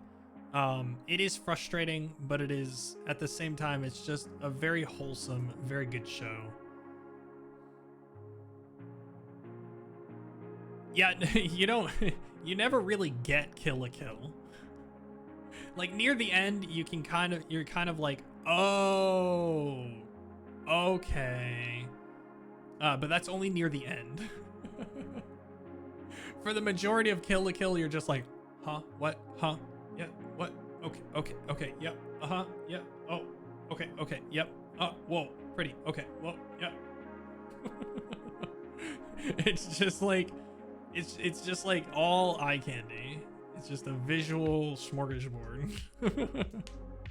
Welcome back, Blinky. Glad your internet got straightened out. But yeah, Kawaii Complex. For anyone that doesn't know, imagine a small boarding house with some family and some friends. And everyone's sort of like mingles together and like plays off each other, and you get like a regular, I don't know, it's a slice of life, but it's on the comedy side. And it's basically just about this dude who really likes this girl who is completely oblivious to everything. All she cares about is reading books. So he does his best to support her in her endeavors, hoping that someday she'll recognize him. And this is the most like, will they, won't they? Like if you want a conclusion, if you want two people to like get together and continue on with the story, don't watch this. Don't watch this, because this is the most relationship teasing crap I've ever seen. But I still love it to death. It's very, very good. What's next? Okay, more Garden of Sinners. We're gonna skip past that. Oh, y'all remember Your Lie in April? Yeah, you hate it when they do that? Yeah. This is like the classic example of stringing the viewer along. Yet I still love it for some reason. I don't know why. Yeah, exactly. I do not want to tease specifically. I dislike that in general. Dislike that. Your Lie in April. Oh, look, it's Pathos saying, I love the tearjerker genre. And yeah, that's pretty much what Your Lie in April is. It is crying to music. Do you like reliving traumatic past experiences? Do you like characters meeting terrible ends? Do you love the start of the movie Up? Boy, do I have an anime for you. Feast your eyes on 22 episodes of depression.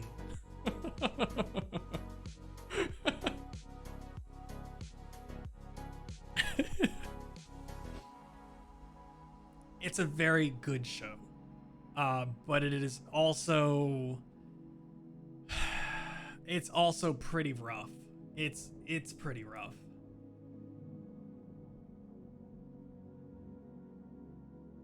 Or just one movie, a silent voice. Mm-hmm. That too. You can't decide on sub or dub. I'm trying to remember if they're singing. Usually if they're singing or music in, like, anything music related, I'll go with the sub. That's like an easy choice for me.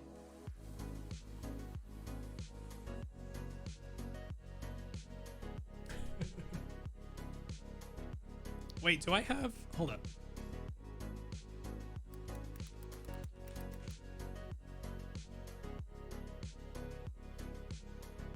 Okay, we're getting there. But yeah, it's a very good show. It's a very good show. We'll get to Carolyn Tuesday.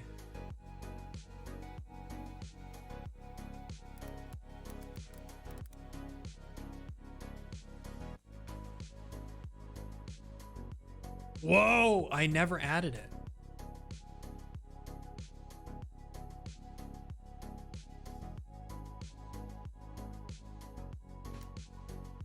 Does this answer your question, Ryan? Does this answer your question?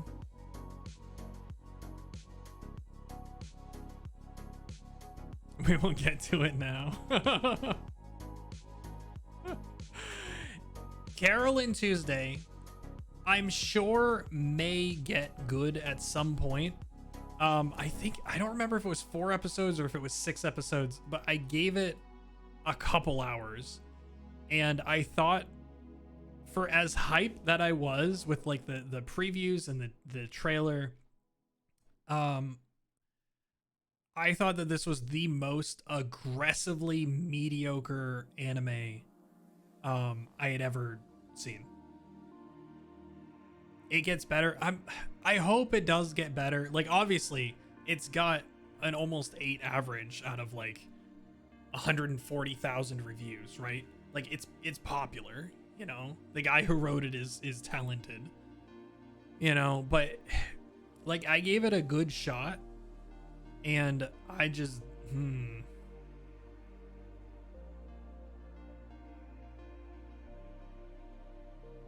yeah, I don't know. I should probably give it a look at some point.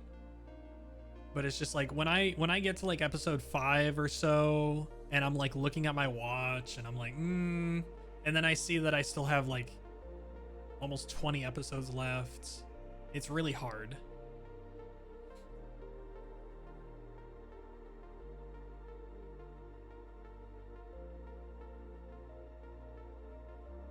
You click right arrow to skip 5 seconds ahead. I could never ever do that. That's hilarious.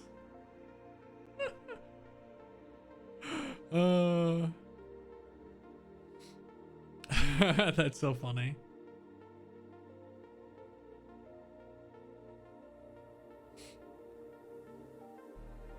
Okay, JoJo's. Again, I'm a JoJo's fan. I think most JoJo's seasons are like good to very good. With subs, you don't miss what they say. Yeah, that's true. Ride has cracked the code. Yeah, that's fair. I just I don't think I could do that myself.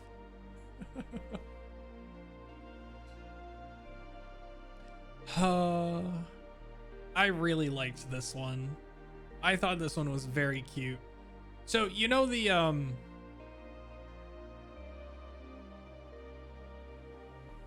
think it's just,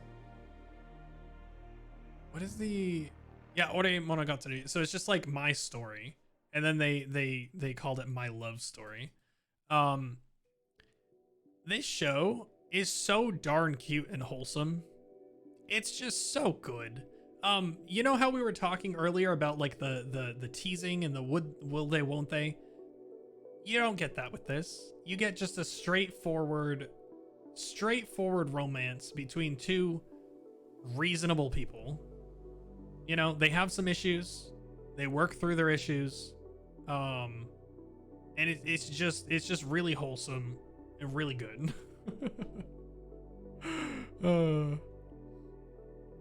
Yeah, a little bit of like the fish out of water. It's a good slice of life romance. Yeah, it's really nice.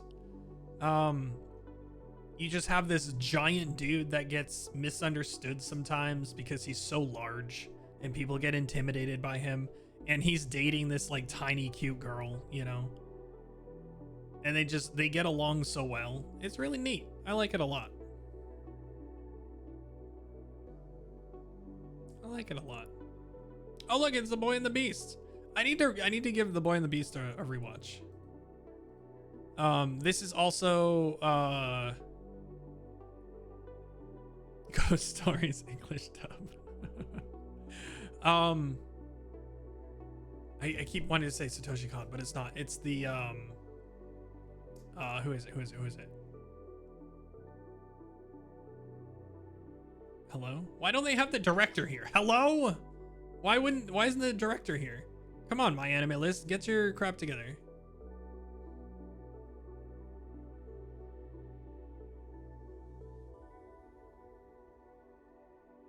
Wow.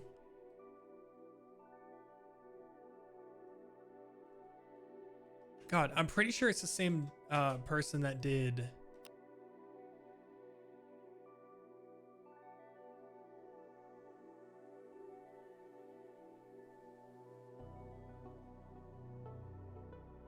Yeah, Hosoda.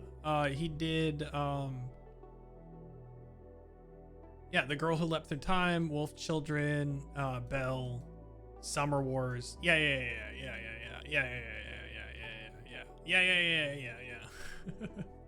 I generally like most things that he's done. Again, his first primetime movie was Baron Omosity and the Secret Island, which is one of my favorite movies of all time. Then he did The Girl Who Leapt Through Time, which is very, very good. Summer Wars, Wolf Children, Boy and the Beast, right, which is probably his weakest work, but is still solid. Belle, which is probably his second weakest work, but it's still like the music makes it very good. Yeah, Wolf Children. I have a couple issues with Wolf Children, but overall, it's like he hasn't missed. Like all of his films are very good.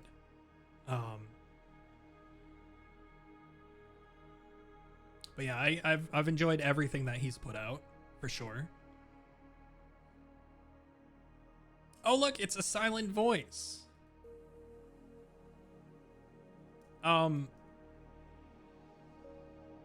Read the source material for a silent voice, please. It's a slightly different story. I think the source material for a silent voice is much better than the movie. Please read the source material. Oh look, the tearjerker. I think the movie is very good, but the source material is just incredible. You gotta watch it on mute for the true experience. Just muted subtitles? Yeah, let's go. But yeah, I like highly recommend it. I love the movie, but please, if you're at all interested or you've seen the movie and you're curious, read the source material. It's so good. Oh, we got Real Life.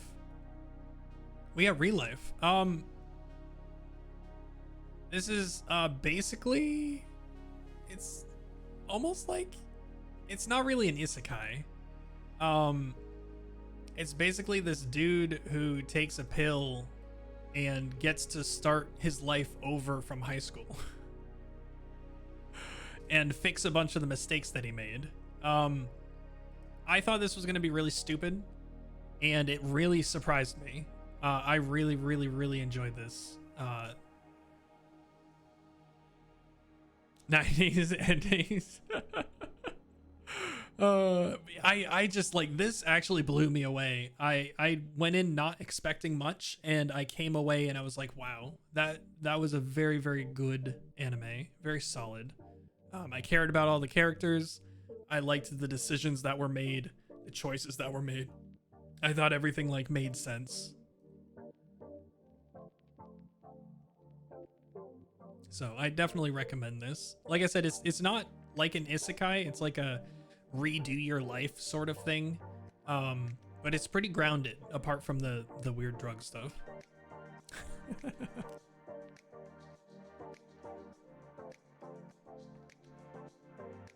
Oh look, it's Steins Gate Zero.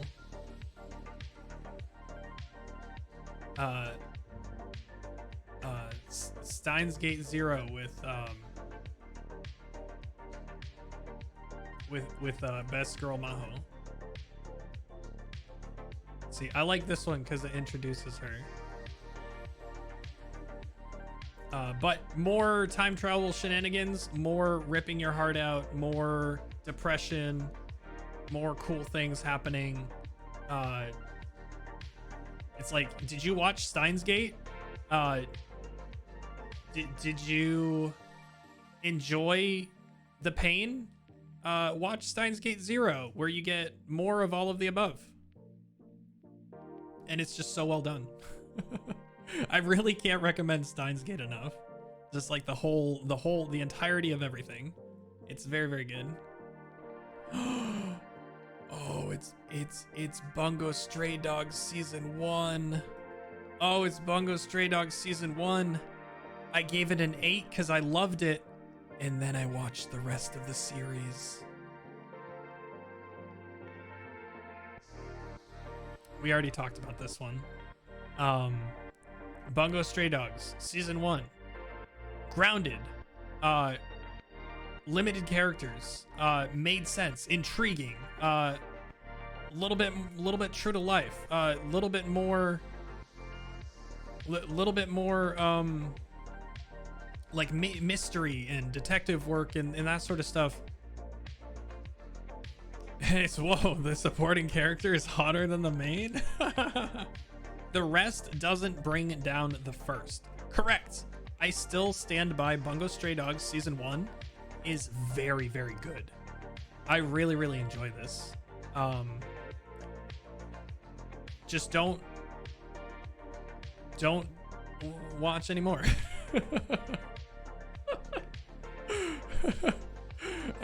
Like I said earlier, I watched the second season and I was like, oh, is this the direction that we're going? Then I watched the third season and I was like, oh, is this the direction we're going? And then I've heard from other people about the most recent season, and I'm glad that I stopped when I did. Bungo Stray Dogs has 1 season smile. What's funny, Writhe, what's funny is I've run into people who hate the first season of Bungo Stray Dogs. They're like, man, it's just so boring and dull and like, oh, it's just gross. Like, oh, I don't want to watch that.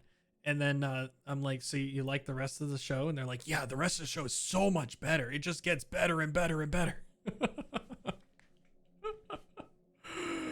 You categorize it in the same level as Blood Blockade Battlefront.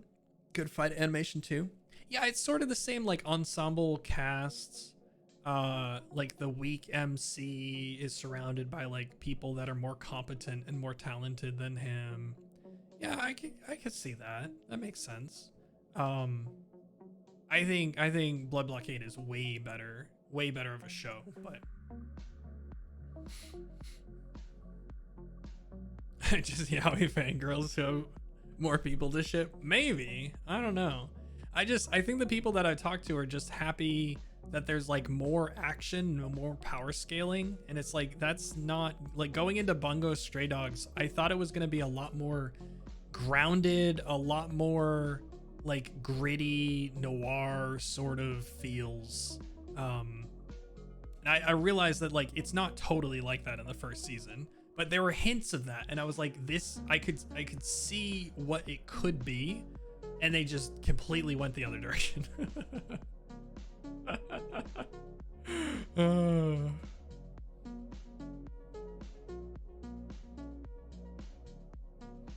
There isn't much that beats out Blood Blockade Battlefront. Yeah, that's one of my favorite shows. It's just so good. It's so good. Oh, look. Speaking of shows that get worse as they go on.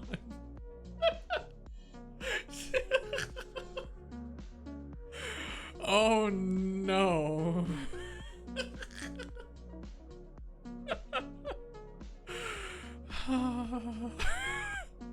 It's My Hero.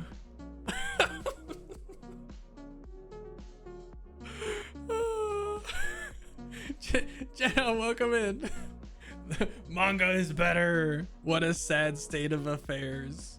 Yeah.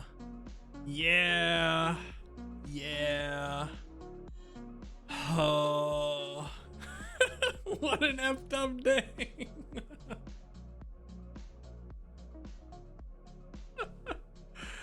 Okay, so what season did I stop watching My Hero Academia? Wow, look at that. 2 million reviews. What season did I stop? Not second season. Second season, I gave it a very good. Gave it an 8. Third season, I gave it an 8. I was still having fun in the third season. I believe... Nope, still having fun in the fourth season. Okay, so this is where they introduce an organization that sort of takes over the narrative. Okay, as you can see, the scores are kind of dipping a little bit, and there we go. There we go. Episode 2 dropped. I made it into the 5th season.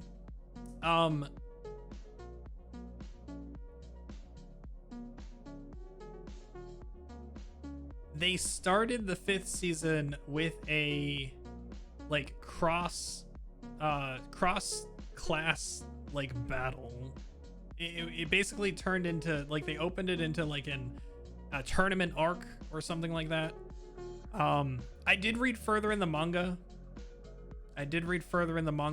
But yeah, Blinky. I've heard, and like I said, I read further in the manga, so I know it gets better. But I just like, I lost the will to continue. I just stopped caring. It was just like, I could see everything was like slowly going downhill.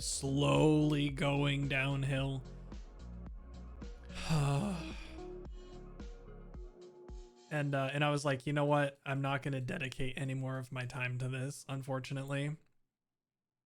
Yeah, all long-running shonen have that horribly slow arc. Yep. And then I've like, some people have spoiled me on what it's sort of like nowadays, and I just have no will to continue. I'm just like, you know what? I'm good here with dropping it two episodes into season 5.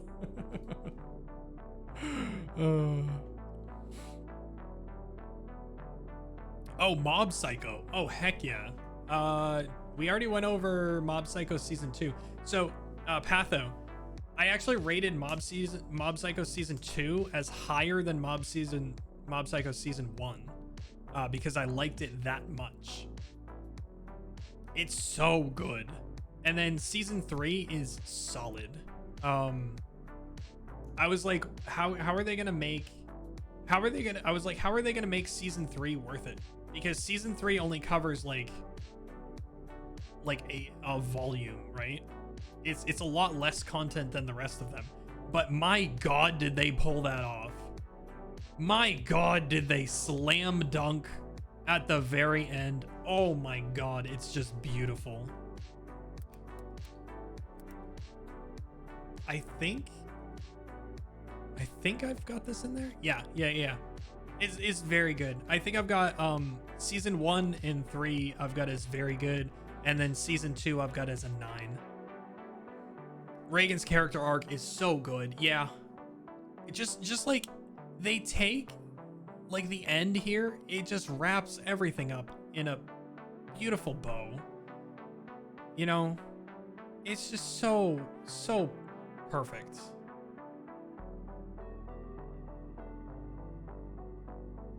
God, if anyone is in here and they haven't watched Mob Psycho 100, please watch Mob Psycho 100. It's just so good. I'd like to think that most people have watched it already. Oh look, speak of the devil. Speak of the devil. Blinky, if you haven't seen Mob Psycho, please watch Mob Psycho. Please. It is worth your time. It is 3 short seasons. It is very, very good. Wait, Vile, you hadn't heard of it as well? Oh my god. Cursed? Oh my god. Please, people, check it out. Soon. Yeah, it's not unnecessarily stretched out. It's very tight. It's very purposeful. The animation is godly.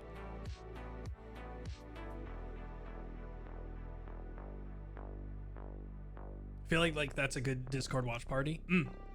I kind of agree with that as well. Those like 3 seasons of 12 episodes, that's still quite a lot. Your anime reaches are not as vast as they should be. Yeah, I mean, that's fair. That's why I like doing stuff like this. This is fun. Didn't watch much for 5 or 6 years. Yeah, that's a huge gap. There's a lot of good stuff that have come out in the past 6 years. Uh-oh. I see something peeking. I see something dangerous peeking up from the bottom here. Moving on. Oh no. Oh no.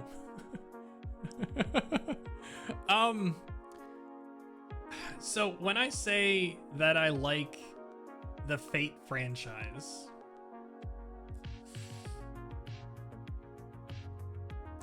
I mean, I've pretty much seen everything that the Fate franchise has to offer.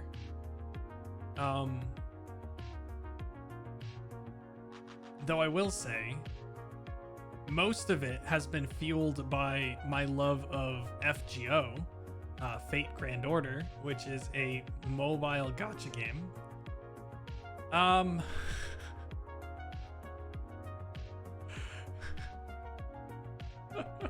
However, I did watch Fate Stay Night, like the original anime. I watched that back in the day, like a long time ago. I played the original visual novel, and I was content to leave it at that.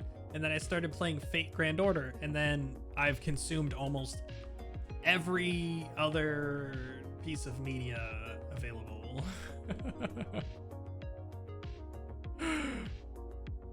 Your cousin answered this girl's "what's the watch order" question, and they've been married for a year now. No, let's go. I'm so happy for them. Let's freaking go. I will say Fate Stay Night, like the original show, has not aged well. However, the new movies, the 3 brand new movies that cover a different arc, are very nice. Yeah, a lot of it doesn't make sense, Cursed. And a lot of it is meant to not make sense because you get more information from the different routes. So like you almost have to watch all of the content in order to really understand what's going on, which is not a selling point. But those of us who have slogged through everything are rewarded in some ways. This is the short version. Yeah, Garn's videos on it are amazing. Amazing. So yeah, they those that aren't familiar, the original visual novel was Fate Stay Night, and it had 3 routes that you could take, like 3 main story routes. The original anime took one of them. They made a sequel anime that sort of remade it, but they took the second route. And then these films, they made 3 films to cover the Heaven's Feel route, which is like the final route, like the real true ending where everything gets sort of wrapped up. They made these 3 movies to cover that last route, and they're just very good. Like the animation, it's affordable, and they're just like on the top of their game.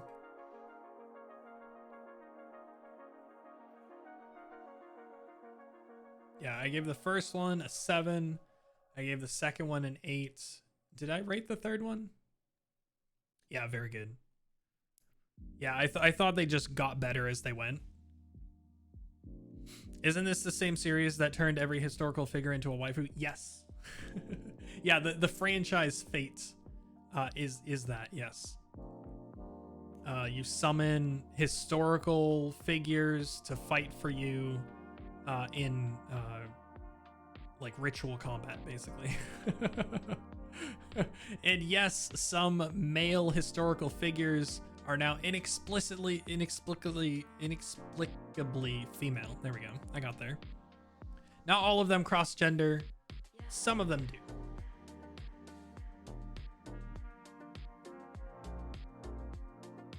Love to have Abe Lincoln as a wife. I'm trying to think. How about Paul Bunyan as a waifu? Linky.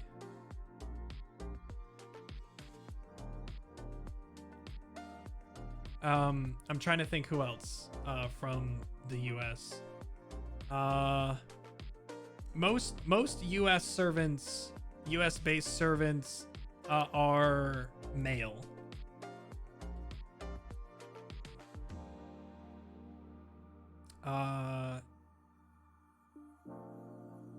John Henry. uh, Uncle Sam would be US. Yeah.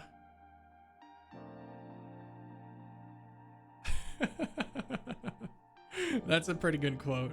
That's a pretty good quote. Blinky, if you're okay with that, that's gonna be a quote. Add it to the list. Okay.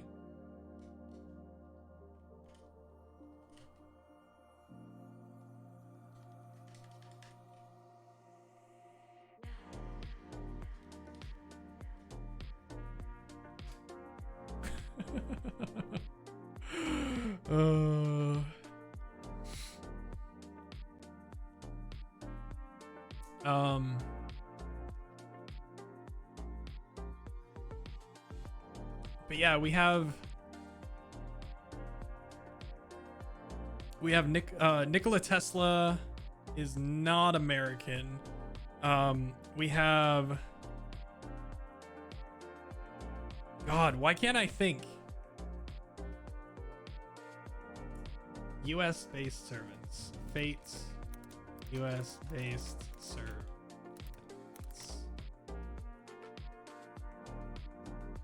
Oh yeah, Calamity Jane is there as a servant.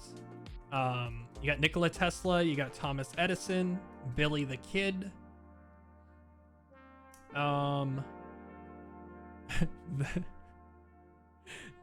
He's male, but what do y'all think about the Voyager probe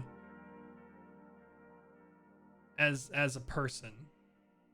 What if the Voyager probe was a human?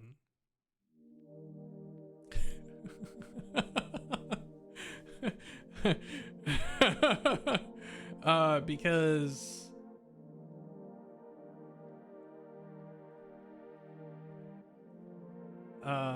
save, because this is what he looks like.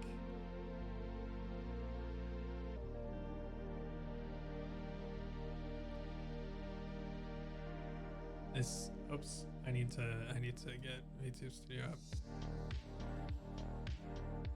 This is what he looks like.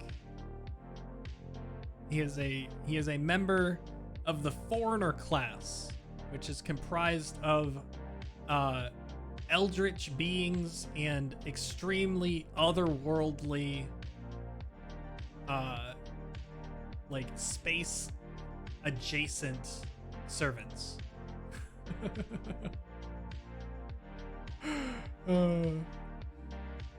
Where's his base form?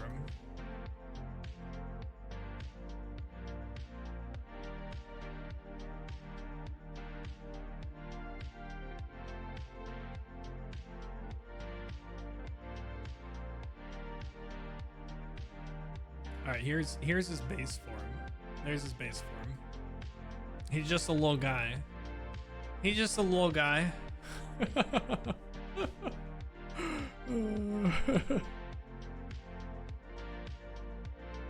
His base form is better. Yeah. I just thought he kind of looks neat in the NASA jacket. It's kind of neat.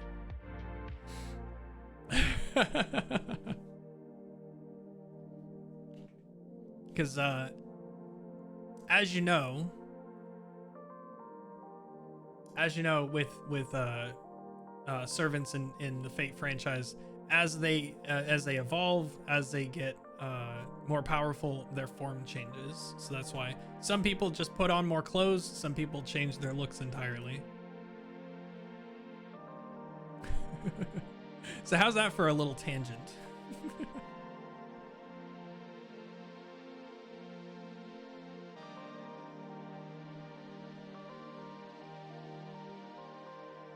Oh, here is the sequel to the Rakugo series. Very good. Again, I highly recommend. If you like drama and you like storytelling, I highly recommend this show. I'm not really one to really enjoy drama, but this had me hooked through both 12 episode seasons. Like, I just completely gobbled this series up. Very highly recommended. I know we've covered this already.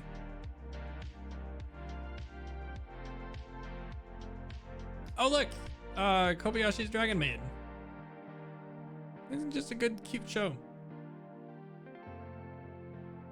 Gets a little real, but I've enjoyed pretty much everything that's come out of this series. Pretty much. Just silly dragons coming from another plane of existence, basically, and then living in the real world, sort of like fish out of water situations, learning how to live amongst humans. It's not too bad. Very funny. Cute dragons doing cute things. Yeah, exactly. Oh, look, it's My Hero Season 2. Get out of here. Here we go. Is this the one that I was thinking of? Yes. Yes, this one. Tips, are you still here?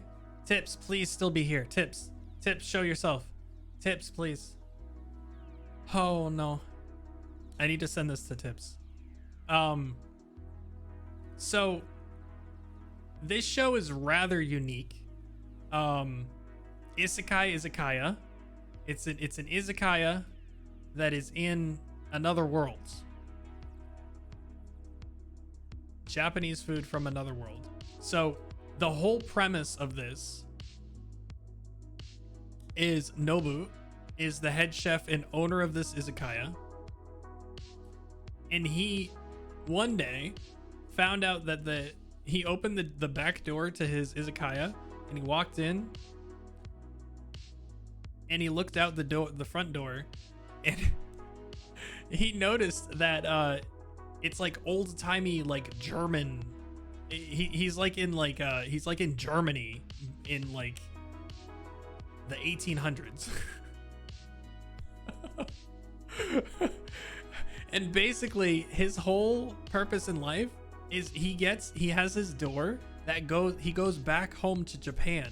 He can get ingredients in Japan, and he lives in Japan, and then he goes through his back door into his izakaya, his restaurant, and he serves these people from another world, these like German adjacent peoples, Japanese food from the present day.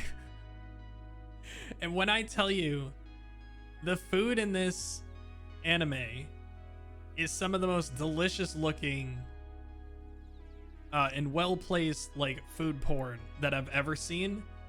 Oh, it's so, oh my god, it's so good. So the other thing that's really interesting about this show is after every episode, they're like smaller episodes. They're not like full-length episodes, right? However, there's like 5 minutes at the end of every episode where you follow a Japanese celebrity in like Japanese TV show style in real life. Like a camera crew follows this guy and they visit a restaurant in Japan that serves exactly the food that is showcased in that episode of the anime. So he visits a real life Japanese restaurant that specializes in whatever food dish was showcased in that particular episode that day. And he eats it and talks with the owner. He does a little interview, and it's just such a unique and cool show. I think y'all need to give it a shot. It's very, very cool.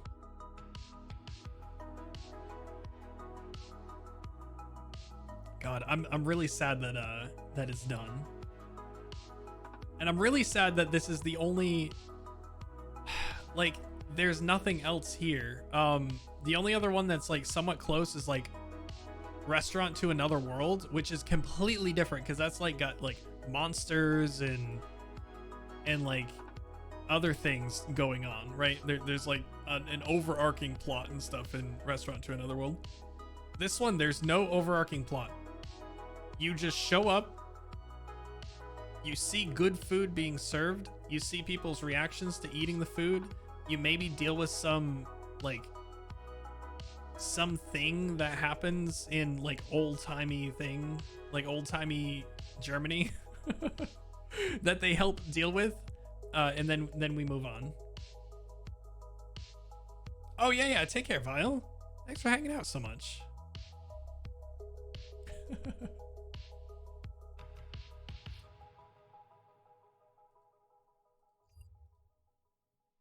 Oh, ow, I just flashbanged myself.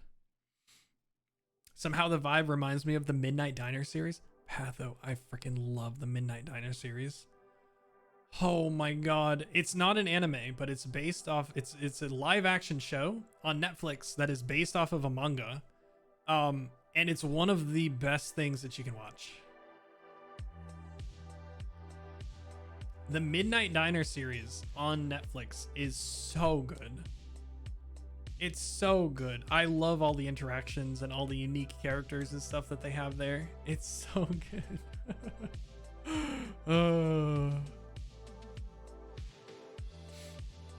All right, what else we got? Oh, Recreators. This one just really surprised me. I was expecting like power fantasy trash, like just garbage of the week anime. But it had a lot more depth to it than I thought. I really liked the characters that were in it. Yeah, it ended up sticking with me a lot longer than I thought it would. I really enjoyed Recreators.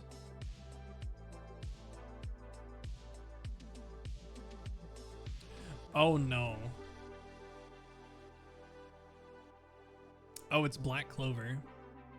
So I'm gonna feel the same way about Gate. I haven't tried Gate. I've heard people have differing opinions on Gate, but I haven't tried. I haven't tried it.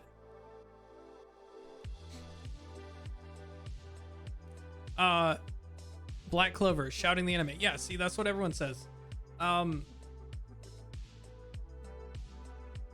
Yes, granted, it does have a lot of shouting.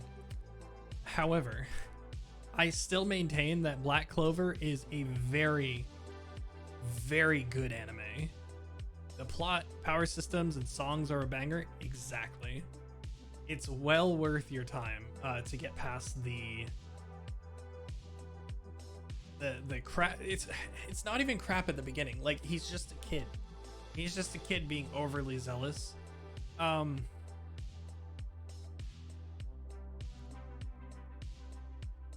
I feel like either he tones it down a little bit as it goes, or you kind of get used to it. It's one or the other. It's one or the other. But I really like. I'm not caught up in the anime or the manga. I stopped at a certain point that felt like a good stopping point. But I'm pretty far into it. I would like to pick it back up at some point. But like, there was a major arc that had been going on for a long time. And then finally it sort of like wrapped up. And then obviously like something else started kicking up. There started to be a certain war that started happening. And then I was like, all right, this is a good place to put it down for now. And I just haven't picked it back up. It's the other long series you've caught up with. Ooh, nice. Oh, this one. Makuya, When the Promised Flower Blooms. This is just a little sad, little serious. I watched this on a plane. I don't remember a lot of it, but I know it's a solid film. It's very pretty animation. We haven't even gotten to the sevens. Yeah. Yeah, I take forever. I take forever. Have a good night, Cookie. Thanks for hanging out. I really appreciate you.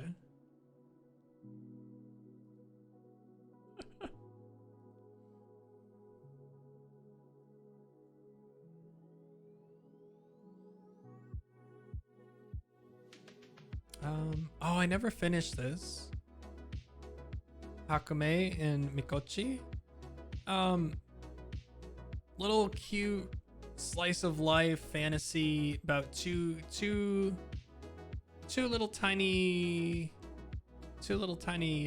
people who cook food and survive in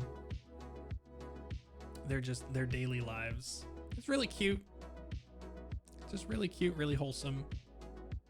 I got through 6 episodes. I need to pick it back up at some point. It's been a couple years. This is Eggy's YouTube essay episode. Listen, I've been talking for 3 hours straight, and we are just now hitting about the halfway point. So I don't know what this is. This is crazy. All right, we got a My Hero.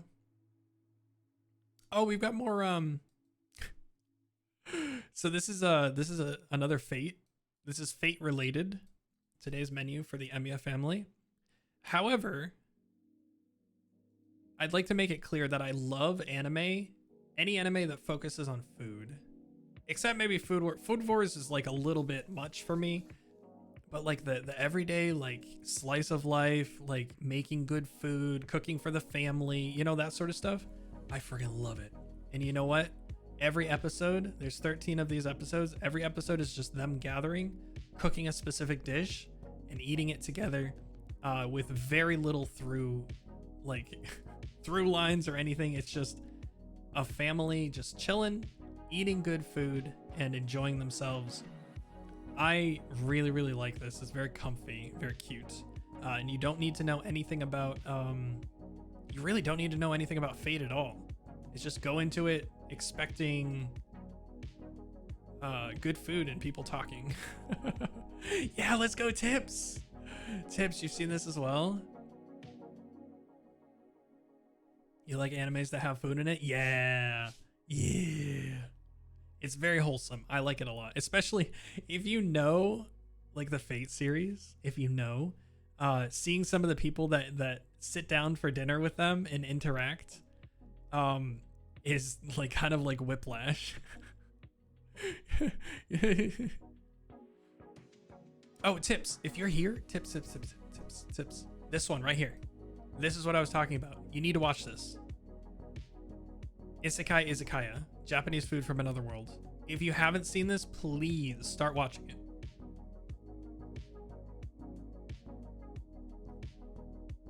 Oh, you know this one. Okay, cool. I freaking love this one. You watch every food anime. This is probably my favorite food anime. I really, really enjoy that. I like the IRL segments at the end of every episode. It's so cool.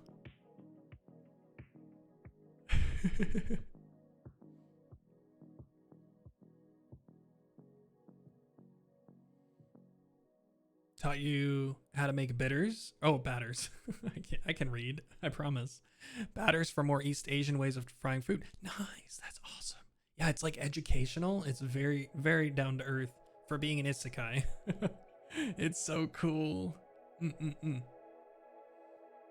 Yeah, VTubers can't read. It's true. Okay. Now we get to another longer series. Slime. That time I got reincarnated by a slime. I love this series. I like the aesthetic of, oh, we're facing an enemy.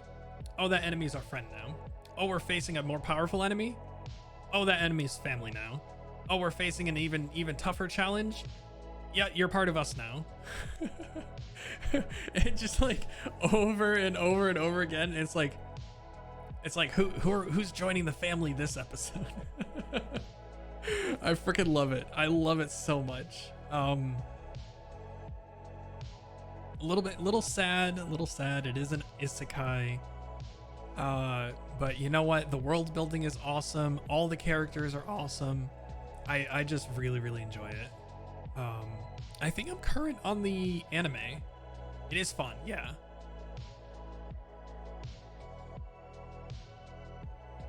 It's Clash of Clans. No, please.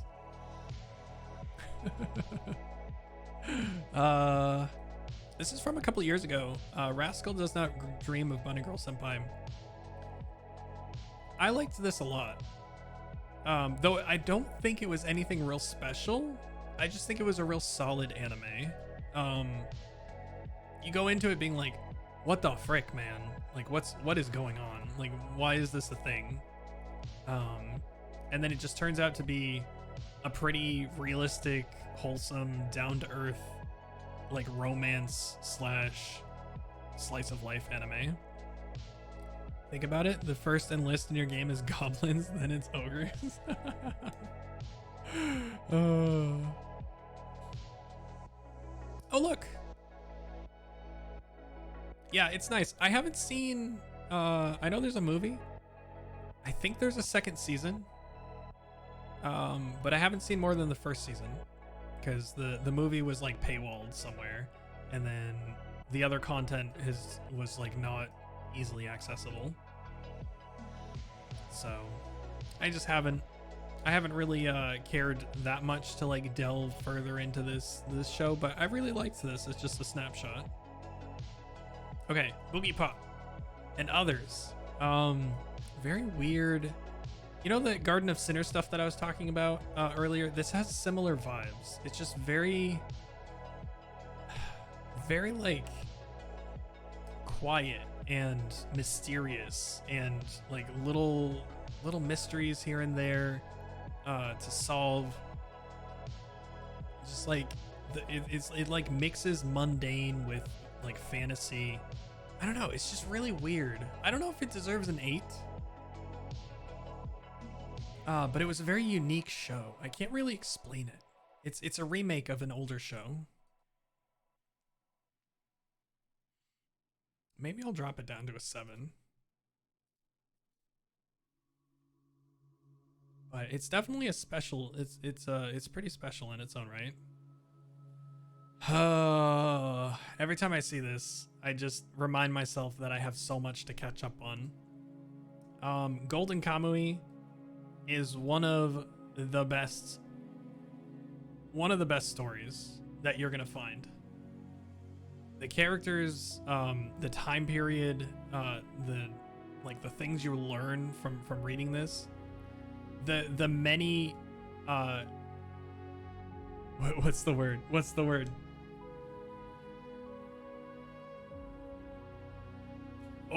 Overly indulgent,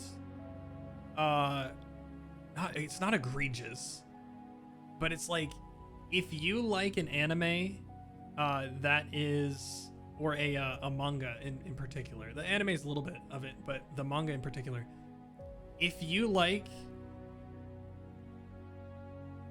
a bunch of muscly dudes being muscly dudes and being muscly dudes for prolonged periods of time while the camera lingers on them, you probably want to watch this or read it. It'll go for like episodes of like wilderness survival and like hunting and intrigue, and there's like mystery and there's hidden gold and all of this stuff, and then all of a sudden we're in a cabin and all the guys are naked trying to keep warm, and they're like digging a ditch and they're taking their shirts off, and it's the fan service in this show is just crazy. But it's very wholesome as well. I really like the story and the overarching mystery, like the whodunit sort of stuff of the Golden Kamui, the treasure that everyone's searching for. You learn a lot about the history of Japan, and especially the history of Hokkaido in the north. What are they called? It's a special I forget the name, but they're special people that are distinct from the Russian people, and they're distinct from the Japanese people, that they were sort of pushed out of their homes a long time ago. but it's really interesting, really good, really interesting part of history that they show. Oh look, it's more JoJo's. I like JoJo's. Oh look, it's Kaguya-sama. I like this whole series. I finished the manga and it's fine. I finished the manga and it's fine.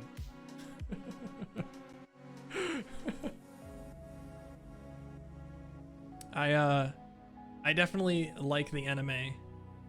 Has an amazing English dub. I've heard clips. It's very good. The narrator in particular does a fantastic job. Yeah, Kaguya-sama, very, very good. Highly recommend it. Oh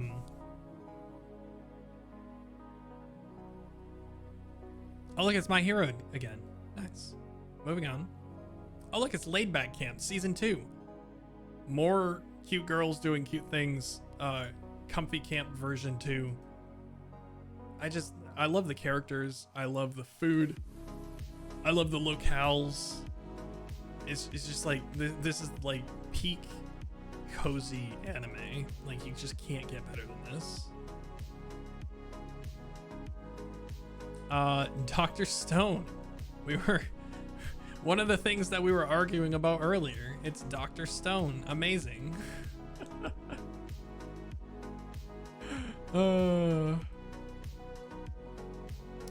I actually really like Dr. Stone. I think I'm a handful of chapters away from the end when I dropped it. So I was reading weekly, and the year that it ended, I stopped reading so that I could just read the rest of it all in one go, and then I never picked it back up. But I really enjoy Dr. Stone. It does have its issues, but I like the characters. I like the way they solve problems. They was better as a manga than an anime. Yeah, that's probably true. It's probably true. So some of the things that they accomplish are almost, if not literally, impossible to accomplish, but they somehow do it. But you know what? It's sometimes you got to suspend your disbelief. Yeah, you get straight up science lessons every episode.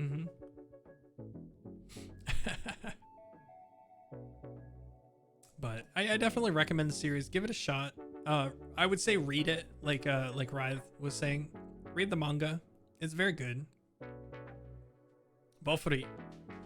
I don't want to get hurt, so I'll max out my defense. Okay, hear me out. Hear me out. This is just a cute, dumb show that's just straight power fantasy, and I love it to death.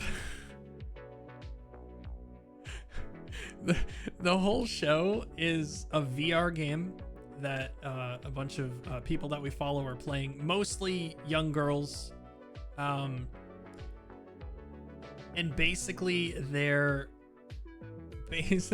it's them doing absurdly broken things that the developers of the game didn't intend by accident. So the whole premise is the main character doesn't want to get hurt, so she put all of her points into defense and ended up breaking the game in a way that she couldn't get hurt in the early levels at all.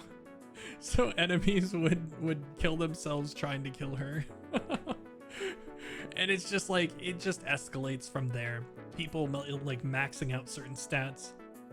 People doing quests that are supposed to be impossible. Her whole party is just specced into one part of the skill tree each. Yeah, it's so good. It's so cute. It's so dumb, but it's just one of those comfy shows that I just love watching. The second season is just as good as the first. She got so many hidden achievements, yeah. And it's so funny, like popping into the devs virtual space and having them be like, "She did what? I didn't even know that was possible. You were supposed to block that from being possible." And the other guy's like, "Oh man, I forgot to block that possibility." And then their boss comes over and is like, "I can't believe you guys have done this."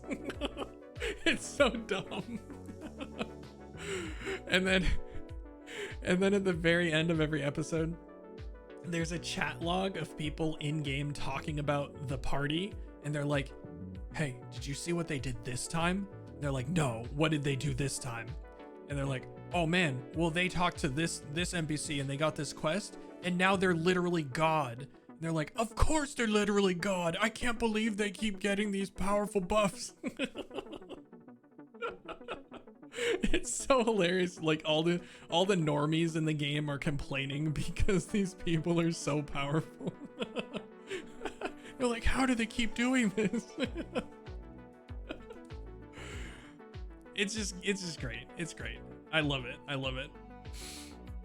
Okay, Weathering with You, we already kind of covered this. I kind of love this movie because of the ending. And if you've seen the movie, hopefully you remember the ending and you might know why I love this movie. But it's okay. It's a good film. It could be better. It could be a lot worse.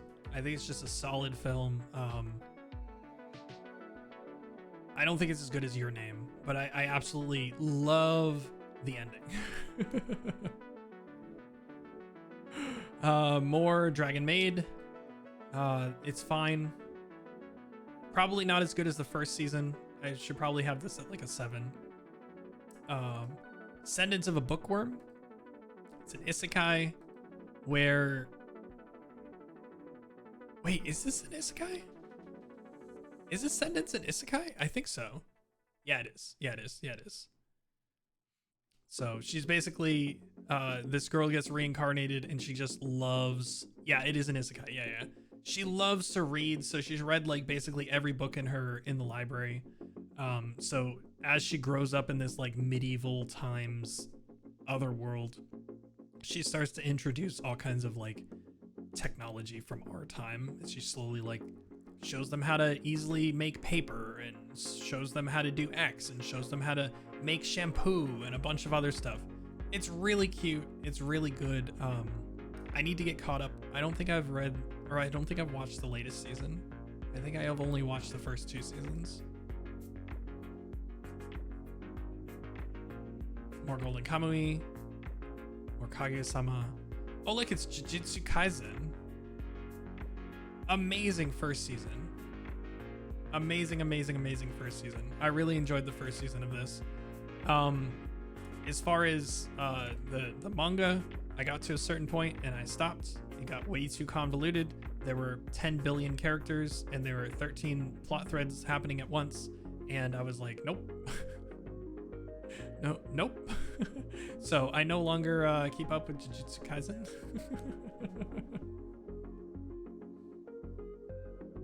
We have...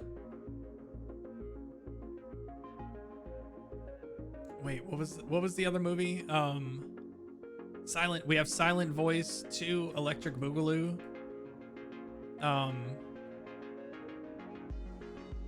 This is basically a silent voice. It's basically a silent voice, but she's crippled instead of deaf. But it's a solid film. It's a solid film. Yeah, I think it's really good. I think a silent voice is a better film than this.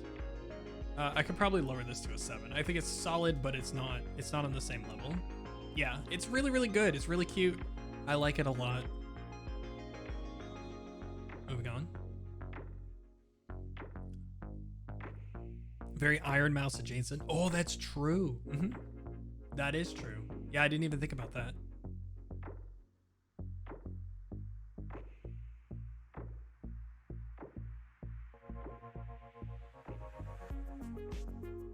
Lost at the Oscars. The Oscars are just garbage. That's just another reason. Over the Moon for You. Now, this is a very interesting anime.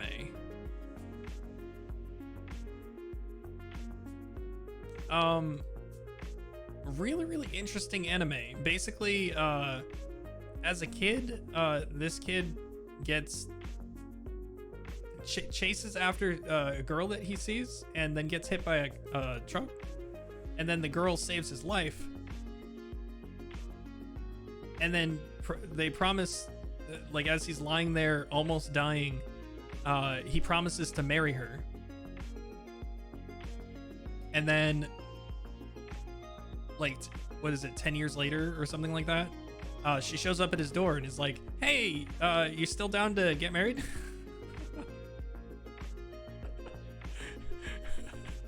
And he's like, yeah, I've been looking for you for the past 10 years. And it's very cute. It's very wholesome. And there's this crazy mystery that's happening. I'm actually current with the manga. I really like it. So marriage still on the table? Mm-hmm. Pretty much. But it's really funny. It's I think it's very well done.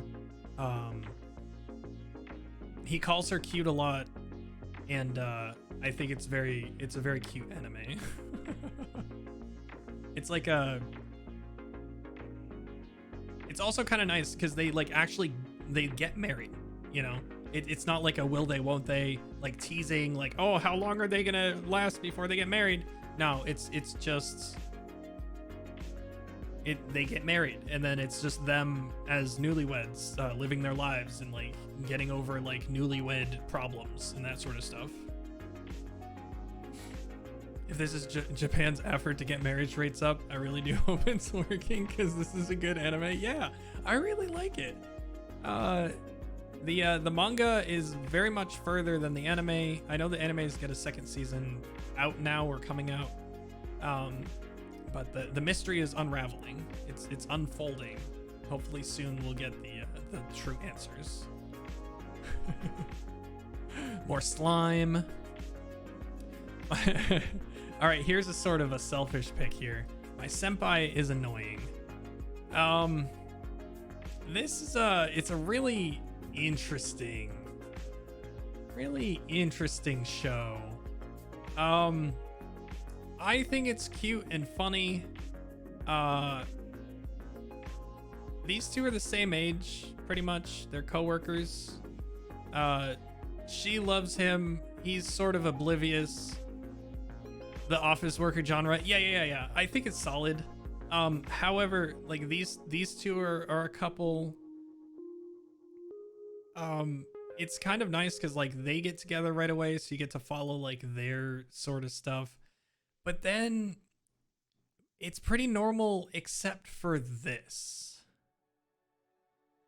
Except for this, where you have a full-grown woman hanging out with a child who says he's gonna marry her someday, and then they end up like just hanging out a lot, and she's like, well, I really like you, so I'm gonna wait for you to grow old. And then it's like, it's just weird. I don't know how I feel about it. But I like all the characters. They're all pretty cool. It's a pretty cute show. Classic anime strangeness. Yeah, it's a bit of an oof. It's an I don't know about that one, dog.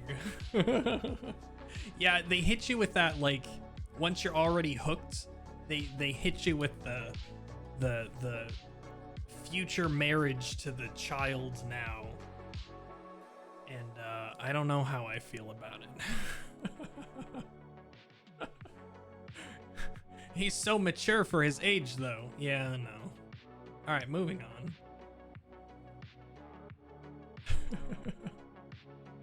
It worked in Twilight. Oh no, please help. All right, Demon Slayer. More Demon Slayer. It's just beautiful animation. Again, hate the ending. Jujutsu Kaisen 0. Solid movie. I saw it in a movie theater by myself. It was just me and one other person. I enjoyed it a lot. Stone Ocean, I thought was solid. Oh, I finished Blue Lock. I haven't updated this. There we go. So that's complete. All right, Blue Lock. If Dragon Ball Z was a sports anime, you would get Blue Lock. I really like Blue Lock a lot. Not enough to like read the manga and get caught up, but I really enjoyed what it was. I can't imagine how much further they're gonna go. But yeah, I really enjoyed the 24 episodes that we got of Blue Lock. Of course, it's an ongoing series, so I'm sure they've got lots of stuff going on, but I liked it. I liked it a lot. Oh look, it's the Mugen Train arc of Demon Slayer. I watched the movie. I don't know why I rated the anime here, but I saw the movie version of this. It was beautiful. But it's just more Demon Slayer. Mob Psycho we already went over. Okay. We're kind of getting into the trash.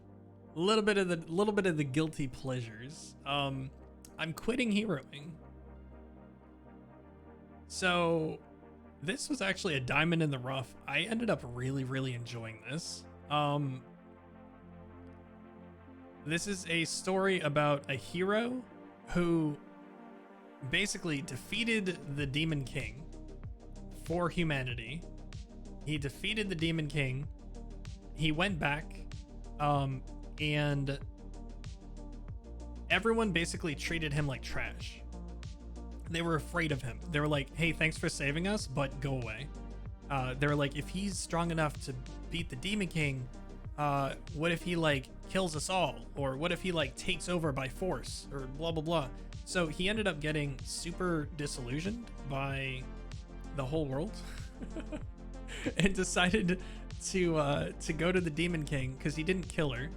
But he went to the Demon King and he's like, I would like to apply for the job of Demon General.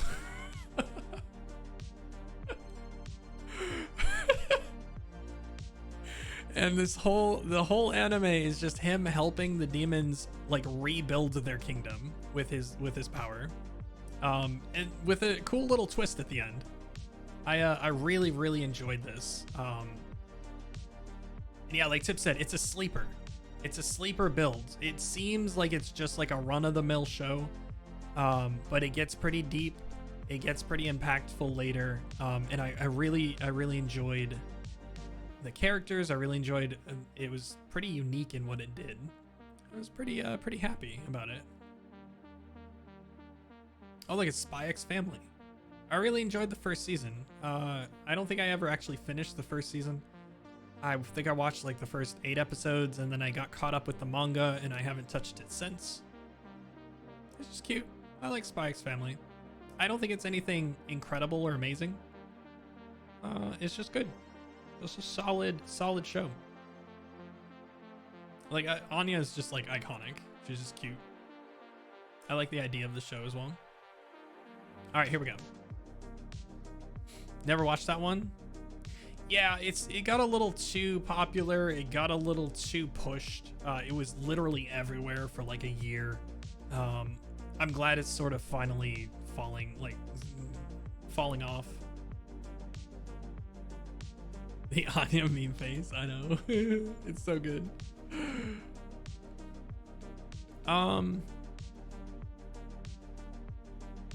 This one is really interesting. I saw a video Giguk did on this manga, Call of the Night.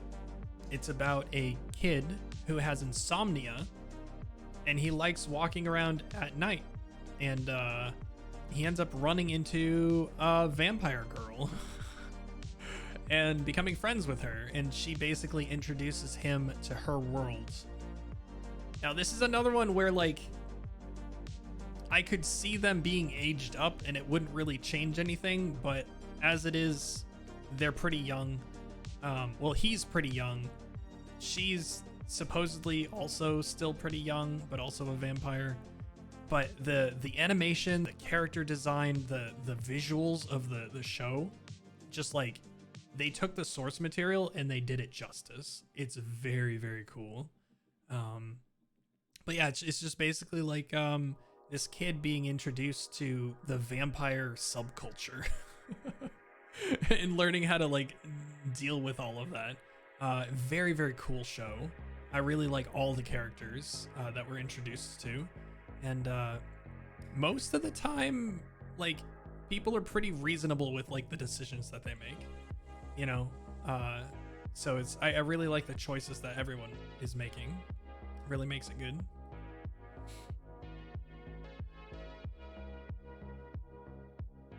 Okay. Suzume. Suzume is the latest film by the dude that did Your Name, and all of the other films that we've talked about so far.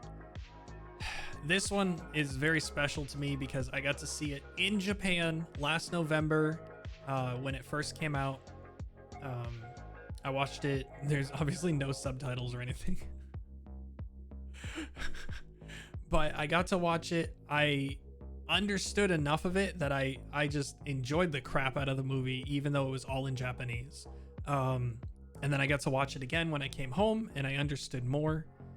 But it's just a really cool, interesting premise. I definitely think you should watch it. I don't know if I don't think it's as good as Your Name. I don't know if it's as good as Weathering with You, but for me, for the soundtrack alone, it's worth it. The OST is so good. After I watched the movie, I basically had the soundtrack for this movie on my phone, looping through my headphones, like for 2 months afterwards. Like just that. Yeah, I think Tips, you have to see this just for the music.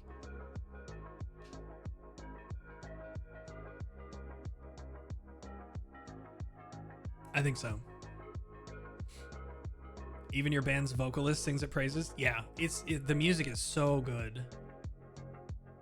The theme song, the main song, is very good. I'm kind of sad they sort of stepped back from the who is it, Patho, that normally does these? Is it Bump of Chicken? Or Tips, you probably know as well.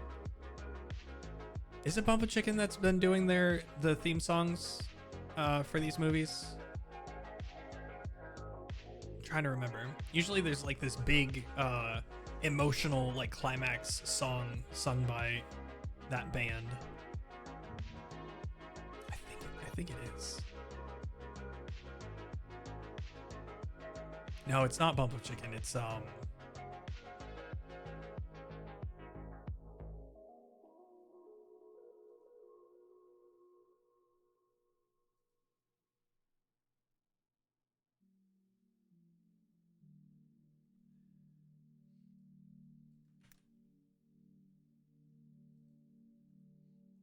do this.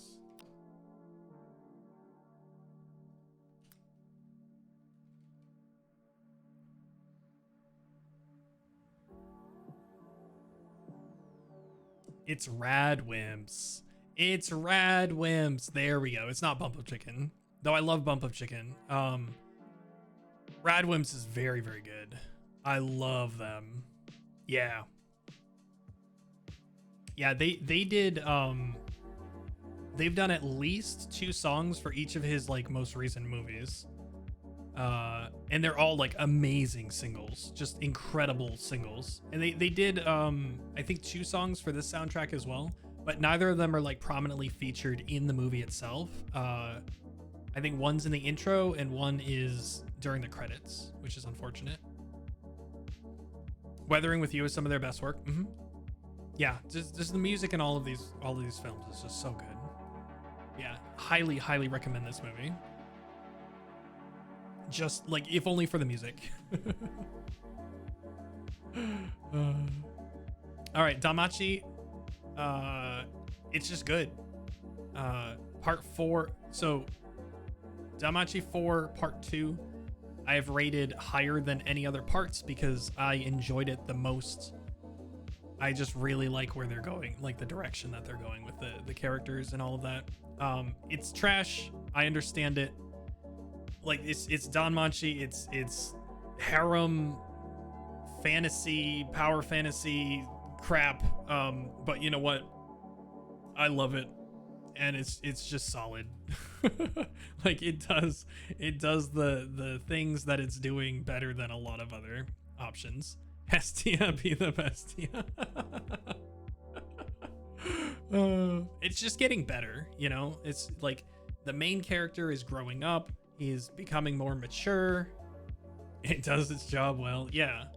You know, it's neat seeing somebody. Yeah, the theme songs are awesome. Motifs are awesome. I don't know, it's just neat. I like it a lot. I like it a lot. So yeah, this is the highest I've rated one. I think the rest of them are rated like 6 or something. Which is like still good, but I'm recognizing that they're also trash. Campfire cooking in another world with my absurd skill. Is this Mappa? Or is this... It is Mappa. Frickin' Mappa. Stop doing amazing anime series and give me my Dorohedoro season 2. Please. Come on, Mappa. Come on. This one is amazing, though. It's just so good. I don't know. Why is this only at 7.68? This should be easily an 8. It should be like an 8.5. It's so fun. And like how can you not love Sui? Sui the slime is just incredible. But yeah, I didn't know what to expect going into this. Sui the OP slime, yeah. I didn't know what to expect going into this, but just like the food that's featured and the characters and the plots, and I just think it's very fun, and it completely blew my expectations out of the water. A scene where he takes Furikake and says, "Yeah, I used to put this stuff on everything." I wish it wasn't so expensive where I am. God, it's so expensive where I am. And this guy over here is in a full-on isekai, and he's able to buy it for like 100 yen or something.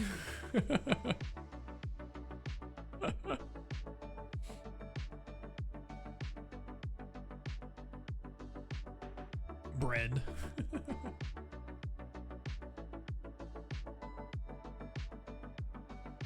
The thing I wish he would do differently is I wish he would find some way to like automate his cooking, because he currently spends like half of his day cooking the same dish over and over and over and over again so that Fafnir is full. Or Fenrir, sorry. Being like, you cook good, and now I am your servant. Yes. It's so good.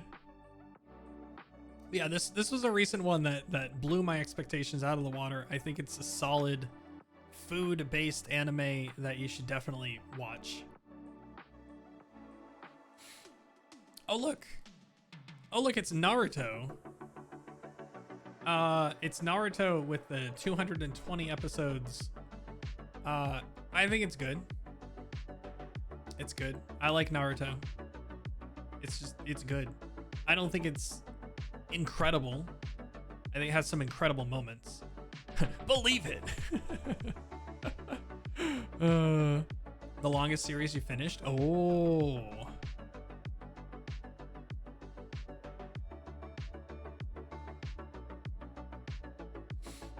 Yeah, I like Naruto a lot. I started it a long time ago. I finished it a long time ago. I think the series as a whole is pretty good. I think it fell apart a little bit near the end, but that's just my opinion. I don't really like how Naruto wrapped up, but like it wrapped up and it was fine. It was fine.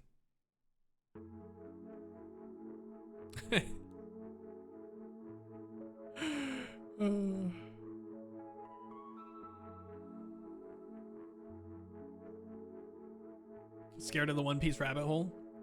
Read the manga. Please read the manga. I implore you. Oh, you finished the manga. Oh, if you finish the manga, then just watch what you want in the anime. You don't have to watch it from start to finish. Oh, of Naruto. Oh, okay, sorry. I was bouncing around.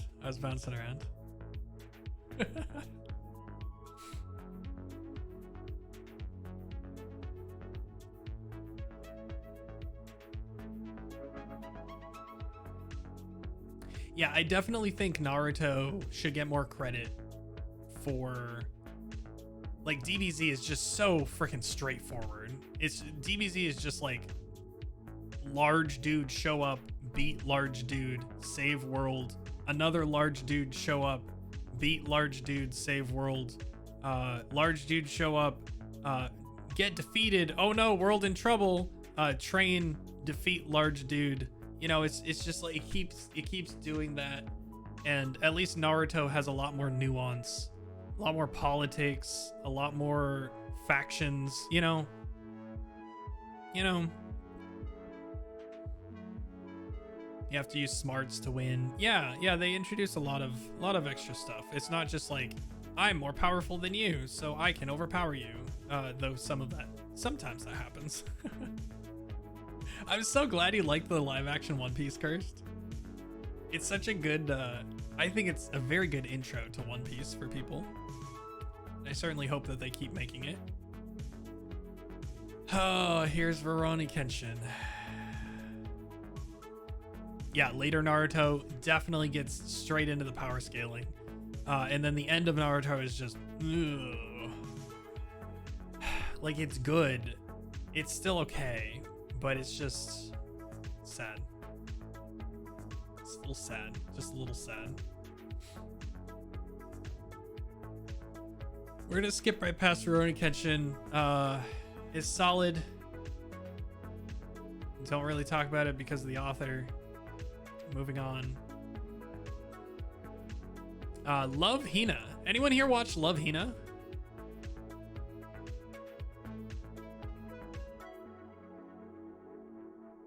Just like the classic harem romance anime.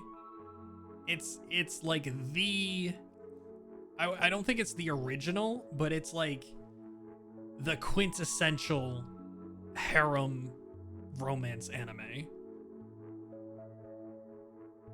from way back in the day.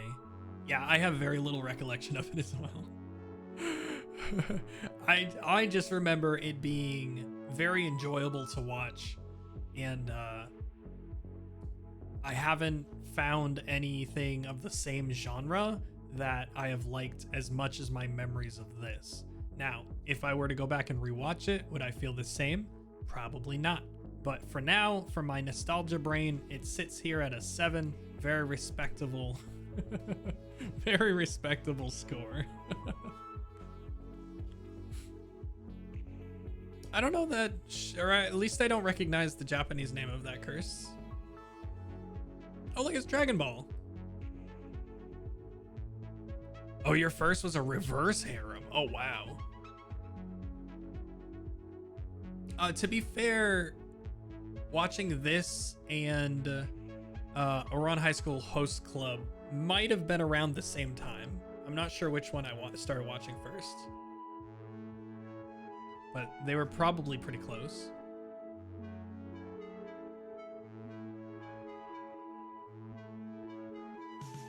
We got the classic Dragon Ball.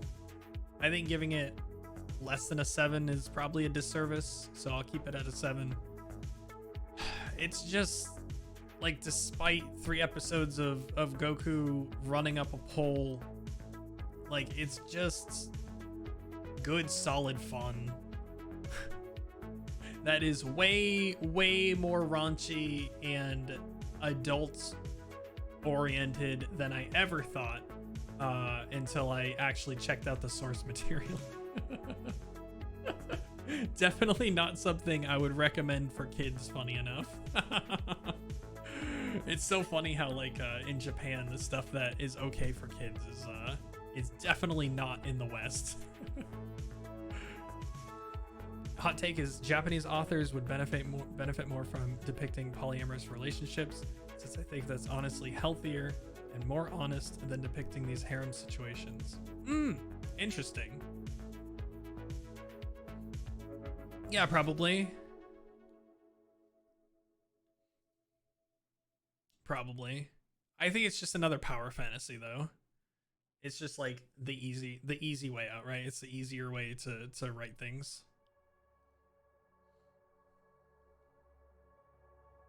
All right. Elfen Lied. I'm dropping this to a 6. I revisited it like last year. I watched some scenes. I watched a little bit. I reread part of the manga. It does not hold up. It does not hold up at all. I definitely have a nostalgia brain for Elfen Lied, but you know what? It's just not as good as I remember it being.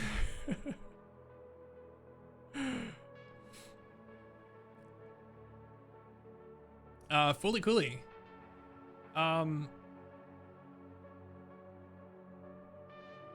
I thought this was okay. It was very weird and all over the place. I did not absolutely love Fully Cooley, but I didn't hate it either. I was kind of like in the middle. I was like, okay, sure. Oh, sure. Okay, this is happening now. Okay, sure. So I don't know. I don't know how I feel about Fully Cooley. I don't think I'll like revisit it. I think one and done is enough. But it definitely, I can see why it like struck a chord with some people, but it didn't do that for me. Maybe I was too old when I first started watching it, because I only watched it for the first time like 2 years ago. Maybe if I had watched it for the first time when I was like a teenager, it might have hit different.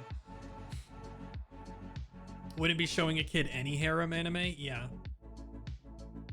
Yeah, I would like that to be true. Probably isn't, but I would like that to be true for sure.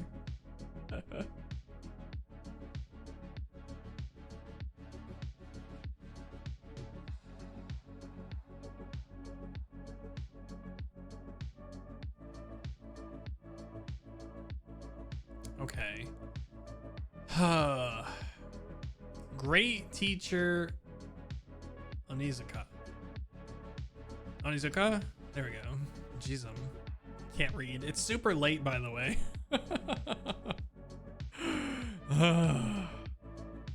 Yeah, it just gets aired on TV. Yeah, for sure.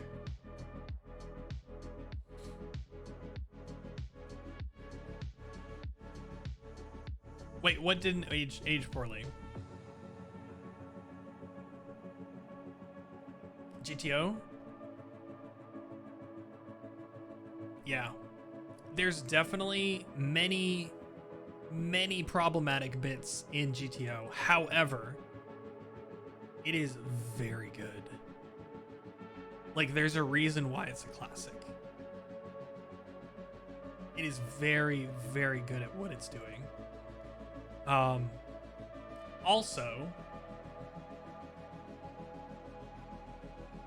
Also gave me, let's see how loud this is. Also gave me one of my favorite memes of all time. Is this gonna be super loud? Careful if this is super loud.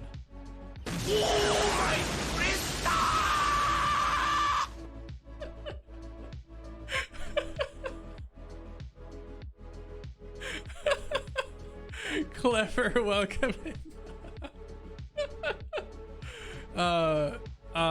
Welcome to the land of the living, everyone that woke up. I apologize. Oh. But yeah, GTO, it is an incredible series. I love it to death. Did not age that well. Though I think it still speaks to some important things that should be talked about today. It could have been a lot more sensitive with some of the topics that it handled. But yeah, it's very, very good. All of China knows you're here. What the freak? uh. But yeah, very, very good. What do we got here? We got Dragon Ball Z, which I put less than Dragon Ball Z Kai, because this has 291 episodes where Kai has like 170 something. So they like cut it in half and they didn't really lose that much. Fate Stay Night, we already went over this. It's solid. It hasn't aged very well, but it was solid for the time. Genre you enjoy now is From Now We Begin Ethics, but I don't think you're getting an anime adaptation and have yet to watch the live action. Manga is deep though. Oh, interesting. So something that's similar that you might be interested in for like a live action, like an actual movie.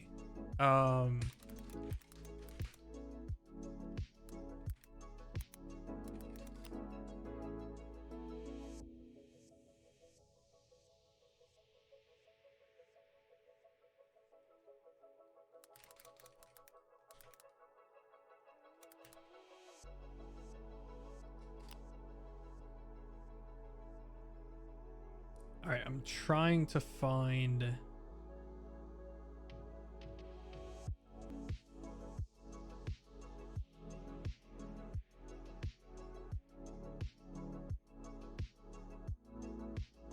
Ah, there it is. I'm pretty sure this is it. Yes, yes. Okay. So this is a classic film, like an actual real film that has vibes of GTO. Okay, it's not exactly the same, but I'm sure a few of you are old enough in here to remember this movie or have at least heard of it. To Sir with Love. Amazing movie. Very, very good movie. Highly, highly recommend watching it. Just basically, teacher comes in to and is assigned to the most unruly class that you can imagine, and everything sort of plays out from there. It's very, very good.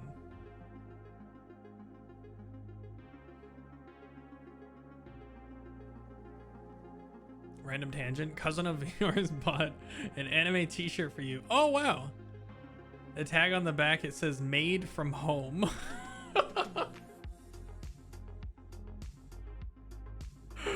All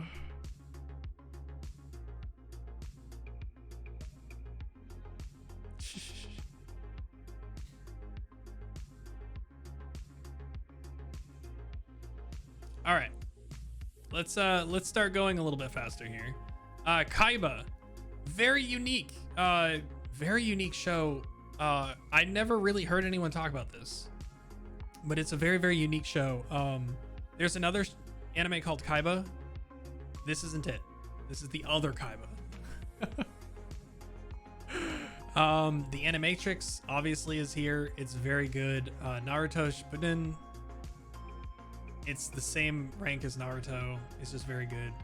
Lucky Star, I never got through all of it. I need to watch more Lucky Star. I found it enjoyable though. The Girl Who Leapt Through Time, just a solid film. Oh, here we go. It's my only Gundam series that I watched.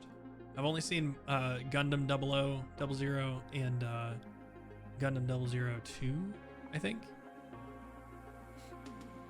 Mobile Suit is some of the better Gundams. Yeah, like I thought this was very, very good. This is a long time ago. Long time ago that I watched this. Oh, the Evangelion movies. I've seen all of these, except for the most recent one. I should fix that. I need to watch the most recent one. They're all solid. It's like an alternate telling, which is kind of neat. Shakugan no Shana is one of the shows that I started with. So it was one of the first anime I actually ever watched.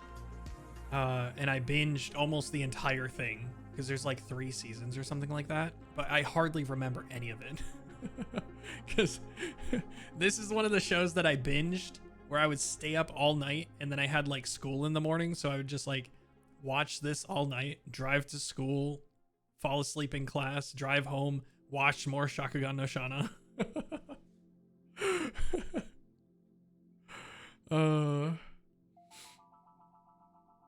Listen to the song Witch from Mercury. Oh yeah, no, I want to watch Witch from Mercury. It definitely needs to be. Actually, you know what? Let me just do this.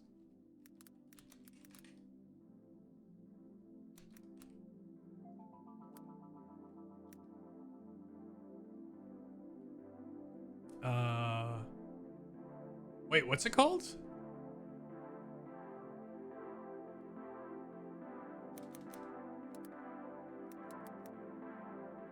Here we go.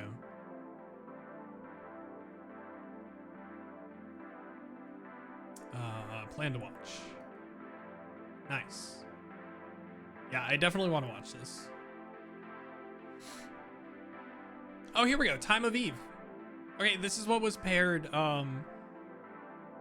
This is what was paired with Pale Cocoon. So I have the Blu-ray of this along with a special special disc for Pale Cocoon.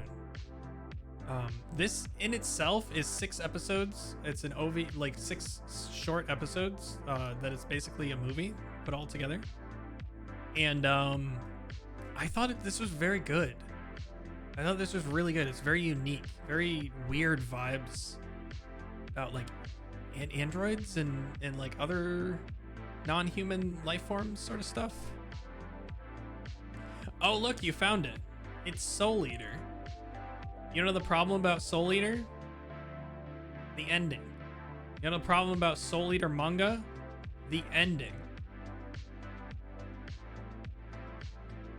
I won't be taking any questions.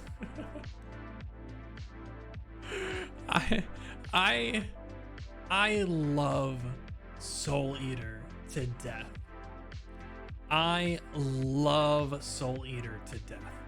It is one of my favorite shows. I love the style. I love the action. I love the characters. They're all so cool and lovable and silly. But my God, did the ending almost ruin the entire thing for me on both mediums.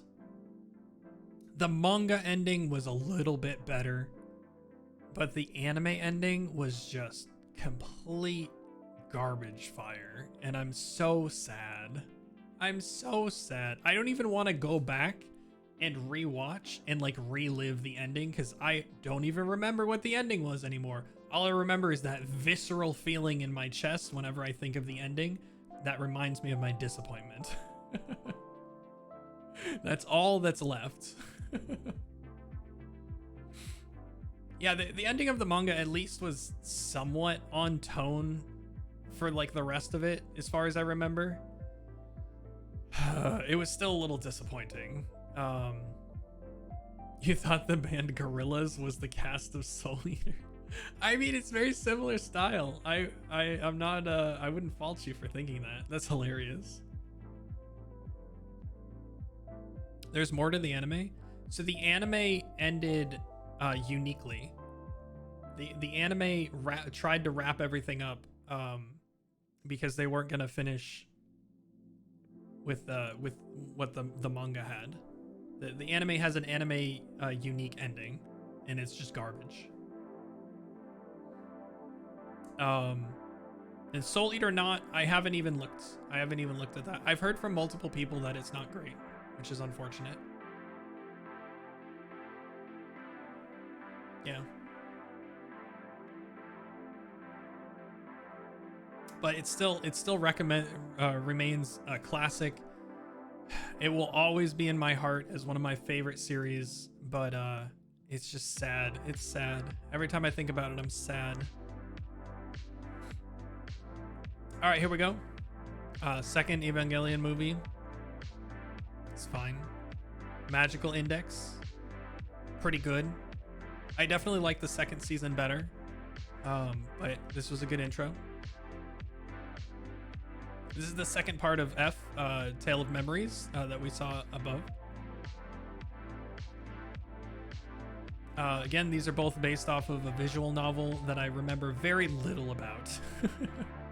And I'm pretty sure have a ton of stuff in here that is just great. I'm sure it's just wonderful. Garden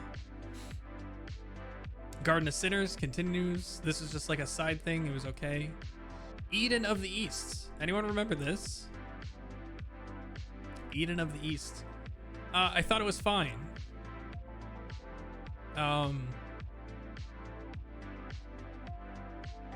It was like okay.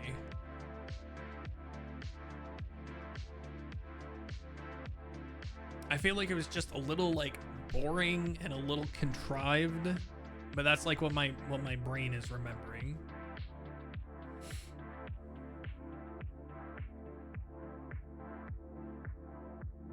You didn't understand the plot. Wait. Yeah, a tale of melodies. It's all about it's a lot about music. Wait, you've seen it, Tips?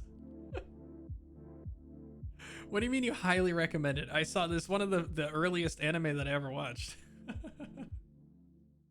Of course, nice. Yeah, it's pretty dark.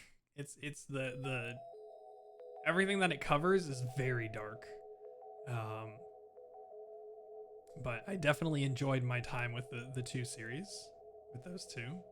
It's basically a first and second season. Katana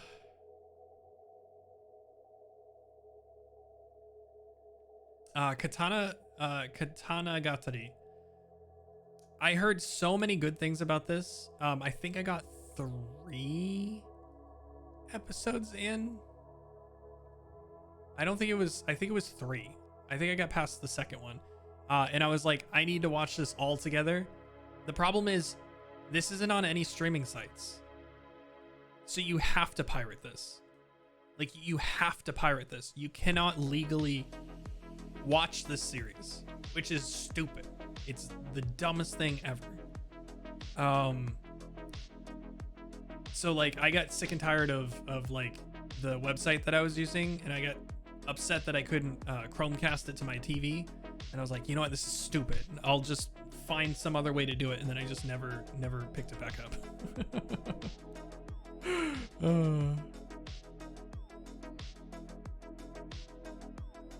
Oh, we've got some interesting stuff. So this is another Ghibli film. It's fine. It's not one of their best, but not one of their worst. Secret World of Ariete. I like it. Princess Jellyfish. I like binged this in an afternoon. I thought it was good. I don't really have many comments about it.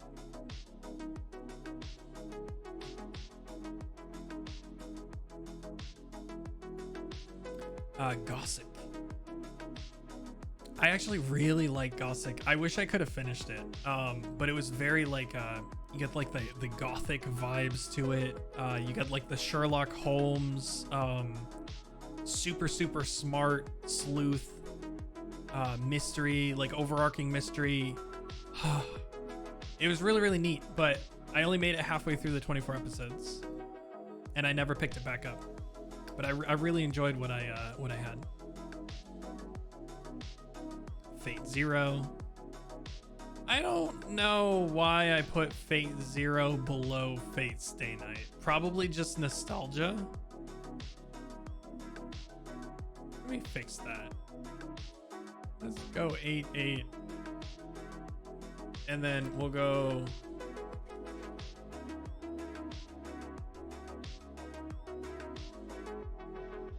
Yeah, put those above Fate Stay Night. For sure. I'm gonna be honest. I don't remember this one at all. So we're just gonna skip past it. Some of these I rated years and years and years ago, and I just have zero memories of them. Oh, like it's Hunter x Hunter. Can I talk about Hunter x Hunter real quick?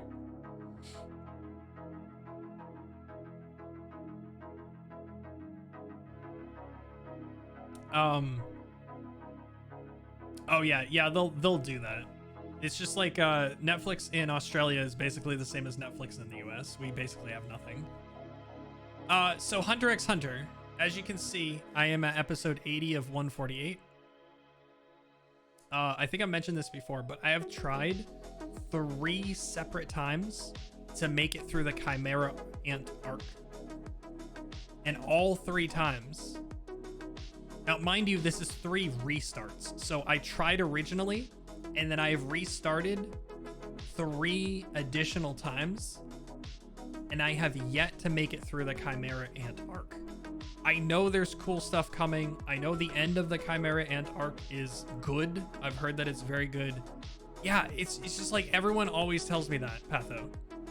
I just can't. It's a slog. It's so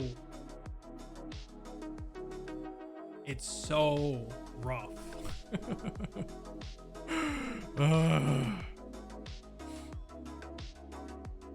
That was the start of you realizing you weren't straight because Caprica exists.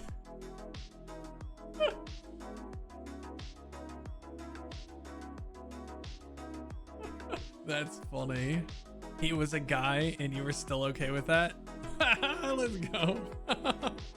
That's funny. Gotta love anime for awakening things in us.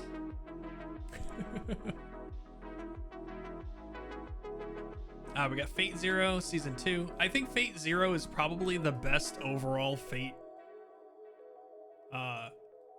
like show. It's just very well rounded all around. You know, I think this is just solid. Oh look, it's Sword Art Online. It's a solid 7 out of 10 show. It's got some good parts, it's got some bad parts. I don't think it's particularly amazing. I don't think it's particularly terrible. I like the concept a lot. I dislike Kirito as a main character for the most part. The supporting cast is generally pretty good. I don't know. I like Sword Art Online a lot. It's just, it got to,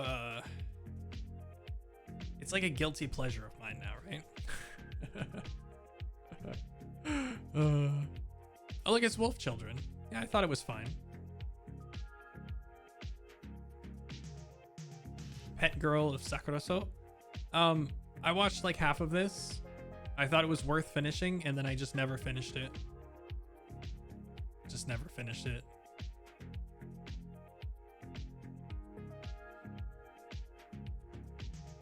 I like Wolf Children a lot. It's definitely interesting.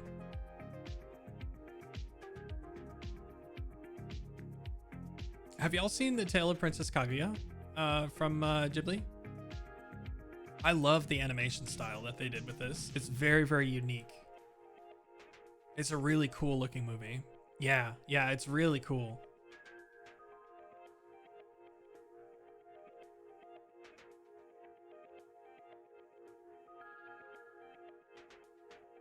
Yeah, it's really, really neat. Log Horizon, I thought was solid. Honestly, I think I still like Log Horizon is pretty good, but I still think I like Sword Art Online's first season better than Log Horizon's first season. I don't know, this one's, it's just a little bit too slow for me. Just a little bit. More JoJo's. High Score Girl. I finished this.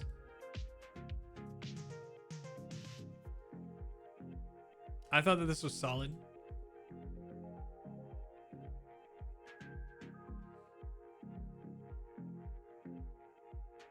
Yeah, I really, really liked it. Though there's more. I haven't gone back to complete the second season. Parasite. Y'all remember Parasite? I thought it was okay. It's pretty unique. Oh, Monthly Girls Nozeki-kun. This is a story about a dude who is a mangaka and the girl who really likes him, who finds out that he is a mangaka and then tries to help him in any way that she can.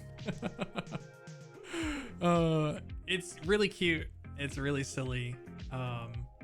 Yeah, I really like it. I really like it. I think it's worth a watch.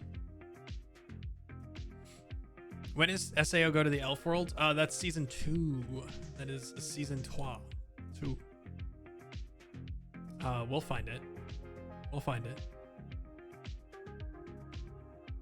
Overlord, pretty good. I think the Overlord seasons go down. I think I liked the first season the best, and then I think the next one's like 6, and the next one's like 5 or something. ReZero. Again, ReZero season 2, part 2, or whatever the crap they're calling it. The most recent ReZero season is an easy 8 or 9. The start is just a 7 because he's so cringe.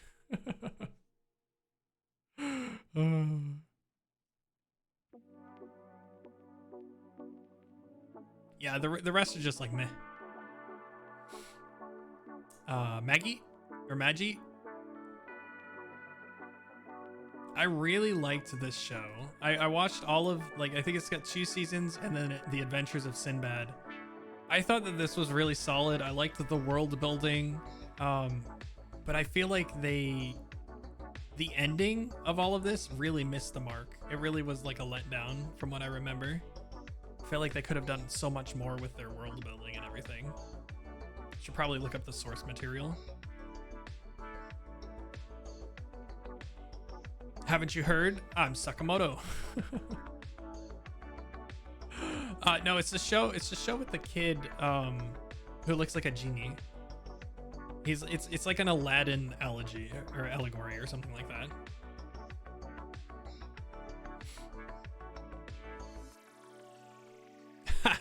I liked Sinbad. I thought it was a solid show. Noblesse actually surprised me. I was very... So this is like the original OVA of Noblesse.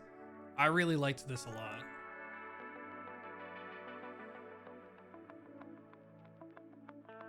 Yeah, Ancient Magus Bride.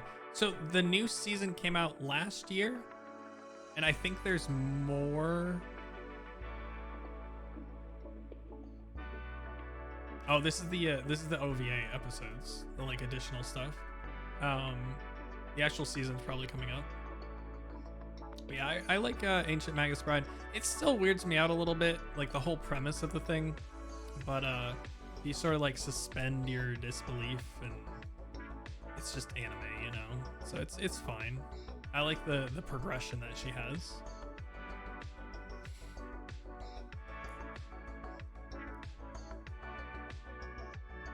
Fate Extra Last Encore is actually so unique. I really enjoy what they did with this one. But it's nothing like it's super special. I just like the setting of this one. It's very cool.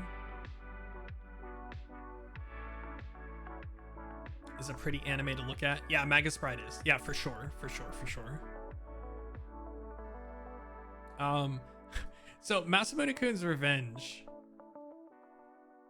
I actually read the manga from start to finish of this before the anime ever came out.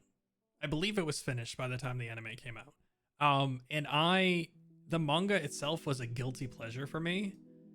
And then the anime came out and it was just okay. They changed so much of the story that it was almost unrecognizable. I really enjoyed the manga. The anime wasn't quite up to snuff. In fact, I'm gonna drop this down to a 6.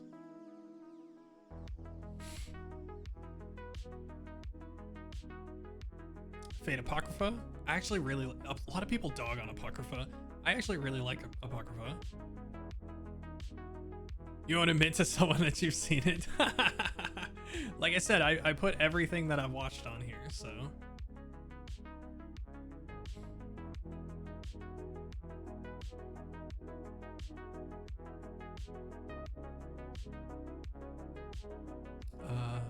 After the Rain was pretty unique. It's a story about a high school girl who falls in love with an owner of a convenience store. And it was worth watching. I kind of enjoyed how realistic it is. But the story that it told was pretty good. Fate Apocrypha soundtrack is so insane. I believe it.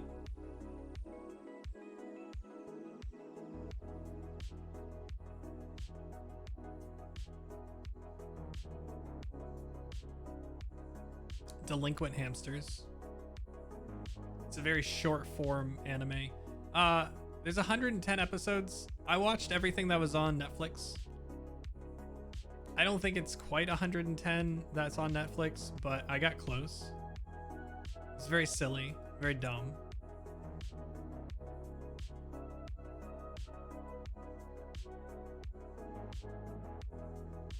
Bruh.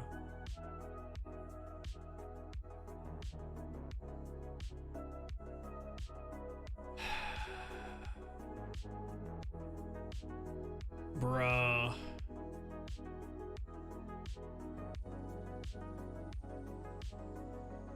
Bruh. Where are we at? We're at 240. We're at 240. At this point, I think I'm going to pack it in.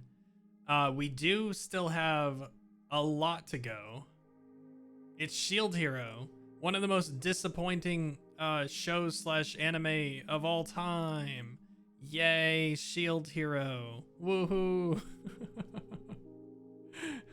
It was so promising. Yay. Next time on Eggy Ball Z. Yeah, pretty much. It was, right? It had such promise, and then it just sort of like didn't.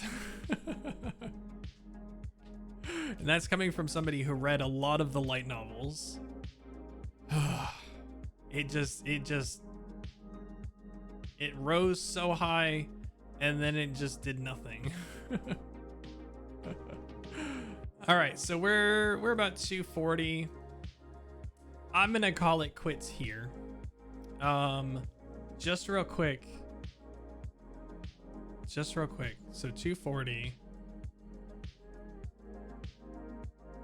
Yeah, see, we keep going. I have like 440. I have 440 in here. So we're further than halfway. We're further than halfway. Oh. But I like sharing all of my opinions and all of my favorite shows with y'all. And then later on, if we continue this at some point, I'll get to show you my least favorite series and why. But yeah, let me get out of here. There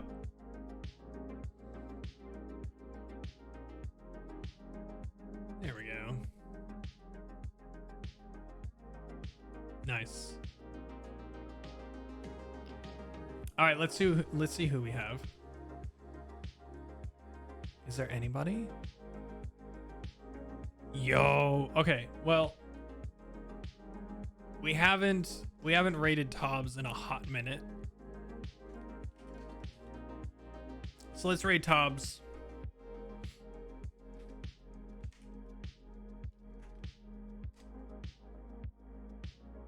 There we go. Thank y'all for hanging out for so long. For this, I don't know if this was boring. I don't know if this was fun. But I had a lot of fun. Like I said, I've been wanting to do this for a long time. I am so long-winded about things. I just like talking about things I like. Enjoyed your lurk, jumping in every now and then. Yeah, it's nice. I like getting people's opinions. I like that everyone was pretty reasonable. Nobody was like really upset or anything like that. So yeah, I'm pretty happy. Didn't get to talk about anime much. This is nice. Yeah. thanks y'all for hanging out. I really appreciate you. I'm gonna be back on Monday. Hopefully at some point this weekend, me and Notes will hop into Discord and we'll watch the One Piece movie that we were talking about. So keep an eye on that. I'll let you know when and if it's happening. But shh, don't tell anyone. Have a good night, everyone. Have a good weekend if I don't see you. And take care. Bye.